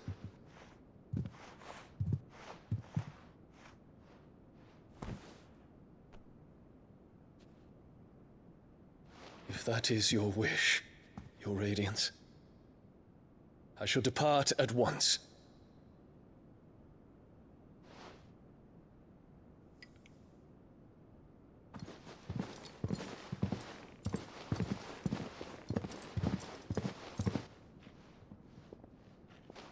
Gregor forgive you.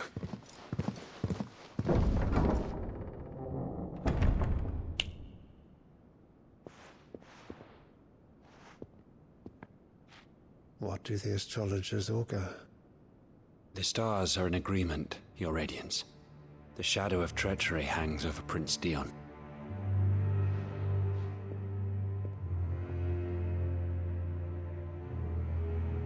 So Annabella's tales were true. You disappoint me, Dion.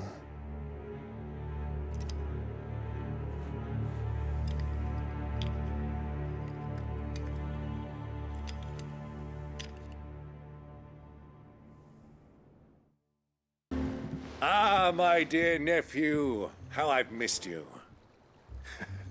How did you find this place, Uncle? Through the good offices of young Sir Wade. He really is the most helpful fellow. As are you, I hear. The Guardians and those they freed tell the most outlandish tales of your heroics in Rosalith. Which is why I came, to learn the full truth of the matter. Sort the fact from the fiction, so to speak. You were working with the Guardians of the Flame to evacuate the people of Rosalith to Port Isolde. I was, aye. Then I have questions for you. Please, come inside, Uncle. Gladly. You there?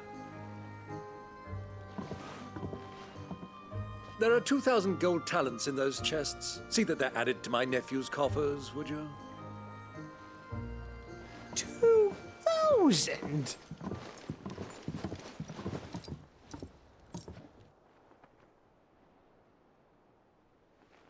And I'm afraid that is all I know.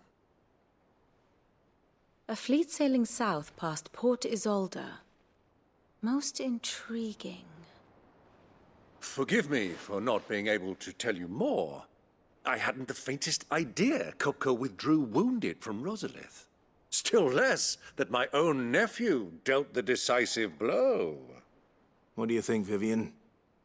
I think, with this news of the Dhalmekian fleet and recent reports of the Royalists' movements, that the final piece of the puzzle has fallen into place. Come here and I'll show you.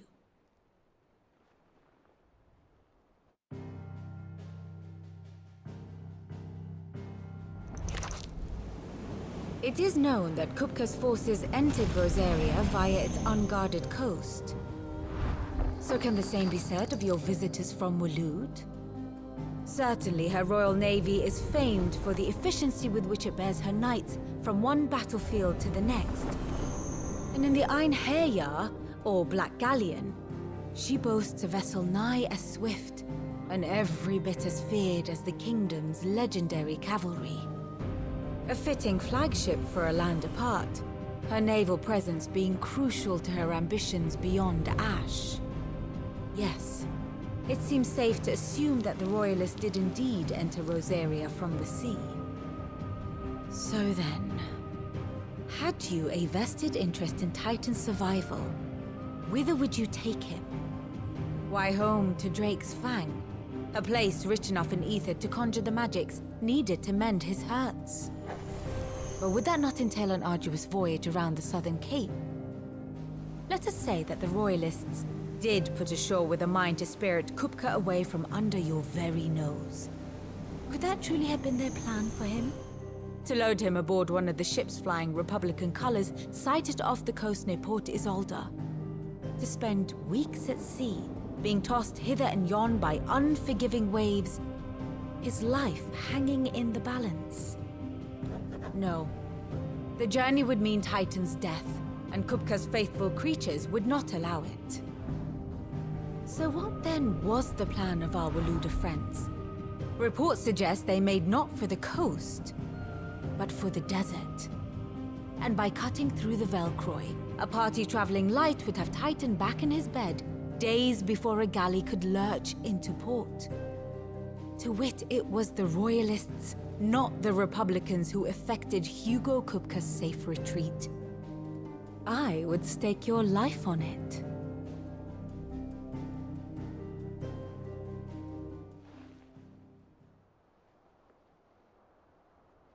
So it was the Waluders who spirited the wretch away. Now I think about it, there was something a little strange about the ships I saw.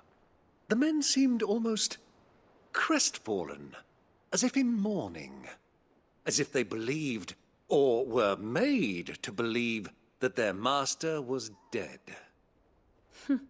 You have a keen mind, Lord Rosfield. And you have your answer. To find Kupka, you have merely to follow the Royalist trail across the Velcroy. It may well have gone cold by now, but as they say in the Republic, all roads lead to Drake's Fang. Allow me to accompany you part of the way. As luck would have it, I had intended to journey Canverward on business after visiting you here. The Fang would be but a short detour. I'd be glad of the company. Give me a moment to make ready. I need to tell my friends what we've learned, and where we're going. Very well, but be quick about it, my boy. Time waits for no man. Workshop by? Otto. Kupka's at Drake's Fang. I'll be leaving before sunset. You're not going in there alone, are you? Don't worry. I'm not going there to destroy the Mother Crystal. All I'm after is Kupka's head. I won't risk any more than I have to. I promise. The Lanza and the Fang are all Kupka's personal fiefdom. You have any trouble on the way, you ask for Rosina Dalamil. Some call her the Desert Hare. Who is she? An old associate of Sid's, and only Sid's. All I know is the name, and that they used to meet at the Dalamil Inn. We've heard nothing from her since he died. But I'm thinking maybe the new Sid might be able to bring her back into the fold. Thanks. I'll keep that in mind. So, what about your uncle? I mean, he's welcome to stay, but... Don't look so worried. He'll be coming with me. Thank fuck for that. Gav, Otto, I'm leaving you two in charge. You can count on us. All right, Uncle. I'm ready to depart. Shall we? We shall. Come, let us away to adventure.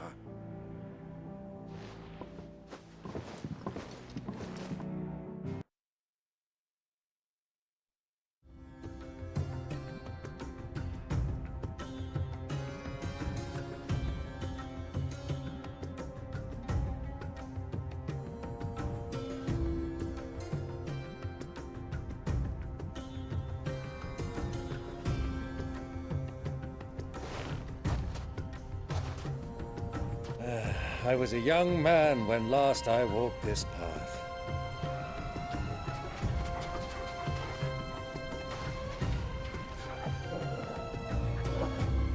There's an old trading post not far from here.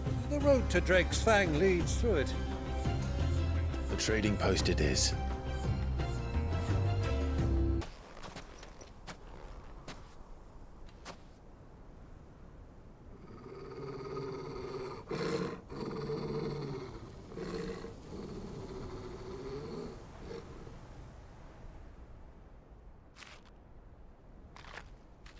Look, there. Those are Ashen steeds. No doubt about it. And such a long ride from Stonehere. Our Waluda friends must be soothing their saddle sores in the inn. Shall we join them?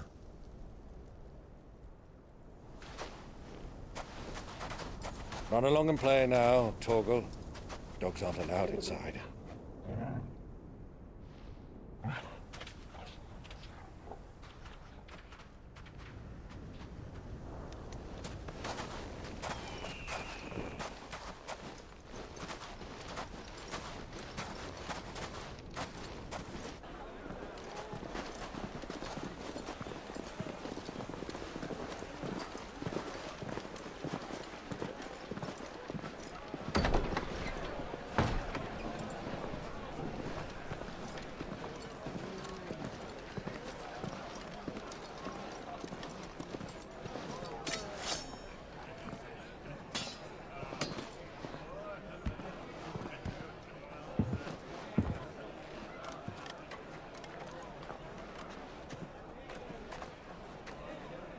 Good day to you. Eating? Sorry about my pal. He only talks when his mouth's full. What do you recommend? Well, if you're after something light, we do a fine chocobo soup with lentils and honey. 2 bowls of that, then. An ale. Right you are. Hey, girl! Coming! Your pal? Would you rather be my squire?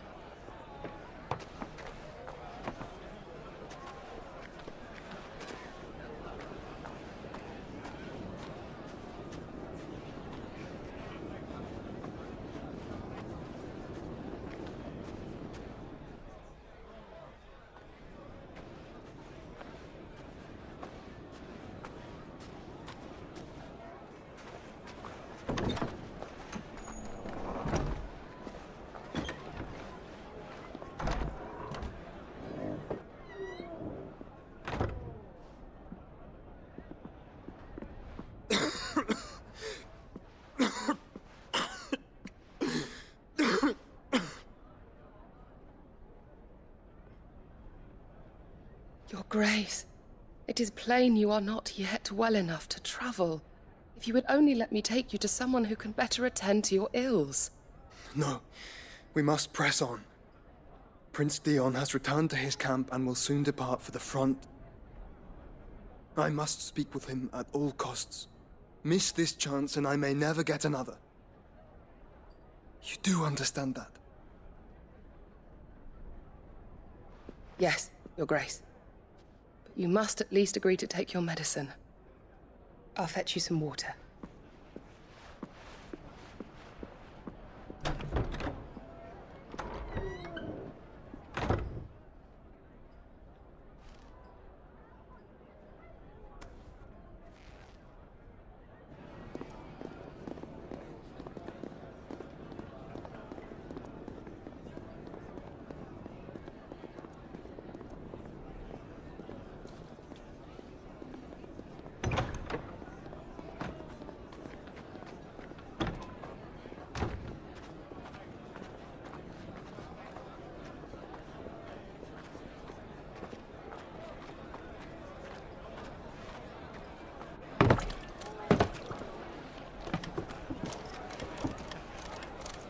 Keep watch, they tell us. But all I see is sand. I hear they got our guest back to the Fang without any trouble. We'll be leaving soon enough. Why the Lord Commander dragged us all this way just to save that blockhead skin, we'll never know. Dominant or not, he's a bloody idiot. That'll be Cooker, then. Well, let's get this down us. We've a long way to go. Hey, you!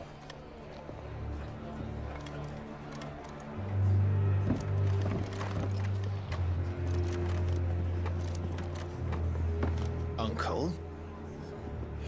Sorry.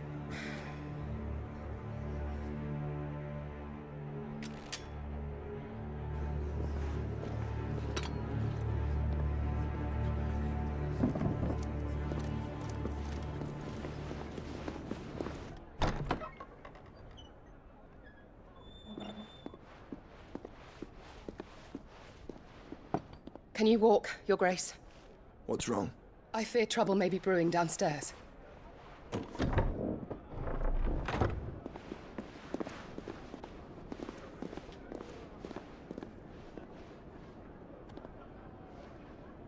You two are travelers, are you not? Me and my companions are strangers here.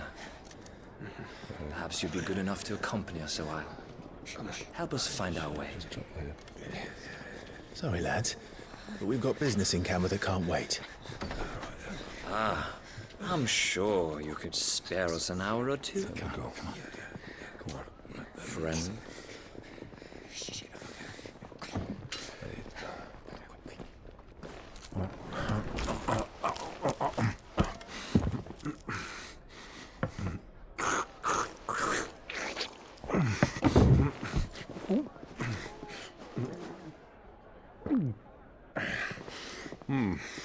I'm afraid we don't have a moment to lose. Stay back, Uncle. Gladly.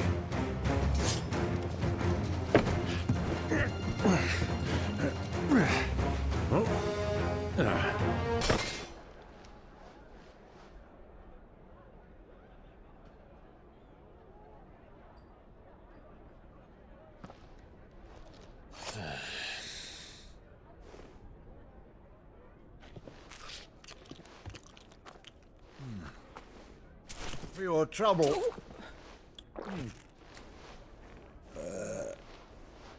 Word of advice, miss. That soup could do with a touch more salt.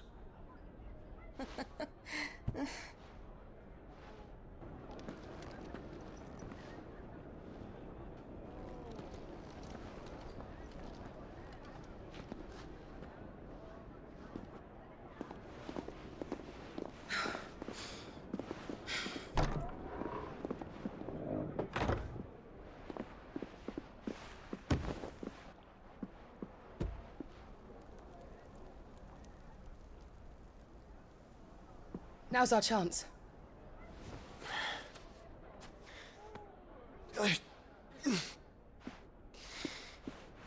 Your Grace? I'm fine.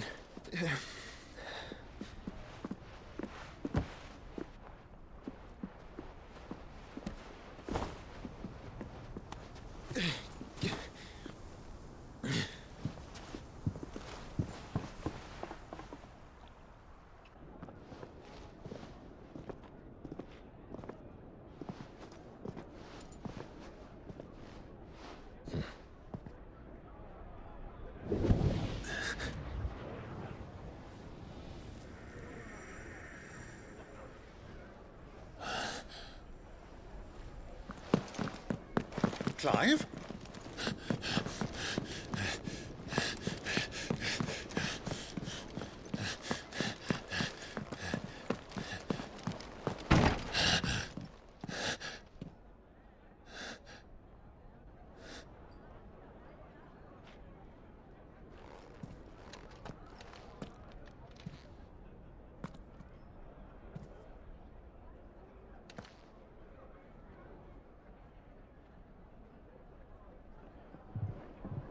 What is it now?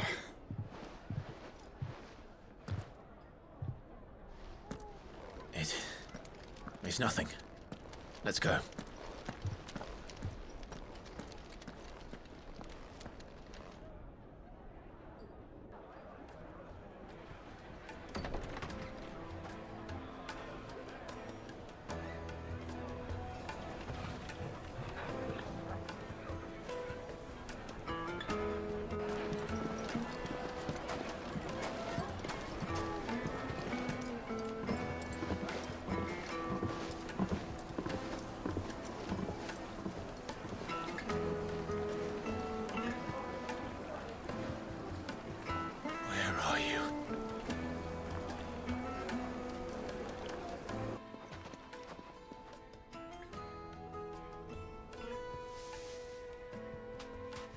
Ah, they've closed the road. And it's the only way from here to the Fang. It would seem Lord Kupka is not accepting visitors at present. We have to get through that gate. Not by force, I trust. We've attracted quite enough unwanted attention already. By guile, then. Perhaps the Desert Hare can offer us her aid. Rosina Dalamil, woman of mystery. But how will we find her? We know naught of her but her name. And that she was working with Sid. Sid's other collaborators have all been people of means, the wealthiest and most successful members of their communities. I'll wager this Rosina Dalamil is the same. That would certainly help to narrow the search. We need only inquire as to who is in charge of the town. And that's exactly what I mean to do. Anything I can help you with, travelers? Allow me. My good man, we represent one of the oldest and greatest trading houses of Port Isolde. We're seeking to expand our business in the region and would very much like to make the acquaintance of Dalamil's leading entrepreneurs. If only we knew where to find them. Well, we're best known for our baths our markets and our smithies. I suppose you could do worse than start your search at one of those. Thank you. You've been most helpful. Oh, you wouldn't happen to know a lady by the name of Rosina Dalamil, would you? No, I can't say I do. Well, thank you all the same. What do you want? Can't you see I'm busy? I won't keep you long. I'm looking for someone. A woman by the name of Rosina Dalamil. Do you know her? Never heard of her. Is that all? One more question. If I wanted to find the richest trader in town, where would you recommend that I look? Oh, that's easy. The Briar's Kiss. Won't find a finer smithy this side of the strait. The owner's only a young sprig, but he's got all the right ideas. The Briar's Kiss, you say? Thank you. Can I help you? Yes, I'm looking for a woman by the name of Rosina Dalamil. A long-standing pillar of your community, I believe, from old trading stock. Then you should ask Ferda. He's been here for years. Knows the place and its people like the back of his hand. And he's in with all the old merchant families. Try the baths. That's where you'll usually find him. Thank you kindly. Excuse me. Are you Ferda? I am. Can I help you, travelers? I hope so. You've lived here for some time, is that correct? Do you know Rosina Dalamil? We believe she may be a trader of some renown.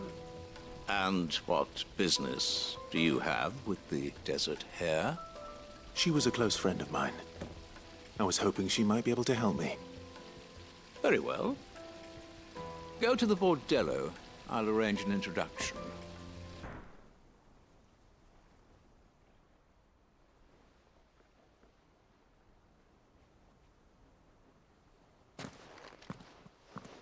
Who are you working for? Him or her? Him. The boss. He wanted us to test you.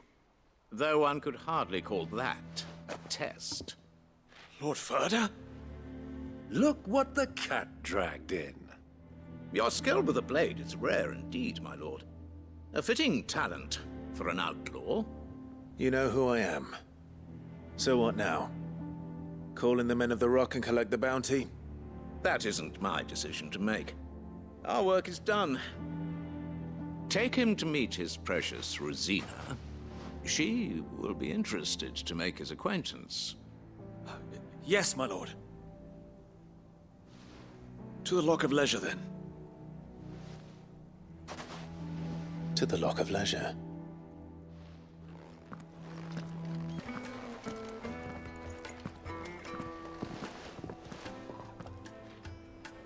Is this the place? Lubor's Forge. The Briar's Kiss.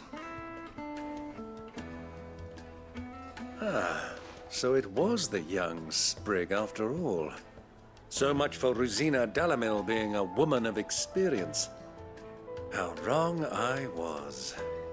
It was an easy mistake to make, Uncle. After all, it must have been years since Sid last saw her. Sorry, him. Whoever this Lubor truly is, he's clearly a man of means. I'd say he deserves our respect. See that he gets it.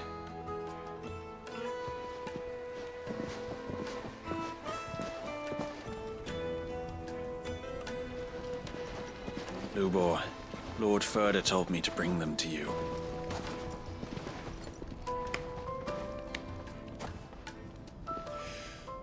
My boys tell me you're in need of assistance. Sid the Second? I won't waste your time. I need passage through the south gate.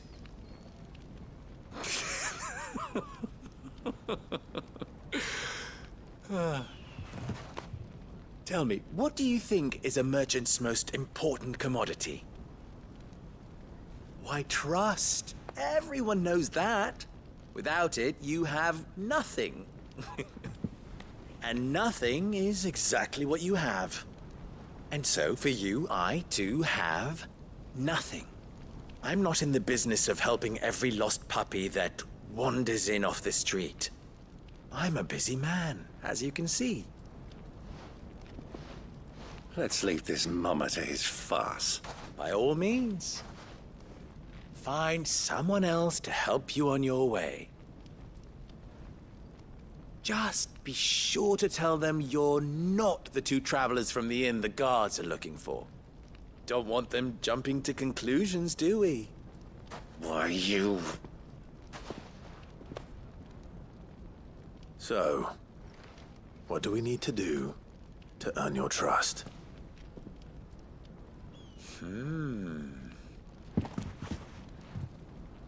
I like this one. Willing to do whatever it takes to get what he wants. Ha! Men like you have a special place in my heart. Why, you ask? Because they get me what I want. Always. Fine. So what do you want? Don't tell me you're going to listen to this swaggering scruff! We might as well hear him out. It's only natural that an ally of Sid's would seek assurances of strangers. Assuming he is an ally, of course. 5 years ago, he would have still been a boy. And yet even then I had more good sense than a man, 5 times my age? But enough of the pleasantries. We were speaking of what I want. I want you to put an end to the trouble in Dalamil. Return to me when you have done so, and you shall have my aid. Until then, I bid you good day. What trouble?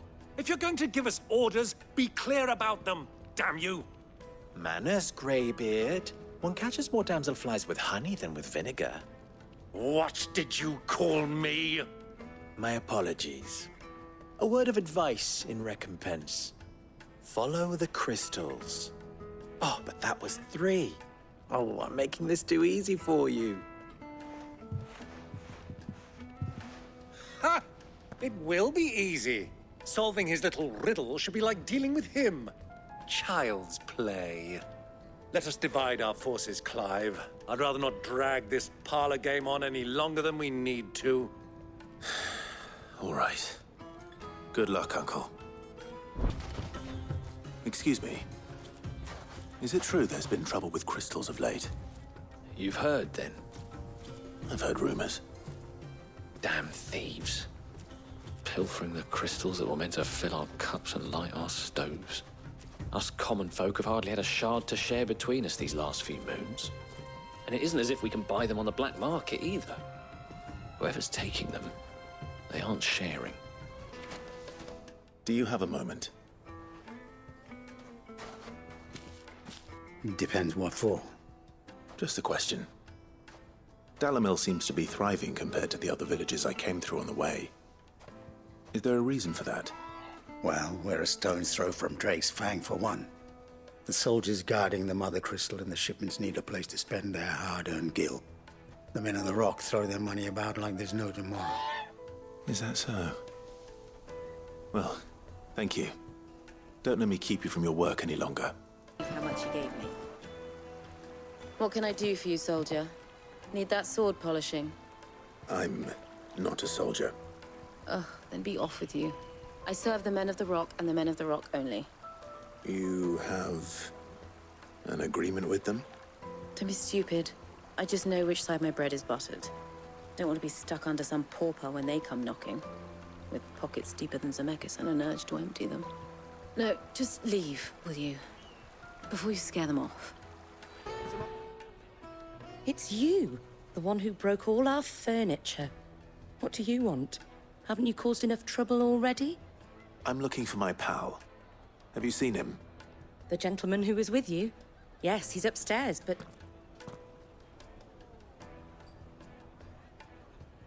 Thank you. I'll go and fetch him. Huh?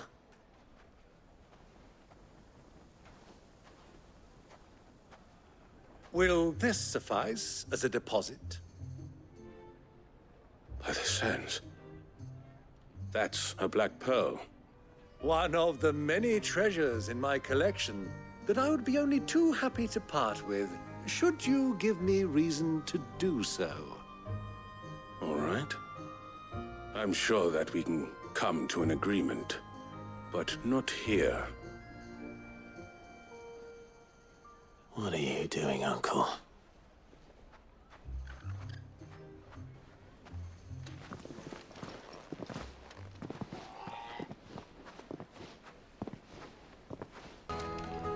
Care to explain why you're giving gifts to Kupka's men? Bait, my boy. One cannot catch one's prey without it. And I do believe I've snagged us quite the quarry. I started by asking around the markets as to where I might purchase crystals. I had no luck, of course. It's forbidden to trade in such things. But my uncharacteristic indiscretion just happened to attract the attention of those uniformed ruffians. They took me aside and said they could procure the crystal I sought if I proved I could pay for it. So the pearl was your proof? I thought they'd ask for more. A second-rate specimen like that would only fetch 500,000 or so. A small price to pay for admittance to the underworld. But enough about my little act of subterfuge. What did you discover? That the supply of crystals has dried up of late. And some people seem to think they're being stolen. Meanwhile, members of Kupka's private guard have been spending money all over town. I'll wager those soldiers you've been talking to have been siphoning off crystals meant for elsewhere, and pocketing the profits. I'll wager you're right. We'll meet with them then, just as you arranged, and put an end to the trouble Lubor spoke of. Ha! That preening popinjay thought this would be difficult. It just goes to show, one should never underestimate a Rosfield.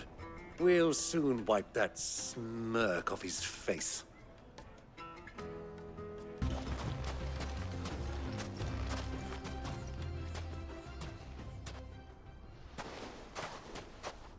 I'll take it from here.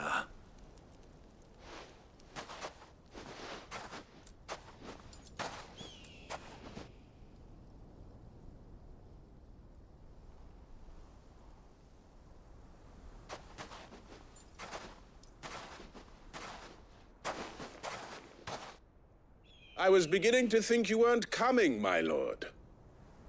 You've brought your contribution? All the silver and stones I could scrape together at such short notice? You brought the whole 500 talents. That was the price we agreed upon, yes? If you've no objections, I'd like to see the crystal. Of course. Right this way, my lord.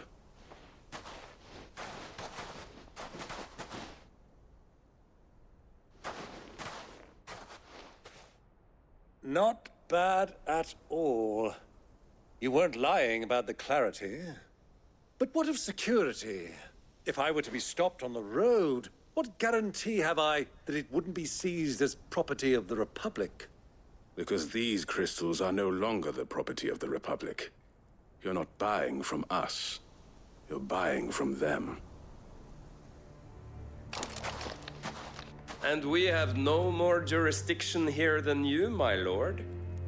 But we have ships, and will gladly deliver to a port of your choosing, now that our price has been met.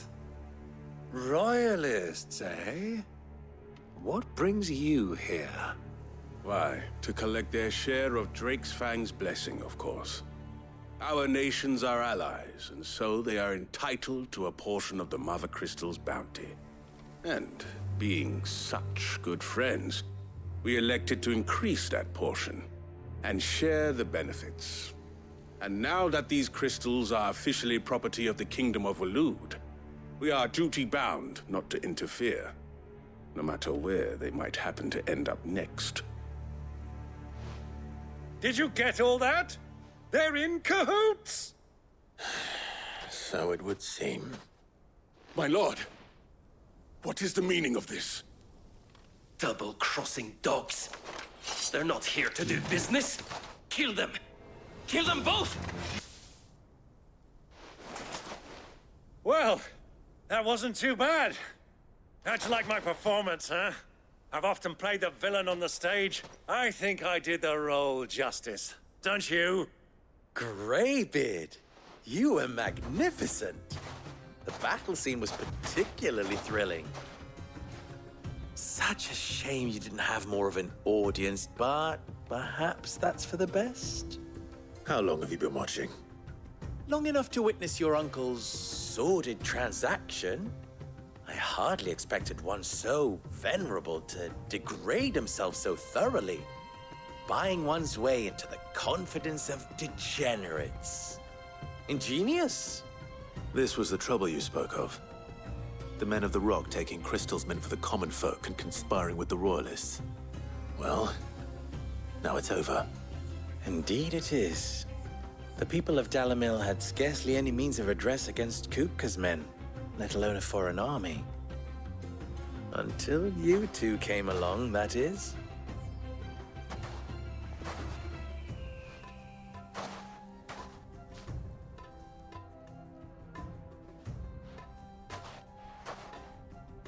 Well, we'd better get these crystals back to town.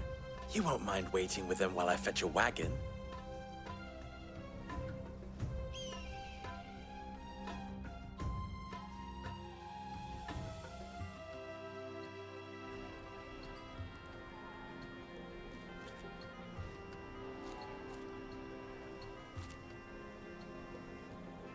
It occurs to me that I still don't know your name. Clive. So, Sid the Second is a Clive. I suppose it could have been worse.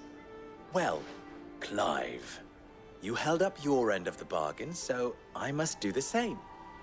Passage through the South Gate, was it not? To tell the truth, you've helped a little there too. Many of the guards have already been redeployed to deal with the issue of their missing comrades. And those left behind have been encouraged to look the other way should you attempt to pass through. Thank you. And please allow me to cover your costs. You still have the purse I gave to the soldiers, I trust? I saw you pluck it from one of the bodies. Oh, dear. Was I really so obvious? And my name is not Greybeard. It is Lord Byron Rosfield, thank you very much. No, thank you very much, Greybeard. Of all the... Ugh!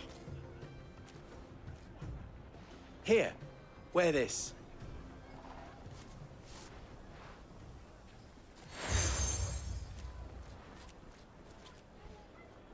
Any friend of mine who sees you with it shall be a friend of yours. Thank you, Lubor. And please, feel free to send one of my Stoluses back to your people. Tell them that Rosina Dalamil is back in bed with Sid.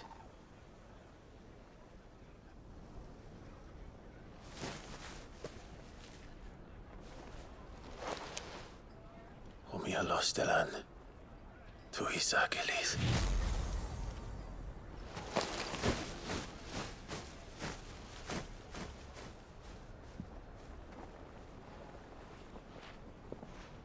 I'm trusting you, Sid. Or should I say, Clive? So be sure not to let me down. I have a reputation to uphold.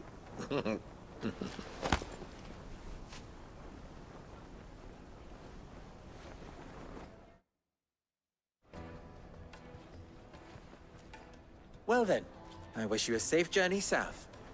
Thank you. Not at all. It was my pleasure. Come on, Uncle. Let's go. Ah, I'm not too late. What is it, Lubor? A question that I neglected to ask earlier. Where is it that you're bound? To Drake's Fang. To finish Hugo Kupka. Just as I thought. Then allow me to share a secret. Drake's Fang is currently riddled with royalists. Talmeki and Walud are allies, and as you've seen, their soldiers work hand in glove. But no nation has ever before allowed a foreign army to make a barracks of its holiest of holies. Not by choice, at least. And there's more. My man on the inside of the Fang has failed to report for several days. I fear there may be more trouble lying in wait for you on the road ahead. Isn't there always? If you're determined to beard the lion's den, then promise me one thing. That you will enter via the mines, where the guard is lightest. I've lost one Cid already. If I lose another, people will start to think me careless. I don't plan on dying. Not before Kupka does, anyway. Well, so long as you have a plan.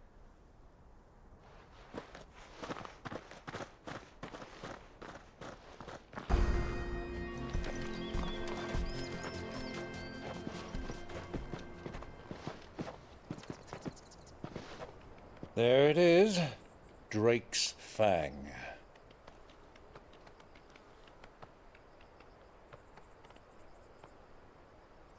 Kupka will be hiding inside. Along with goodness knows how many guards, all on highest alert. You'll need to keep your wits about you if you're to reach him. So be careful. I will, Uncle.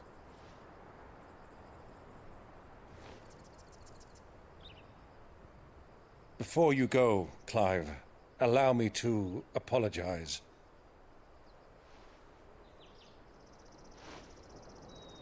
After what befell at Phoenix Gate and the crisis that followed in its wake, I fled. I retreated to my counting house and danced attendance upon the vicereine in the hope it would bring me favor. I betrayed my nation to save my skin, like the coward I am. And I'm sorry. Uncle, please. It's not too late, Clive. Rosaria is yours by right, and there are those that would help you to take it back. Had I the courage of my brother, I might already have done so.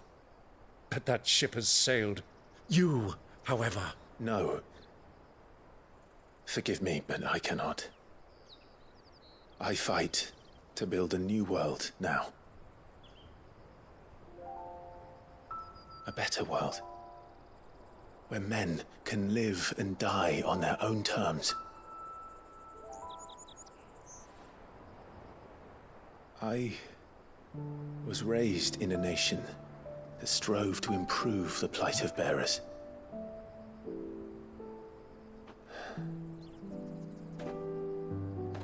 Only later did I realize that spark of freedom did not arise by chance, but was kindled by my father.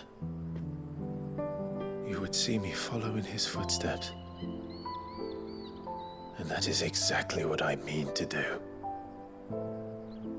Not by ruling Rosaria, but by extending his ideals to the whole of the twins. Though every soul in the realm may judge my actions heresy, I am certain my cause is just. You really are just like him, you know?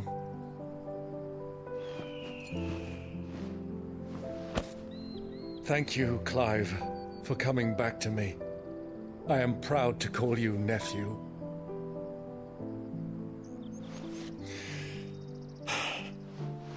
Well then, this is where we must part ways. Wish me luck in convincing my Canvarian friend to share his considerable talents. I mean to plunder his coffers and prove myself worthy of a place in your merry band. Till then, my boy. Till then, go safely, Uncle. And you, nephew.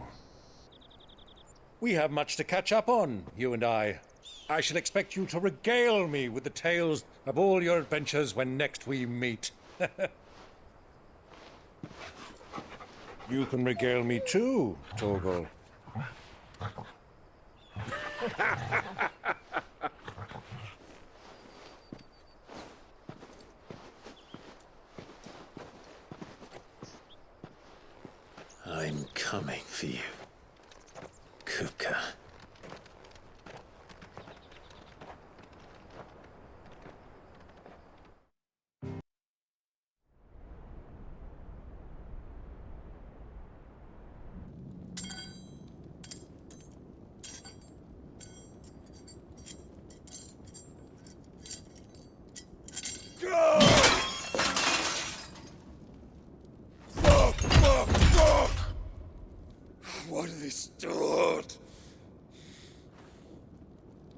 has that gutter rat done to me?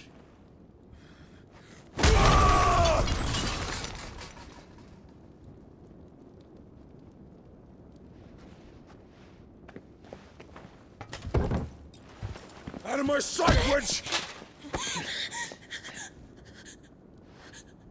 I'll kill you, Rosfield! I'll rip out your heart!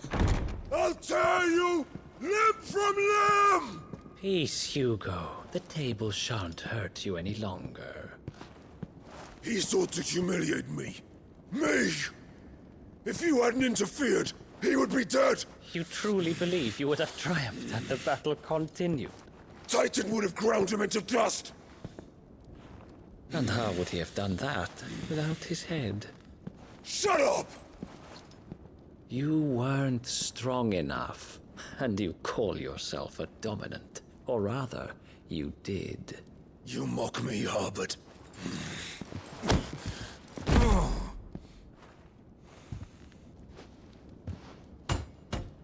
Do you see, Hugo? You are weak. Fuck! But so long as that fire burns within you, there is still hope. There may yet be a way for you to take your revenge. Tell me, what must I do? Please, I'll do anything. Just tell me.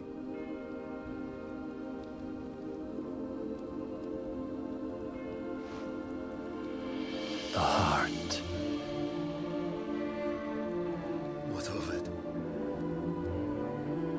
A Mother Crystal's heart is the most concentrated source of ether in all creation. Perhaps you could take advantage of that. Of course, the crystal would not yield her blessing to any ordinary man.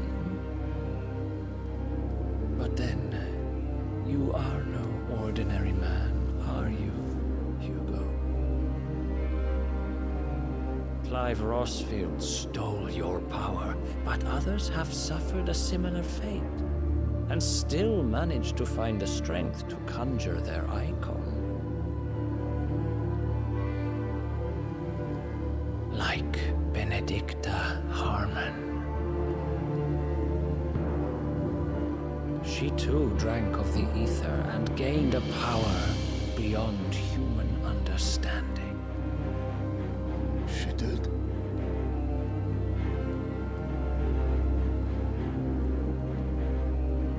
Benedicta. Benedict.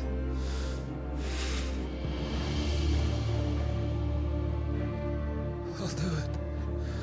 My love. I'll avenge you.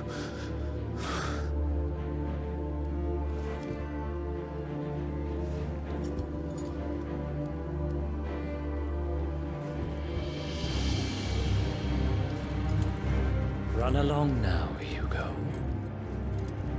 You need only follow the light.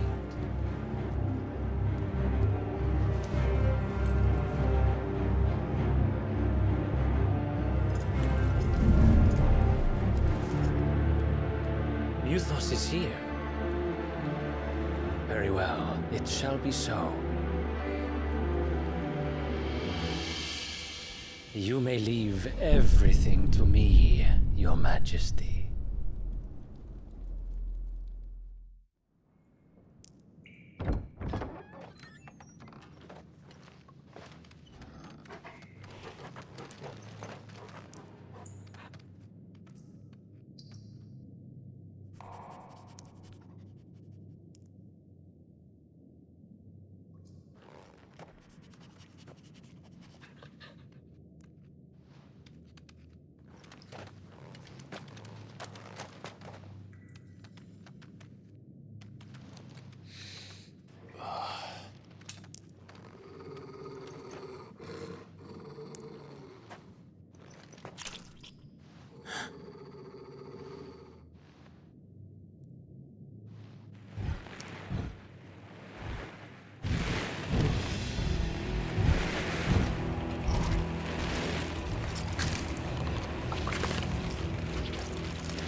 rocks.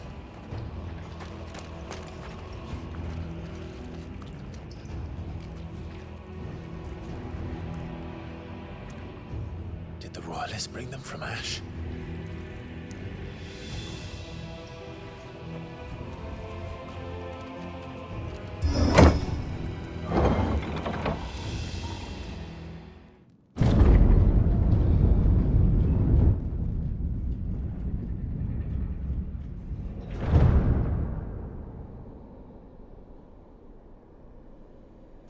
By the flames. Come on, Torgal.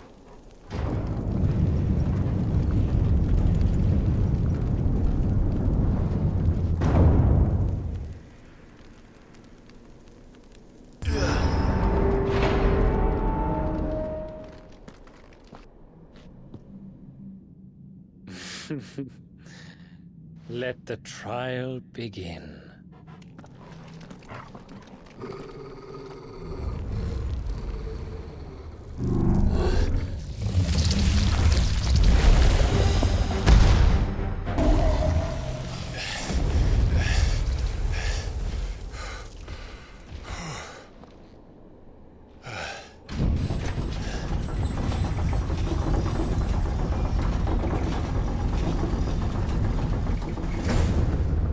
Seems we're expected.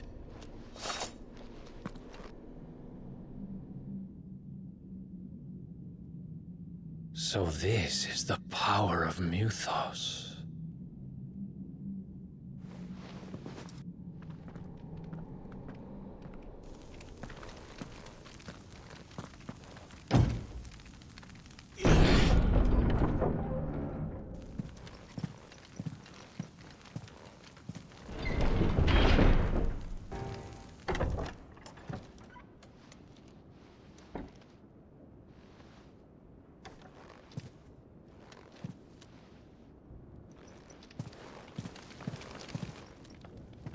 You've been busy, Kupka.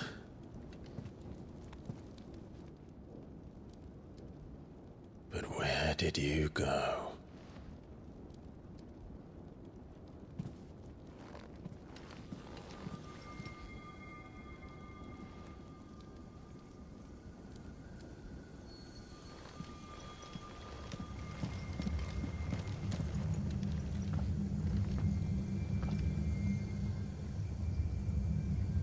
The heart.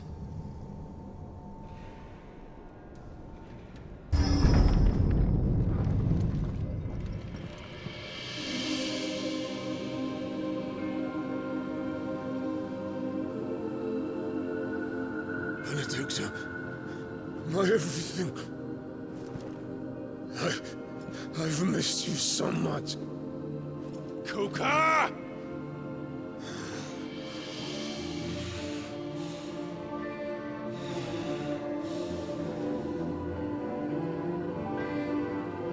I swear to you, my love, we will never be parted again. What's wrong with him?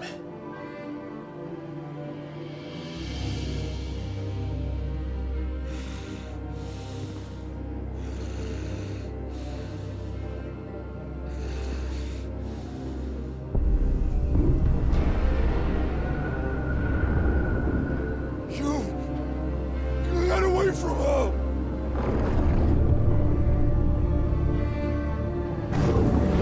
Benedicta!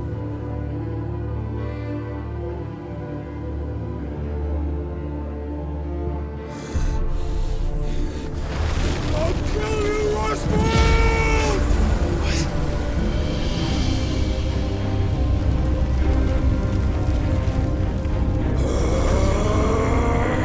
Oh shit, he's priming.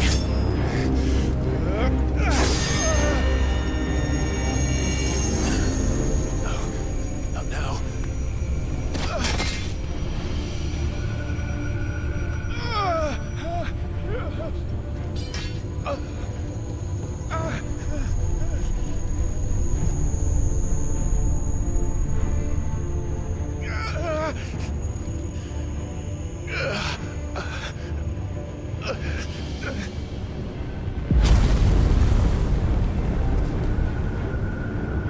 Come on.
Do or die! I'm coming, Kuka!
do you want? Your soul is tainted with worthless human will, yet your thirst for power remains undiminished. With every sip you take, you grow in strength, and soon you shall achieve perfection. I don't know what you're talking about. You will accept us, Mythos. It is inevitable. You were created for this purpose, and you shall serve it. Never!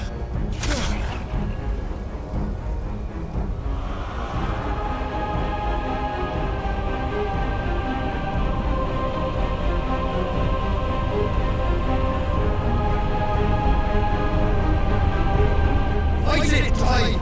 Don't let him in! Consciousness. We see now. Human will is so insubstantial it cannot exist in isolation. You mitigate its weakness by interweaving it with your consciousness. We believed we had merely to purge you of your will to claim our vessel. It appears we first have to sever every thread of the consciousness that supports it. No matter. The time to build a new world is not yet upon us. We will contemplate.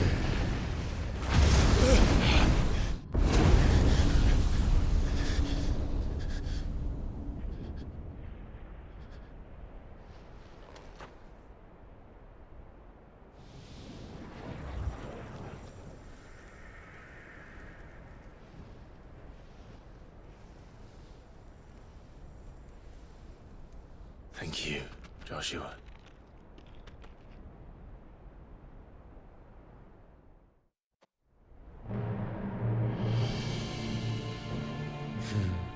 One can no more command the power of ether by drowning in its flood than one can constrain the tides by standing in the sea.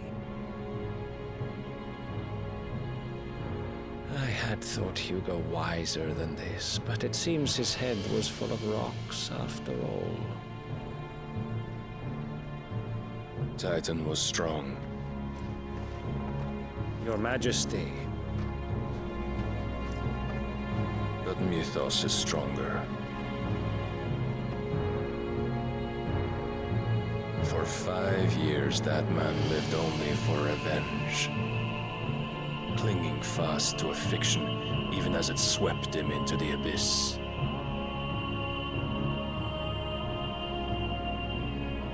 One cannot change one's nature through force of will alone. Only the Almighty can do that.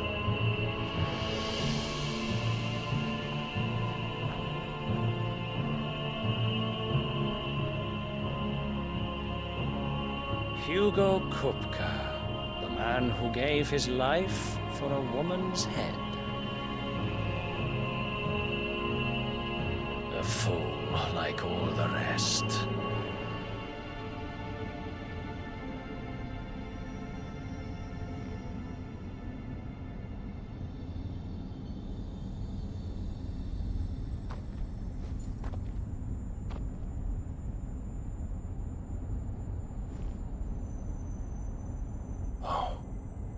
That the death of a mother crystal should be so beautiful.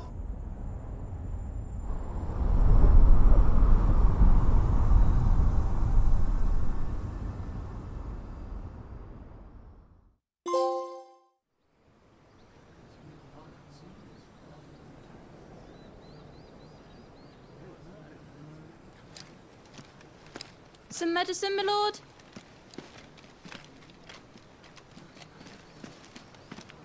I have salves, potions, anything you need. Stop bothering me, urchin, or you'll feel the back of my hand.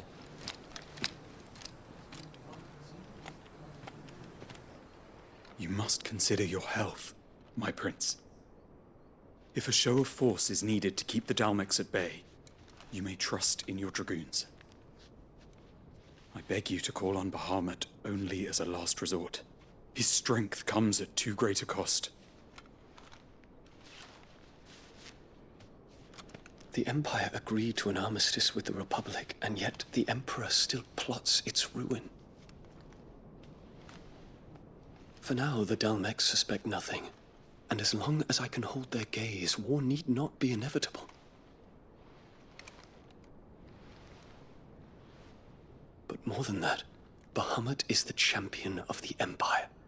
When our people look to the heavens, the sight of him gives them hope.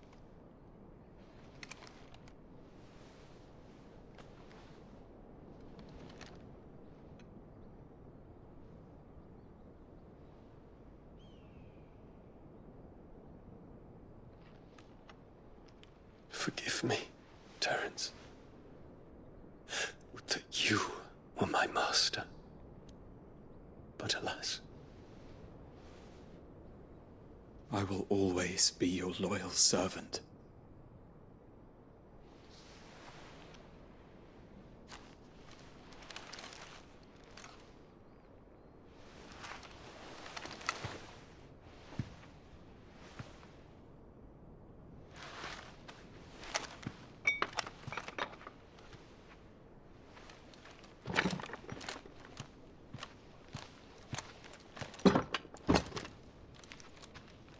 Should the Council's brazen maneuvering prompt the Republic to tear up their own treaty and launch a new assault, our soldiers would advance to meet them, cutting across the Central Isles, but not in time to prevent their forces from breaching the southern defenses and storming Twinside.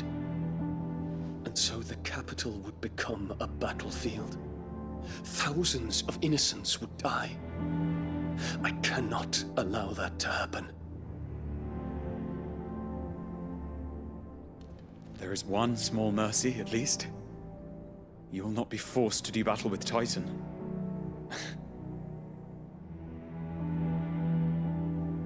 Would that I could avoid doing battle at all. 1,000 pardons, Your Highness. What is it?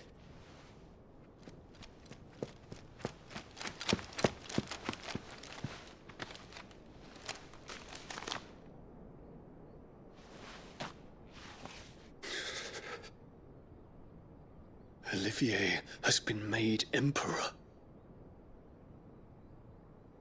What is the meaning of this? My father's orders. What were they? Quickly! Yes, Your Highness.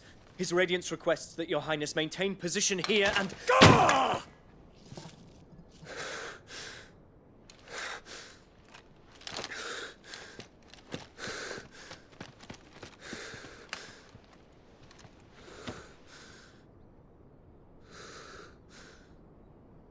Terence. Yes, my prince.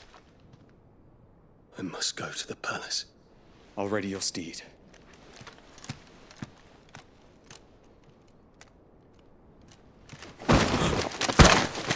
What is it now?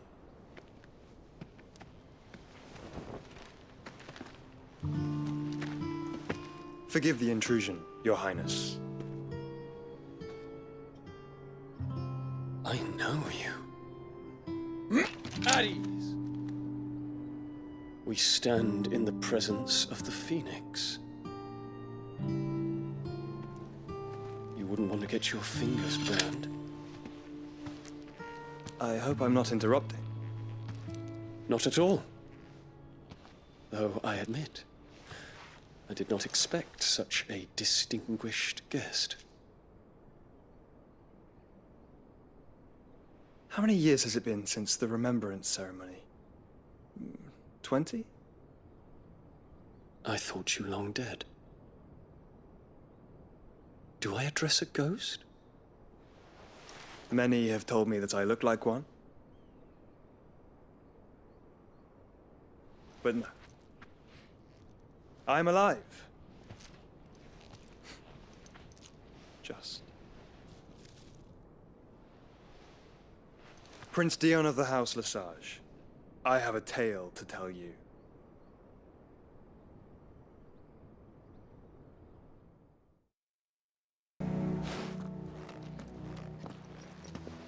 Clive, you're back. I am. And with glad tidings for once. Hugo Kupka is no more. Well, I'll be. All of our comrades who lost their lives back at Sid's place be smiling down at you right now. We had a stolus from Lubor saying Drake's Fang had fallen. I expect that was your doing as well, was it? It's a long story. One for the history books, I'll bet. Welcome home, Clive.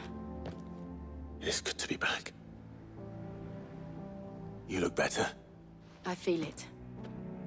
Which means I'm coming on your next little adventure. You're not leaving me behind again. Wouldn't dream of it. Otto, any word on the Royalist movements since I've been away? Shouldn't you be putting your feet up? If you really want to know, go and have a word with Vivian. Thank you. I will. Ah, the conquering hero returns. And with hardly a scratch on him. I may have picked up one or two. Well, the fact that you came straight to me instead of visiting our resident Physica suggests that you picked up something more important. A scent. The scent of Waludas. The very same. But whatever plans Kupka was hatching with the Royalists, he took them to his grave. As did his men. Slaughtered by the orcs who'd taken over the Fang. Orcs, Vivian. I've never seen such creatures in Storm before. The Waludas must have ferried them over from Ash, but why? Why work to rescue Kupka only to invade his home, the mother crystal of an allied nation, and let both fall? It makes no sense. Do you know the tale of the blind men and the Adamantus? One can often be led astray by focusing too closely on individual details. One must instead see the bigger picture. And what bigger picture is there than my map?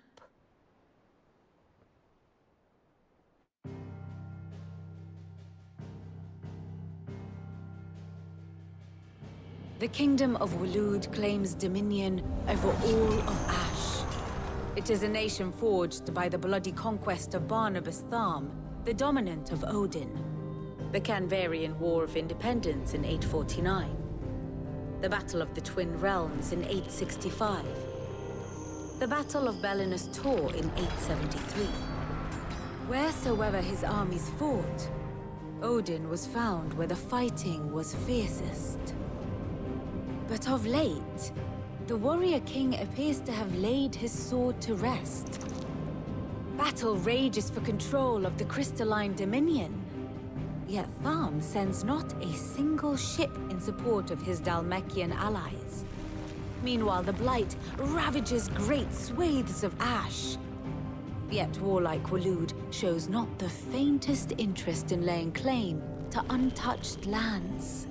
So why go to the trouble of sending an army of orcs into the heart of Drake's Fang, only to make no attempt to claim the Mother Crystal for Waloed? It can hardly be for lack of men. Tharm's armies rival any in the Twins. No. We have not seen the last of the Waluda standard. Odin will ride again. It is but a question of when. And on that day, who will be trampled underfoot?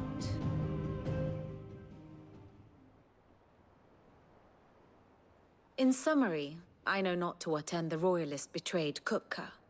I know only that it is part of some broader scheme. A scheme tied to the ambitions of one man. King Barnabas. But there is no need to wallow in confusion. If one is to cure a sickness, one must first identify the symptoms. And your Lord Uncle has volunteered to do just that by keeping an eye on the Royalists' movements. He's really throwing himself into this. Indeed he is. Which means all that remains for us to do is await his reports. Well, not quite all in your case.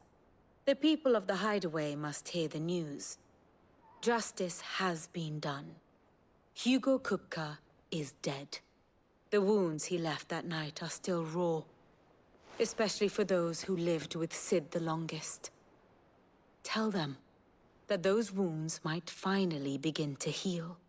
Consider it the price of today's instruction. I've never known you to be sentimental. What can I say? I am only human. And we are, all of us, sentimental animals at heart. I suppose we are. Very well. I'll go and spread the word. Ah, Clive. Have you come seeking the gift of knowledge? No. To share mine, actually. Hugo Kupka is dead. Oh my. Can it really be true? Look, he's crying. He is. The big baby. And with good reason, children. These are tears of joy. We must offer up a prayer to your parents that the heavens might weep with us. There shall be no lessons today, only thanksgiving and merrymaking. Go, put away your things. All right. Brilliant.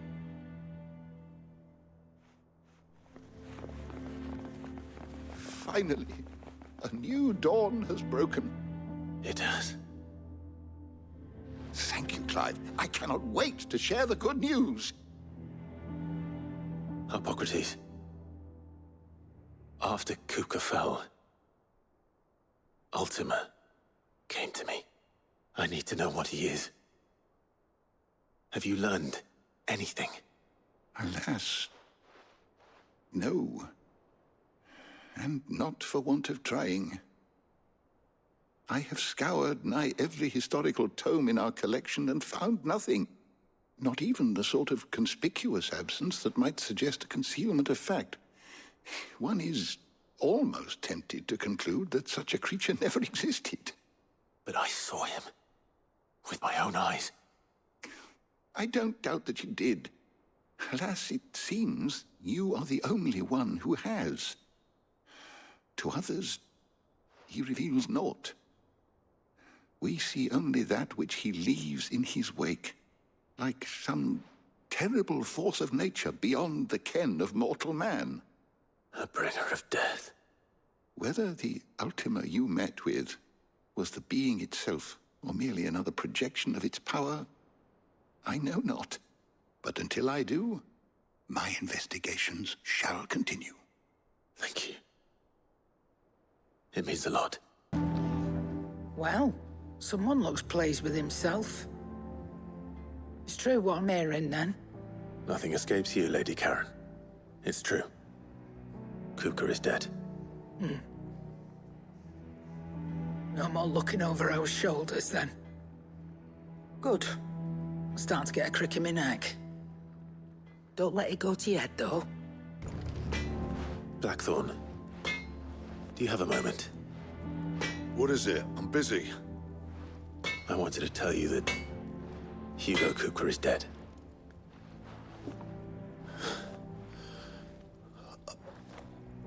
I can't tell you how long I've been waiting to hear those words. This is it then. A new beginning under a new Sid. I'll try to live up to the name.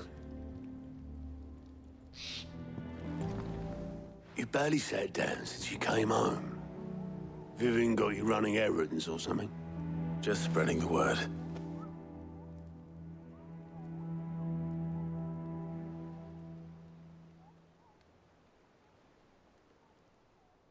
So, the Professor's got a soft side, has she?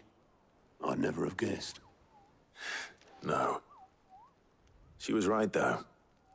Everyone was glad to hear the news. Ah, but you ain't told everyone. I can think of plenty of friends back at the old hideaway who'd sleep more peacefully for knowing. Not least of all Sid. You should tell him. You're right. I should. And I will. Well, when you do, be sure to take Mid with you. She's been going at it hammer and tong down in that workshop of hers, trying to do her father proud. I can't remember the last time she visited the old sod's grave. Very well.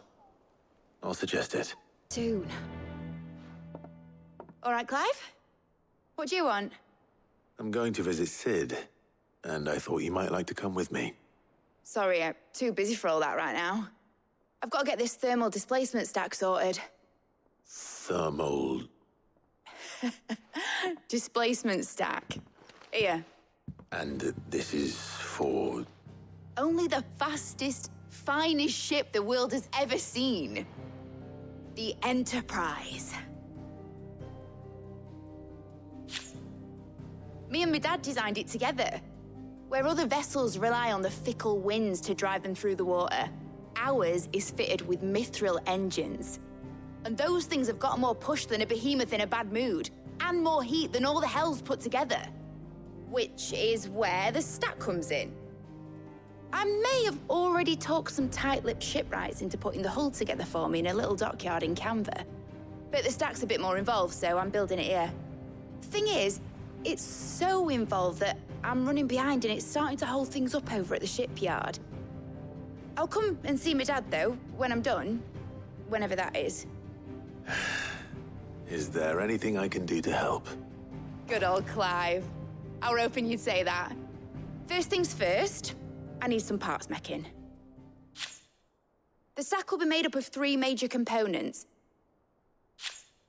There's the plating, here, that channels hot vapors away from the engine. The helm over the top, that disperses all that heat into the air. And the shielding around the sides. That stops the rest of the ship from going up in flames. A full suit of armor, then? Probably best to take it one piece at a time. Then you'll need to start with the plating. Everything else fits onto it. I've got the designs and the list of materials here. Show these to Blackthorn. He'll know what to do. I can't make head nor tail of them. Luckily, you don't need to. Hey.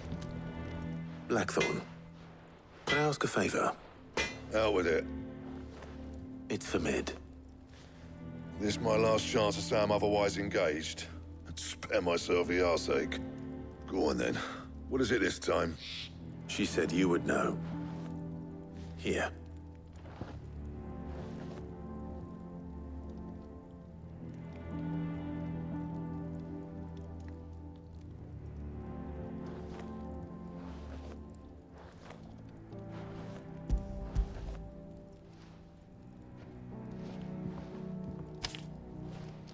Krieger's Tate.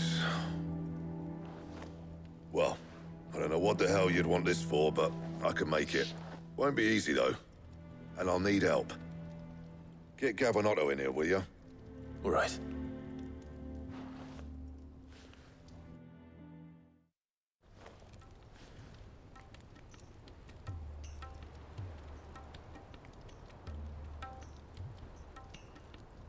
So Mid's roped us all in here again, has she? Typical. Still, if that's what it takes to get her to visit Sid's grave, I'll do what I can. And, what is it we need to do, exactly? Take a look at this. It's this plating. The usual sword grade steel won't work. We need something that can get very hot, very fast, and still keep its shape. That means an alloy. Something that won't break or buckle at the temperatures she's talking about. Which is where you lot come in. I need materials, and I've got my work cut out already. You'll have to fetch them. Now, there's a special kind of sand I'm after that you can only find out in the Velcroy.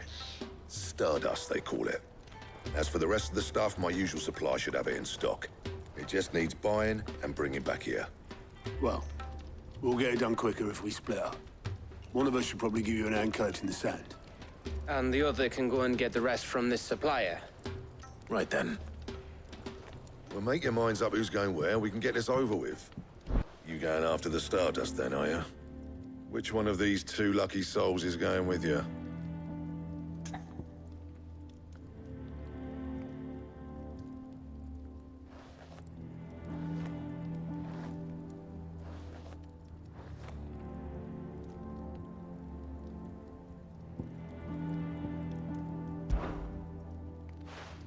Otto, You're with me.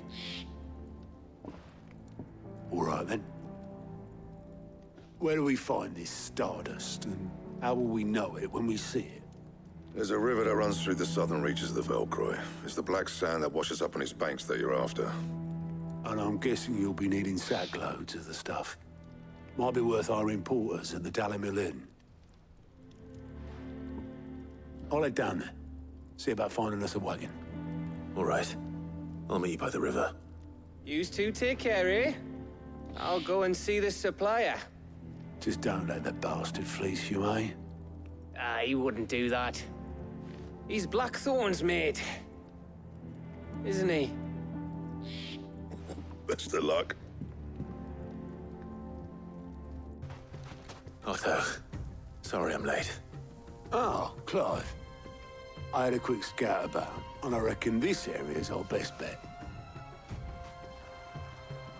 Seems Blackthorn's the only one who thinks smithing with his stardust stuff's a good idea. It's just lying here, waiting for any old fool to fill his boots. But unlike any old fool, you thought to bring a wagon. Well spotted. Now get filling. How much did you get? Enough. I hope.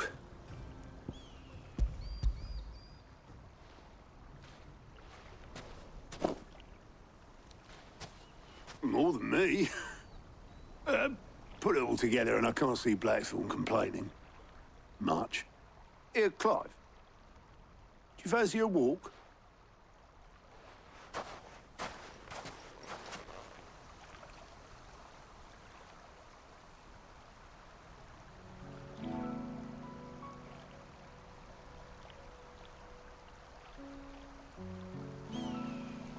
Sid will be proud. Of what? Of you, you idiot. The way you've carried on what he started. When we first met, I had you down as a spoilt little puppy who enjoyed nothing more than biting the hand that fed you. But 5 years on, you're the one doing the feeding. So thanks for proving me wrong. You weren't wrong. But I changed. Thanks to Sid. And thanks to you. When I suggested taking on his name, you were the first to back me. And if you hadn't, no one else would have. I couldn't have done any of this without you, Otto. Yo, give over. You're making me blush. All I did was choose hope over despair. I gave you a chance, yes, but you're the one who took it. You took a rabble of homeless, hopeless outcasts and put them back on their feet. Gave them something worth fighting for, just like the old Sid did.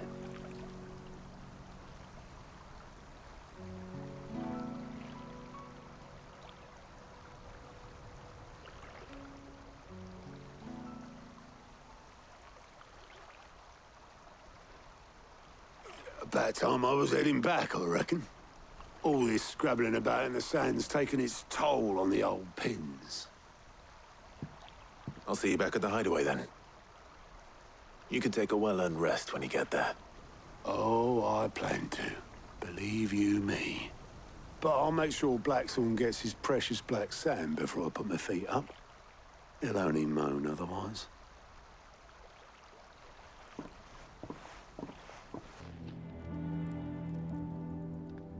Blackthorn, got everything you need? Yeah. Yeah, I do. Cheers for the stardust. Should be enough to be getting on with. Nice to get out and about for once. Let's do it again sometime, eh? I'll make a start on putting this thermal plating together then.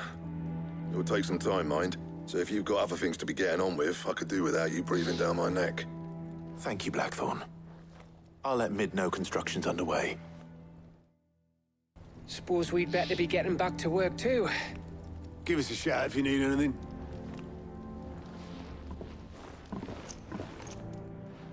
Soon. You'll be pleased to hear that Blackthorn's started work on the plating. Excellent. 1 down, 2 to go. So, What's next? The helm, of course. For this, we'll be repurposing fallen scrap. Salvage from the ruins? I thought that material was all but impossible to work. Ah, but we don't have to. I'm sorry? Just so happens there's one particular ruin that's broken into exactly the right shape and size pieces for what we need. What's the name back there? I'll give you all the details. What's her name? Right. Oh, Sid, is this about the helm? Yes. Mid said I should speak with you. I'll show you the plans then. Here you see the mithril engine, in which mithril is burned to generate heat. That heat is then harnessed to produce motive force. Excess heat is dealt with by means of the thermal displacement stack, which disperses it into the surrounding air. Now, were we to rely on thermal plating alone to achieve this effect, the rate of excess heat buildup would far exceed the displacement coefficient of the plating. In other words, the reactor would overheat and eventually explode. This is where the helm comes in. It connects to the plating, you see, and serves as a sort of thermal sink to absorb all that excess energy. Our experiments have shown that fallen ceramics are remarkably thermophilic. They can withstand and absorb levels of heat far above anything we are able to make today. And not only that, they're also waterproof and immune to rust, making them the perfect material for our protective hood. Why, if sea or rainwater were to enter the reactor proper, it would vaporize instantly. The forces produced would tear the ship from stern to... You can stop there. I understand. Mid said we might be able to use parts of a fallen ruin. Where would I find it? Ah, yes. It's in Lorbert's Pass, near Lostwing. The thing is, well, I probably should have arranged to have the pieces we need brought here sooner. You see, a certain unwanted visitor has taken up residence there. It's no longer a matter of just walking in and taking them. It's, going to be considerably more dangerous than that. I see. Then I suppose I'd better deal with this unwanted visitor for you. Would that help? Oh, very much. Thank you, Sid. I'll gather my team and head there right away. We'll meet you outside the ruins. Oh, there you are, Sid. Thanks so much for coming. The, ruins are just over there, as is the creature I told you about, I'd imagine. Would you mind? Of course. I'll be right back. Anybody home?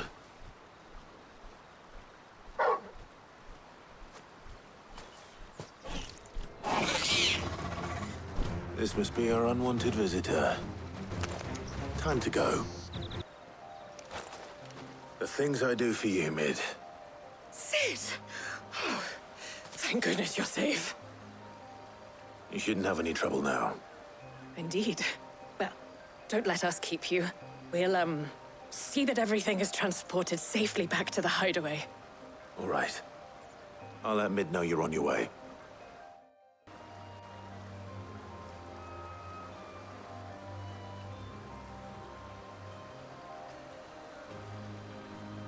Somewhat soon. Mid. Helena has recovered the material for the helm. She'll be along shortly. Excellent. Another job well done. And just one remaining. Right. Right, the shielding. This one's a bit of a bugger. How so? The plating's enough to stop the engines going pop, but those things will still be spitting out enough fire to set the rest of the ship ablaze. Which is why you need proper shielding. A prison for the dragon's breath that's blazing away inside. I thought a triple thick layer of tempered steel might do it. Or more of the stuff that the Fallen use, but they'd both be too heavy. The helm and the plating are bulky enough as it is. Add any more weight and the whole ship would be at the bottom of the briny before we'd even started. I need something light. But I've racked my brains and I just can't think what would do it. Well, if I were in need of obscure knowledge, I know whose counsel I would seek. Harpocrates. Tomes? Yeah, well, I'd thought of that, obviously. I've got all the details written down here. Can you take this to him? See what he makes of it? Right away. Hippocrates, do you have a moment? For you, Clive, always. Well, actually, it's for mid this time. Could you take a look at this?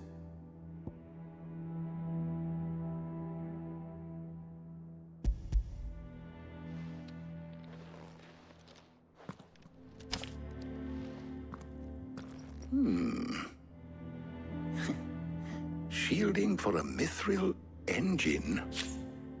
Whatever will that girl think of next? And what are these notes around the edges? She has some specific requirements for the materials. The shielding needs to be able to resist extreme heat on the inside, and yet remain cool enough on the outside not to set the ship alight, while also being light enough not to sink it. As you can imagine, she's struggling to find anything that meets her needs. I see. I wondered if you might know of a solution, or if you might be able to search the records for one. Perhaps it is not a different material she requires, but a different approach. What do you mean? Consider the lake we have made our home. Its blighted waters eat away far more quickly than fresh water or even brine, at timber and steel alike. And yet, we have made a home here from those very materials nonetheless. We have, but Bardolph must varnish every board twice over to keep it from rotting. And Obelus complains that without a constant supply of pitch. I see. Early Gregorian histories speak of a preparation known as moon dew. It is said to be able to resist even the most ferocious flames. Before the dragoons tamed the worms and wyverns of the realm, nobles would daub their castle walls with it in order to guard against dragonfire. So if we could recreate it... It might be applied to some material or other in order to provide the protection Mid requires. As to how best to apply it and to what material, perhaps Bardolph and Obelus might be of assistance. I shall speak to them and see what wisdom they might have to offer. If you would be so kind as to procure the necessary ingredients, I shall discuss the specifics of how it might be most effectively put to use with our two friends. The knowledge of the past may yet prove useful to we of the modern era. Thank you, Hippocrates. And since you're asking others to help you, perhaps I should too.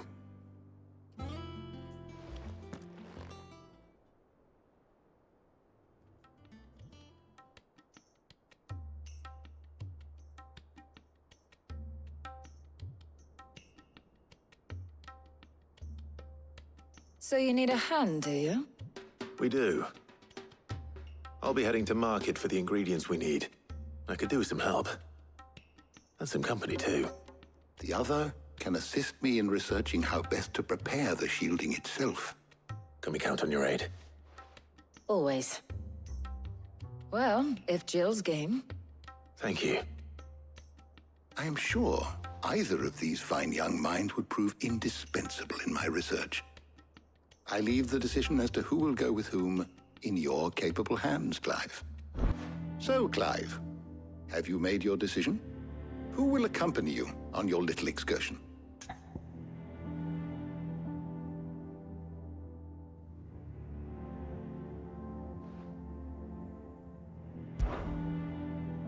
Very well. So then, what do we need to find? I have taken the liberty of preparing a list. Here. White chocobo eggs. Pepio nuts. Are you sure this list is right? Everything on here seems very edible. I would have thought the ingredients would be a little more exotic. Though these items may seem mundane, they have potent effects that are rarely exploited, effects for which they were once highly prized. So much so, in fact, that they were harvested almost to extinction, hence moon dews having fallen from favor. Now, of course, they can be obtained with ease. You should be able to find everything you need at the market in Northreach. Is that so? I've been meaning to visit Northreach anyway. I'll set out now. Join me there when you're ready. I will. Until then. Nuts. How goes the hunt for ingredients? I've only just started. I'm sure everything we need is somewhere amongst all these stalls, though. Why don't we split up and see? We'll take a couple of ingredients each. All right. What am I looking for? How about you look for the pepio nuts and some garlic? I'll find the other things we need. We can meet by the gate when we're finished. Did you find everything? I did. Here.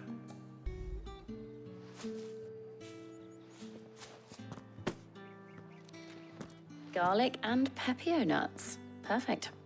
Now, all that remains is for Harpocrates to somehow turn all this into what Mid needs to keep her engine cool.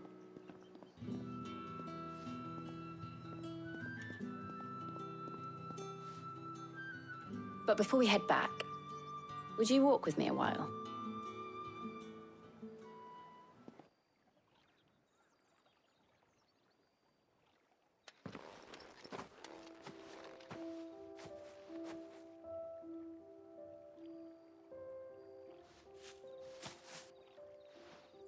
Thank you for asking me to help you today. It makes a nice change. It does.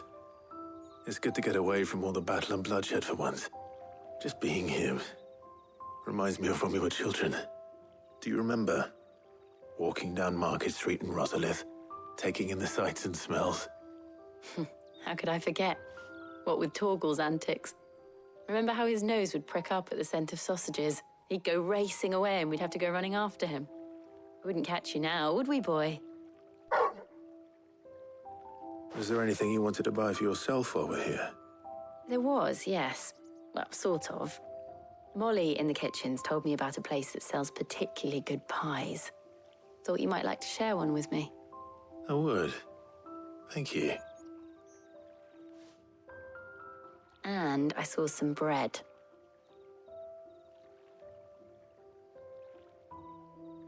Big white cobs like the baker back in Rosalith used to make.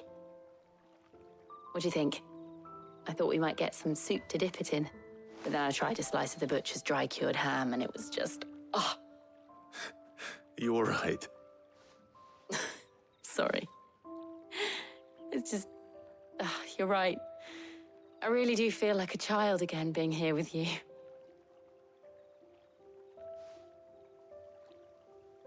Clive. Is it wrong of me to enjoy this? No, Jill. This is how life should be. And it's how our lives will be when our work is finally done. When we can live on our own terms. I hope so. Thank you, Clive.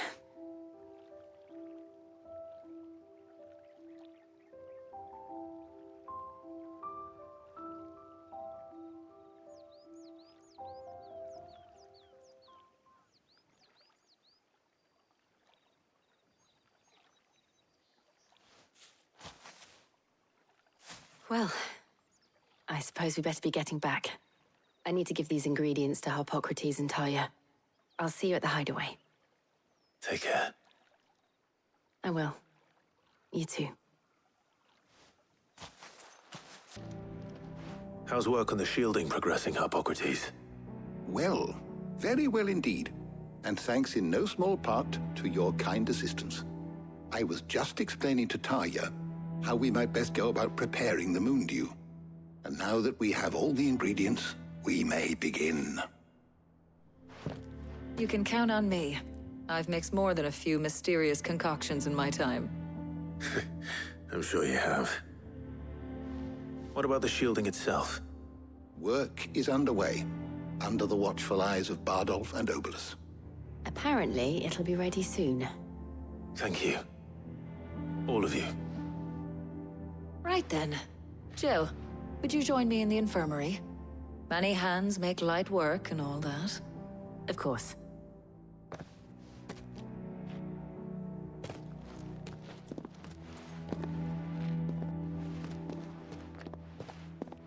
Oh, and Clive, thank you. It was nice just being with you.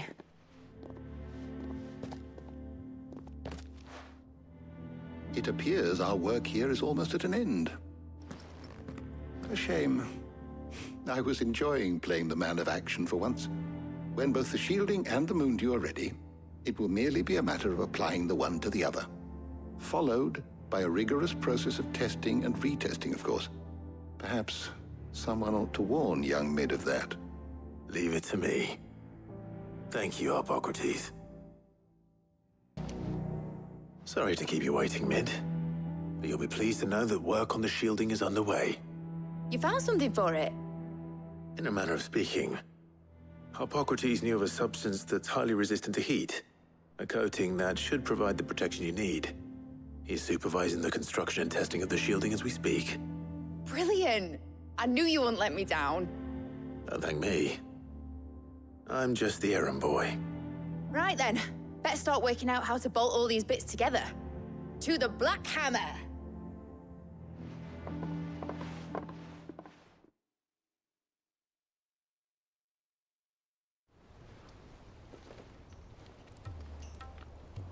You know, when I got into the smithing game, I thought I'd be making swords and shields, not thermal bleeding didgeridoo-dahs.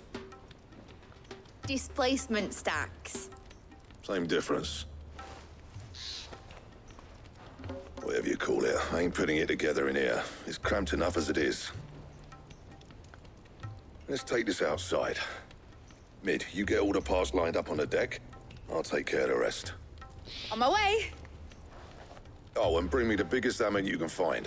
This is gonna require some precision walloping.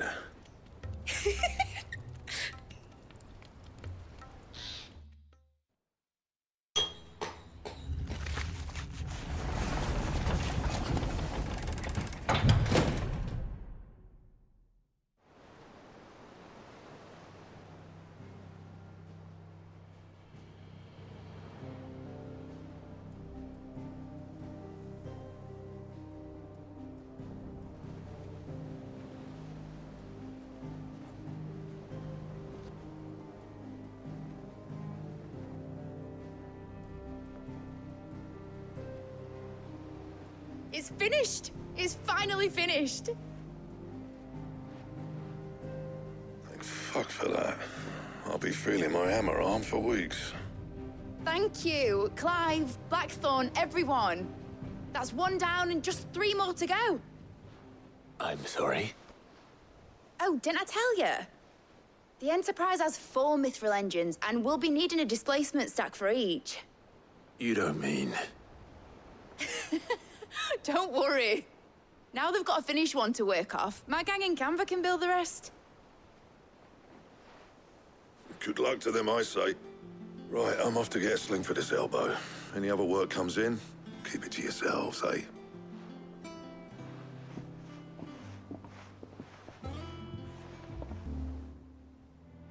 What's the matter? Nothing. Just daydreaming. Thinking about the Enterprise sailing off over the horizon to shores unknown, searching for a land untouched by the Blight, just like me and my dad planned. So if the worst came to the worst and every scrap of soil in the Twins turned black, we might still have a chance. That's what she was meant to be. You see, one last chance just in case we needed it. But now she's so close to being finished, I've realized I don't want it to be that. I don't want it to be just a lifeboat for us to cling to if things get desperate. I want people to sail aboard her by choice, not from the lack of it. In a world where we're not just trying to survive, but where we can actually live. I'm working on that. And I'll do everything I can to get you what you want. Don't you always? All right. My mind's made up. As soon as the Enterprise is fit to sail, I'm putting her under your command. Sod our plans, I'm trusting in yours. Are you sure about this? Something tells me it's what my dad would have wanted. He'd be proud of you. You were gonna visit his grave, weren't you? I was. And you can come too now that your little project is finished. Right. There's just one thing I need to finish up first. Won't be a mo. All right. I'll let Otto know you're coming. Meet us in the mess when you're ready. Aye, aye, Captain.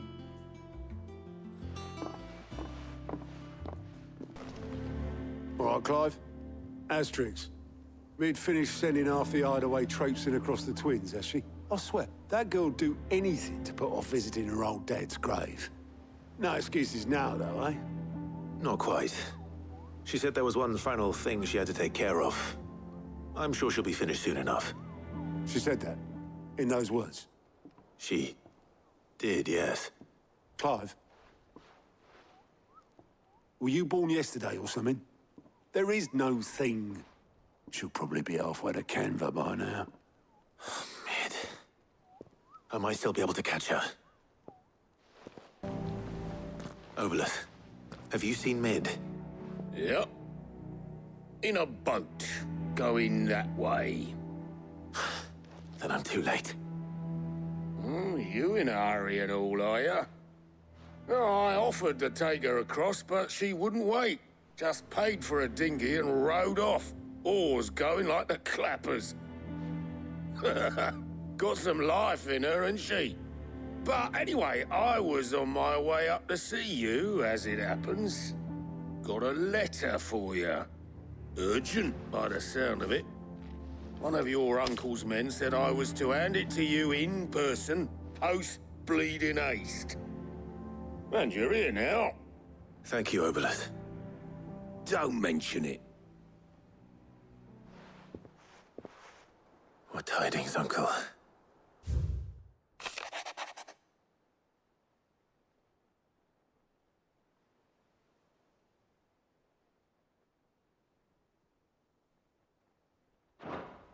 Trouble in Canva.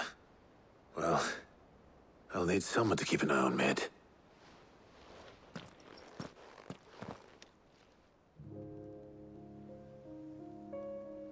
So what? Mid got us to do all the dirty work and then just sailed off into the sunset? It, seems that way. Well, nothing we can do about it now. But next time you plan on visiting Sid, you might want to tie her to something before you suggest it. Ah, don't be so hard on her. Got to admit, the dirty work was kind of fun. Everyone pitching in, all that bollocks. Just like when we built this place. You're right. Anyway, we all set to head to the old hideaway. I could do with getting to Canva pretty sharpish. Wouldn't do to keep Lord Rosfield of the Seven High Houses waiting now, would it? Not after he asked for me personally. Gav will be leaving with me. Will you mind the place while we're gone? You can count on me. Just be sure to give Sid and the others my regards. All right. Oh, by the way, Jill will be joining us too. She's got some things to take care of, but she'll meet us there. I hope she's telling the truth at least.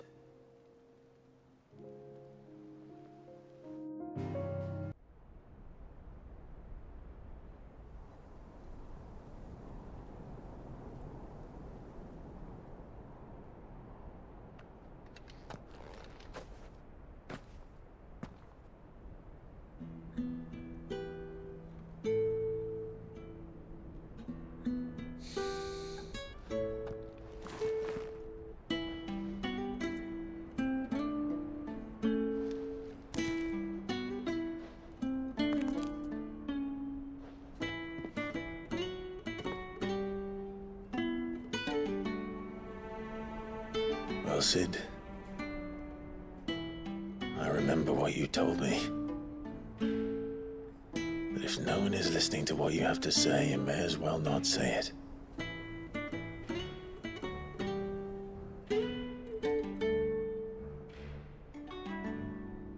But I will say this, old friend.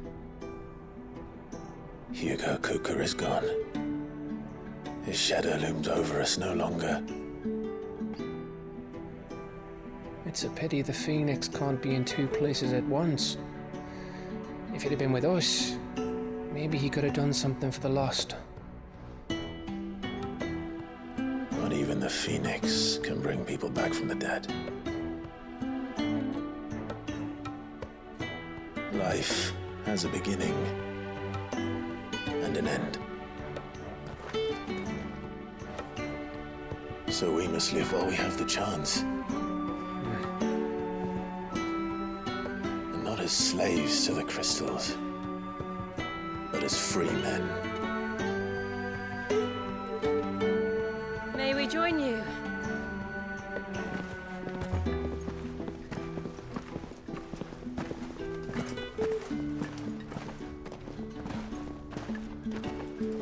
Lady Karen, what a pleasant surprise. I thought I'd drop by and see how you were all doing before heading off to restock my supplies.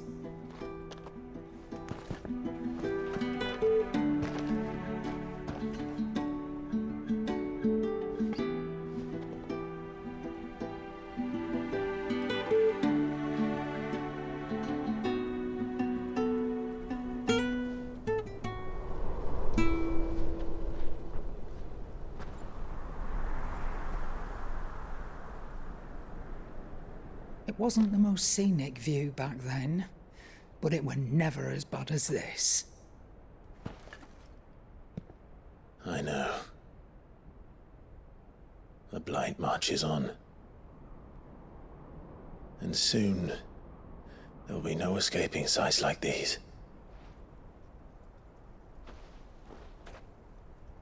So our mission remains unchanged. We cannot stop until every Mother Crystal is gone, and their thirst for ether with them. The only one that remains in Storm is Drake's Tail in the Crystalline Dominion. Our next target. We're going to Twinside. It's the capital of the Empire these days. I wouldn't like to think how tightly guarded they've got the place. Not that that'll stop you. But we do well to scout it out before you go charging in. We would indeed. If you're off to the Dominion, you can take this great lump with you. Goods. Oh, I am sorry. Have you forgotten you're the most wanted man in the Twins? I thought you might like to disguise yourselves as the attendants of a travelling trader, assuming you've no better ideas. You wanted to buy yourself some tools, didn't you? Well, now's your chance. You're letting me go with them? Oh, thanks, Nan. Stop that! You'll break me bones, you great galoot.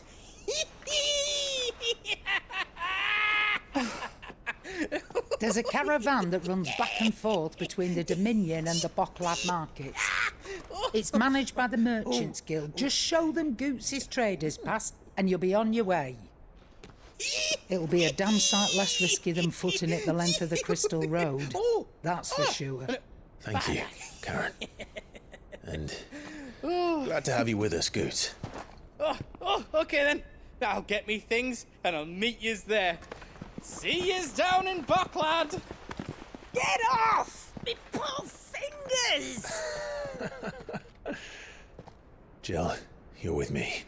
Understood. And Gav? Already on my way, Captain. Be careful. Aren't I always?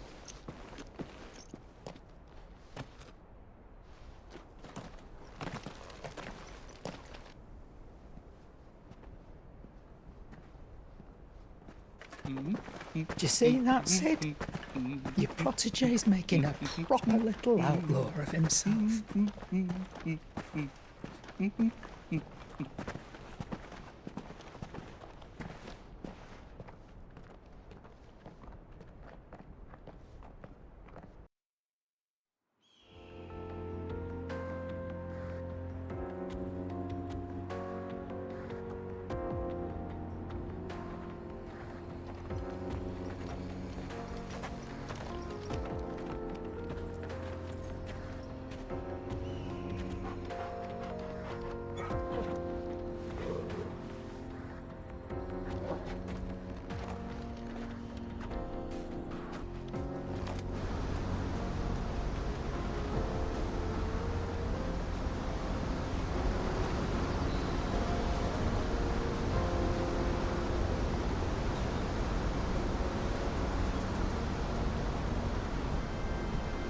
So this is Zemeckis.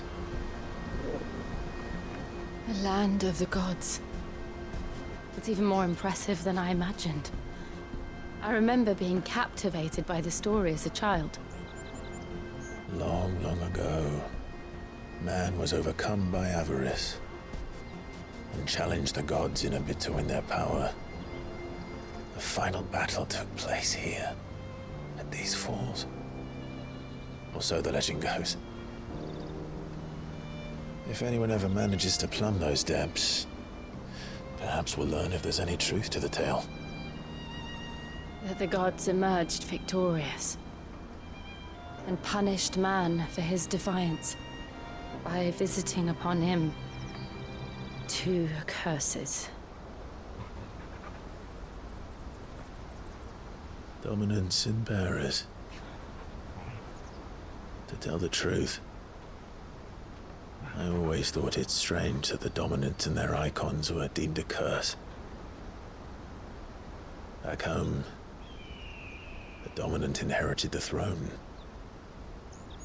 They were admired and exalted, not spurned. Whenever I got to that part of the story, I always assumed there must be something I'd misunderstood. You had a lot of storybooks, didn't you? In your room, I mean. When we were young. The old legends were always my favorites. Epic battles between gods and men. Father encouraged me to read as much as I could. He thought it good for my education. You really were a boy like any other, weren't you?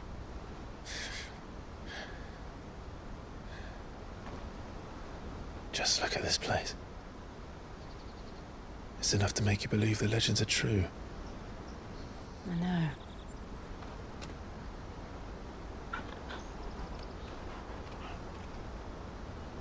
We're not far from Boklad. The road will be busier up ahead. And we'll have to keep our wits about us.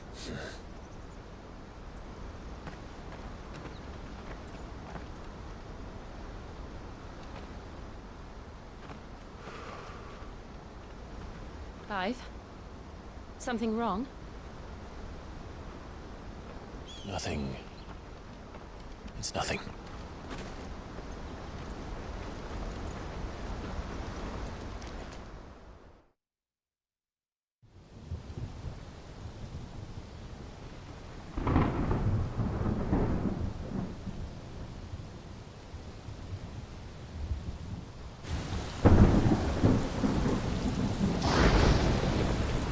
I see the reports are true, Father.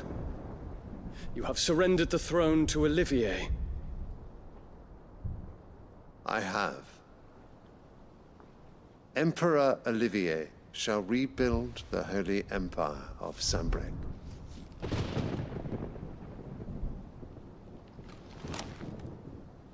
How is he to rule an empire?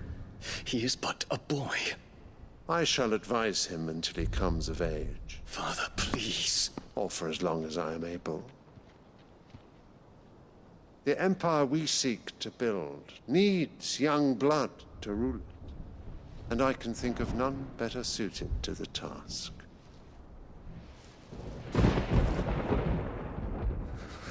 There is other news, Dion. Hugo Kupka is dead, and Drake's Fang destroyed. The pillars of the Republic have fallen. Ere long, the Imperial banner shall fly over every city in Storm. And then, Valisthea. All shall bow before their Emperor. Father, these are the words of a tyrant. They are the words of a god. The Emperor whom I gladly serve. Great Greeker, made flesh.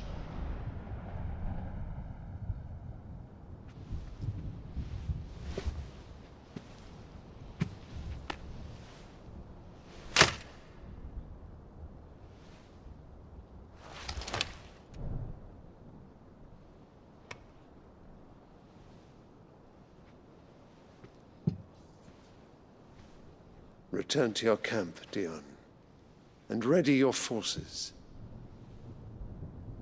It is time to show the world the true power of Sanbreque.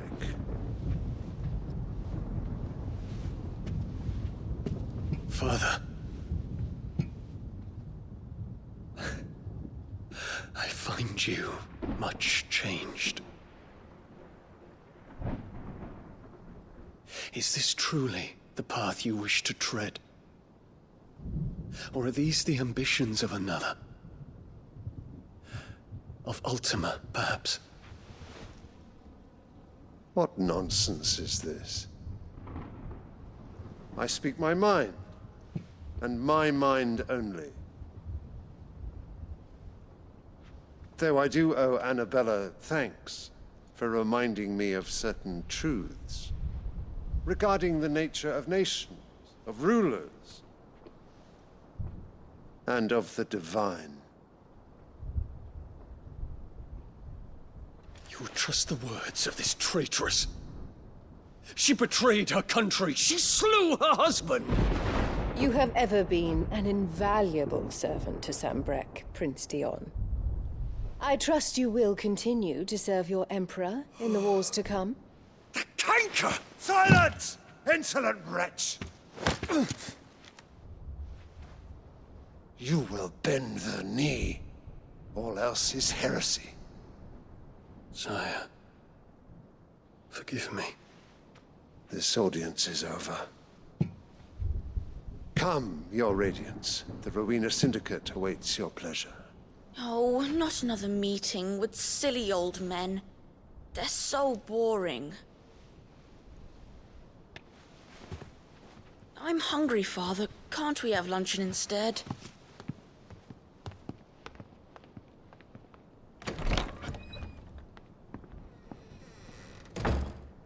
Does it pain you that you will not inherit your father's throne?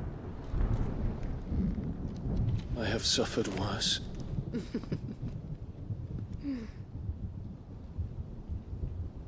Count your blessings, Dion. For a base-born child to be chosen by Bahamut is miracle enough. You have risen high on his wings, but you shall rise no higher, lest your impure blood stain the throne. What do you know of my blood?